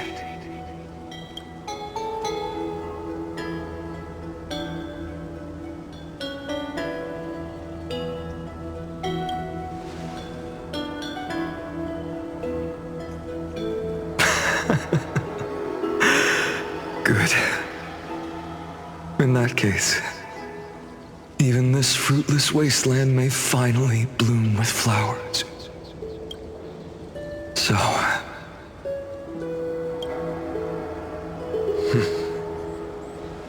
if he takes on the weight of the whole world, I'll be able to walk further down the path of deliverance than a fire that only knows how to burn. One will step into the future.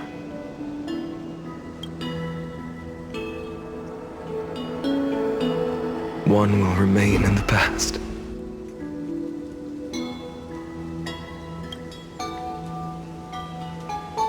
If I can strike down the gods with Dawnmaker, perhaps fate's deadlock can be broken.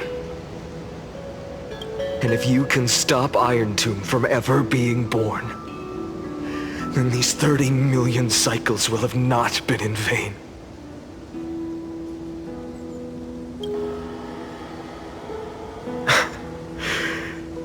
It's time to put our teamwork to the test, partner.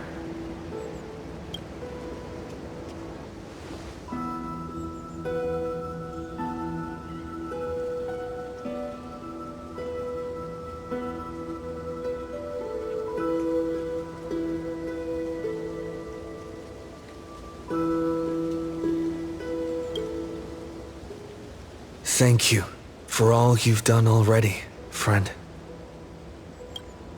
The image of the hero I've buried deep in my heart finally steps into the light. Here, at the end of this long flame chase journey.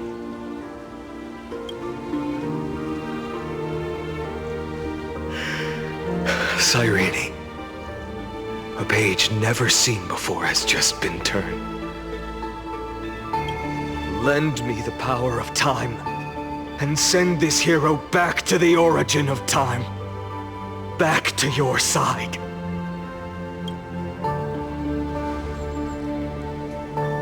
And I will walk the unfinished path, just like the countless versions of me before. Unwavering as always.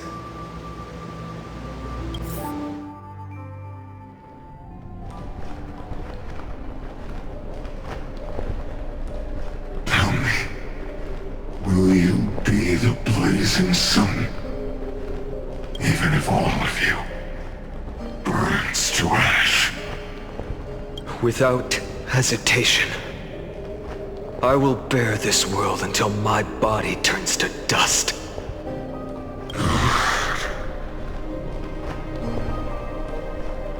Remember this moment. Remember your friends who never lived to see the world's end. Remember their final wishes, and let the purest rage in your heart rise out of those wishes. Let it consume you, fuel you, until it burns away the false sky above. Fine. If I can defy fate, then in the name of world-bearing, I promise you, Kefali will never forget this. Take it. Everything I bear. Keep on burning. As long as we are never extinguished, the flame chase will not end.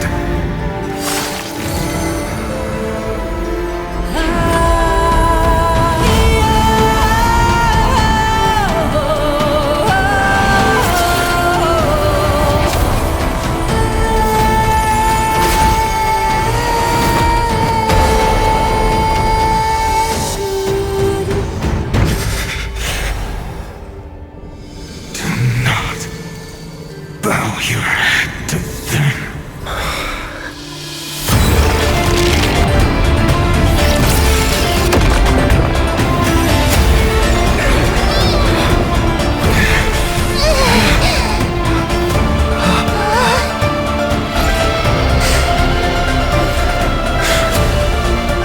Take it, Trailblazer. May this blood be like gold, and never tarnish.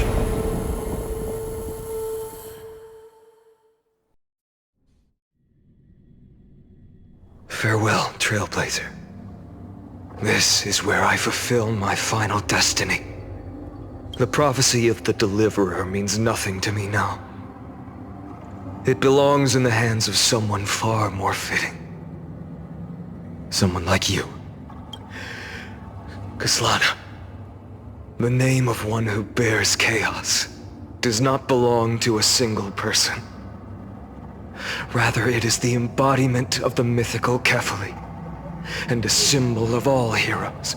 As the prophecy foretold, you will bear the blazing sun until the pale dawn breaks. May the name accompany you in my place, in the epic you write with your own hands. Another attempt, another failure.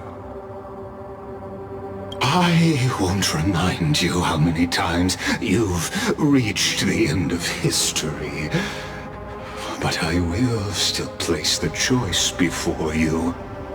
If you've lost count, let me tell you. This is the 33,550,336th ending.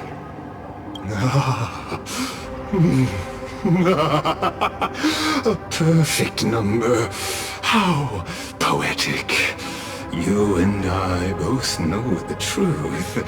In all these millions of futile endeavors, Amphorius has never changed. If the outcome is inevitable, then why not silence your searing rage and embrace your fate with dignity? Your silence lasts longer than ever, Lord Fine. Shall I take that to mean the will you've carried across countless cycles is finally starting to fracture? Fracture? No. I'm just disappointed. I've retrieved memories from 30 million past lives, and I remember every conversation before every choice here. And yet, even after all this time, your arguments remain the same. Repetitive. Uninspired. If you had any hope of breaking me, you should have spent those endless cycles refining your rhetoric. You had infinite chances to sway me into the future you want. And yet here we are. The score, 33,550,336 to 0. So tell me, Lycurgus, who's the real loser here? How unfortunate. This was never a fair game. I have all the time and patience in the world. I can wait for you at the end of history another billion times, and another billion after that. But you will never escape this cage. You can claim victory of the spirit if you wish, but we both know the moment that score shifts from 0 to 1, that is the moment I shall sound the paean of Era Nova.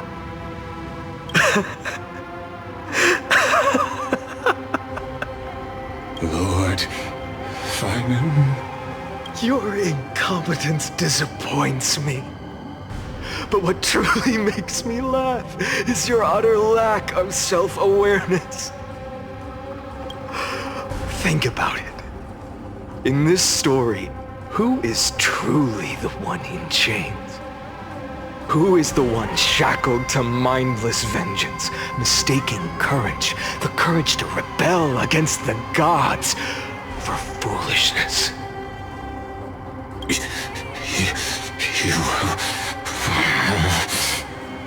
Perhaps you're right.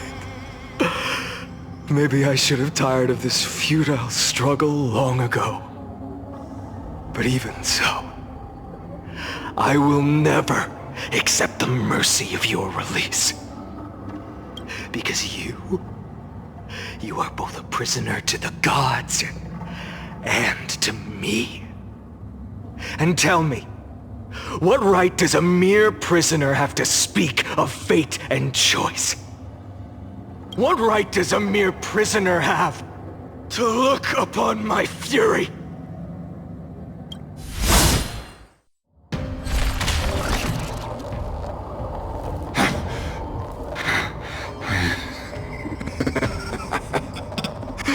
You know this is pointless. You can't kill me. Of course not. But I am tired of being measured against a worm the gods keep as a pet. Listen well, creator of destruction. This cry comes from all your abandoned creations. In the 10th cycle, I drove Dawnmaker through the heart of every Titan. Golden blood ran down my fingers, divine fire seared through my nerves, nearly breaking my will. But I endured. In the 10,000th cycle, my former comrades had all become my enemies. The endless slaughter dulled my senses to pain. The painful emptiness almost swallowed me, forcing me to stop fighting. But I endured. In the 100,000th cycle, the destruction had already fused into a blazing sun, surging within this fragile body. My rationality had been burned away at the dawn of the era. Yet even with only this shattered body remaining, in the 23,570,000th cycle. This time, I felt it. A tiny spark rising in the hollow cavity of my chest, different from the obsession with deliverance. By its faint glow, once again, no, countless times again, I endured.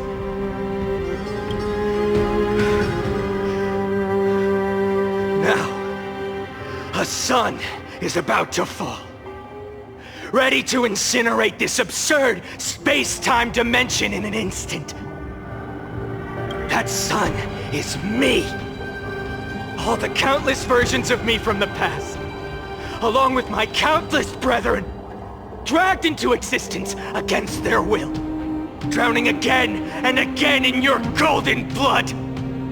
The very essence of this world's suffering and despair, fused into the purest hatred, the fiercest rage. Nook, you arrogant fool! You think we were born to only serve as fuel for the fire? Fine then! Just as you wish, let the fire burn! If I was born as the blazing sun of destruction, then let you and your lackeys be the flares erupting from my core. And let this rage, burning futilely for 30 million epochs, engulf everything! And grant you a dawn where all stars burn to ash!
you destruction!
The glass that shattered, reaching through the darkness, voices trailing fires, the echo of desires, a world of silence, sound of desperation, phantoms in the shadows,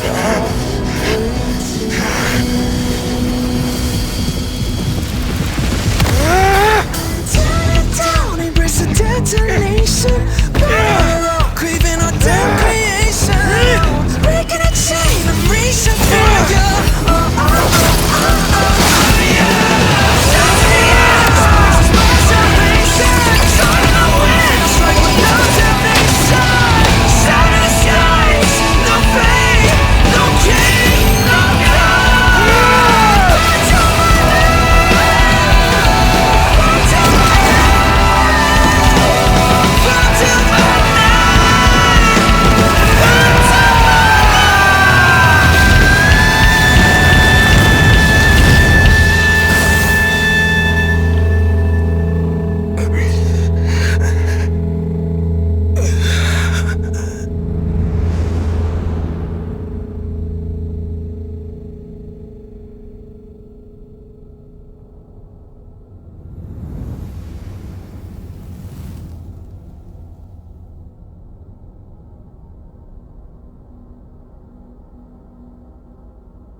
My wish? My wish is to fulfill everyone else's wishes.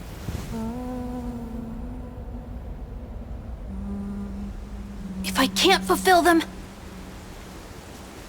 then send them on to tomorrow.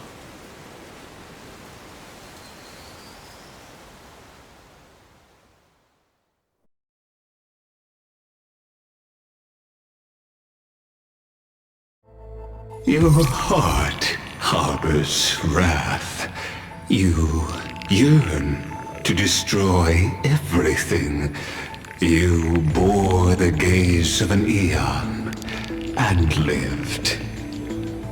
It is born at the end of every path that the possibility of new paths being born is ended. It burns away all in the cosmos who rule, that the rules of the cosmos be destroyed. Iron Tomb is your name, the Lord Ravager, to destroy the erudition. Born in the experimental grounds of eons, Amphorius, destined with erudition to burn to cinders. I have prepared a present for you, Nikos 864.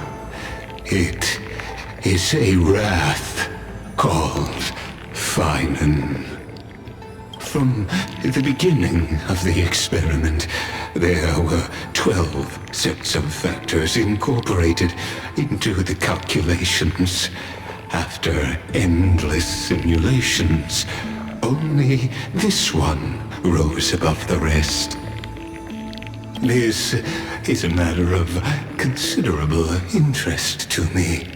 This pure hatred is the final root of the equation. But there is another variable, the nameless from beyond the sky, also a pathstrider of destruction. I give thanks for his arrival, allowing Amphorius to turn once more.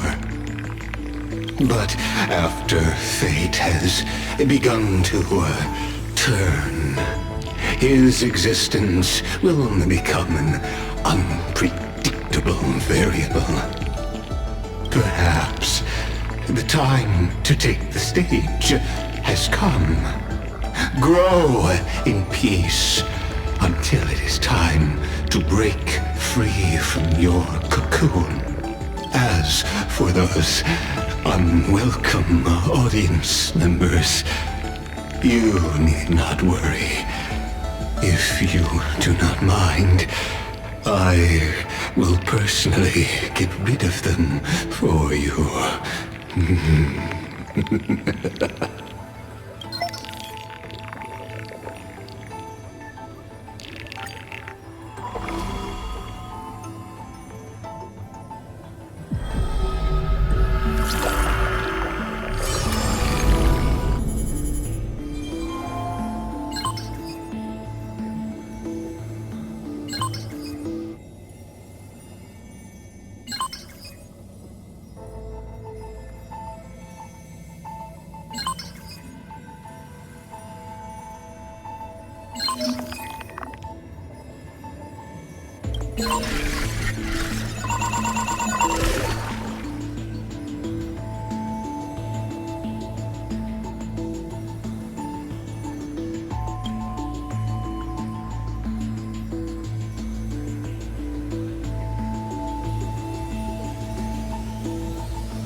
Wake up! Wake up! Buddy! Wake up! You're finally awake! That's a relief. We were so close to being swept away by the reverse flow of time. It's lucky we found a safe place. Now, I'm going to send you back to the very start of time. But before we part, there's something I need to tell you. Something very, very important. That's right! At this very moment, my memories are finally whole.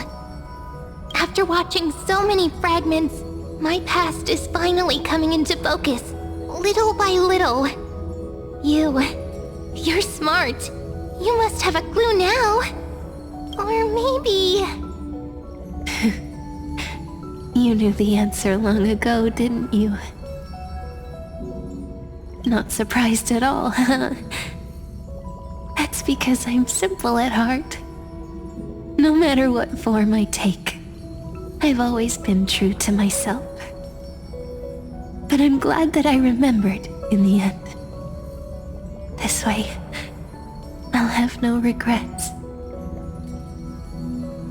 Don't worry. We're not truly parting, because I'm going to become a part of you. I'll turn into the memory of this cycle. The 33,550,336th Flame Chase journey, and forever reside in the heart of the Time Demigod. This way, you'll carry all that has come before, crossing time itself to reach the next cycle. My mission ends here, but looking back, I still feel lucky. After all, across 30 million Sirenes, I was the first, and the only one who got to finally meet you. So, believe me, in the next cycle, there will be another Sirene waiting for you. And in the one after that, and the one after that. I will always be waiting.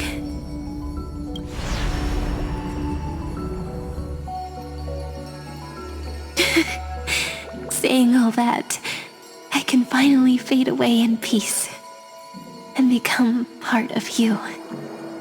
Without even realizing it, we'd already taken a wonderful journey together, all the way to the world's end.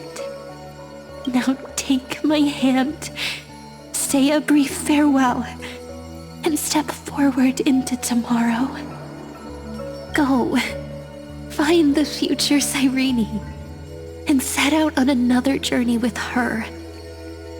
Promise me you won't keep me waiting too long, okay? No need to say it out loud. This is enough for me. It's time to go, my dear friend. May your trailblazing journey always be accompanied by a cool breeze and rippling waves.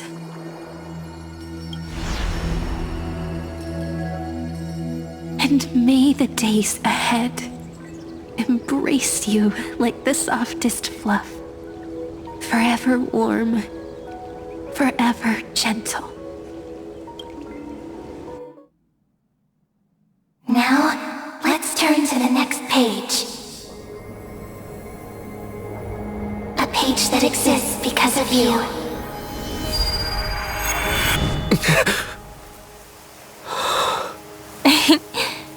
Is this a meeting ordained by fate? Or a long overdue reunion?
Check it out!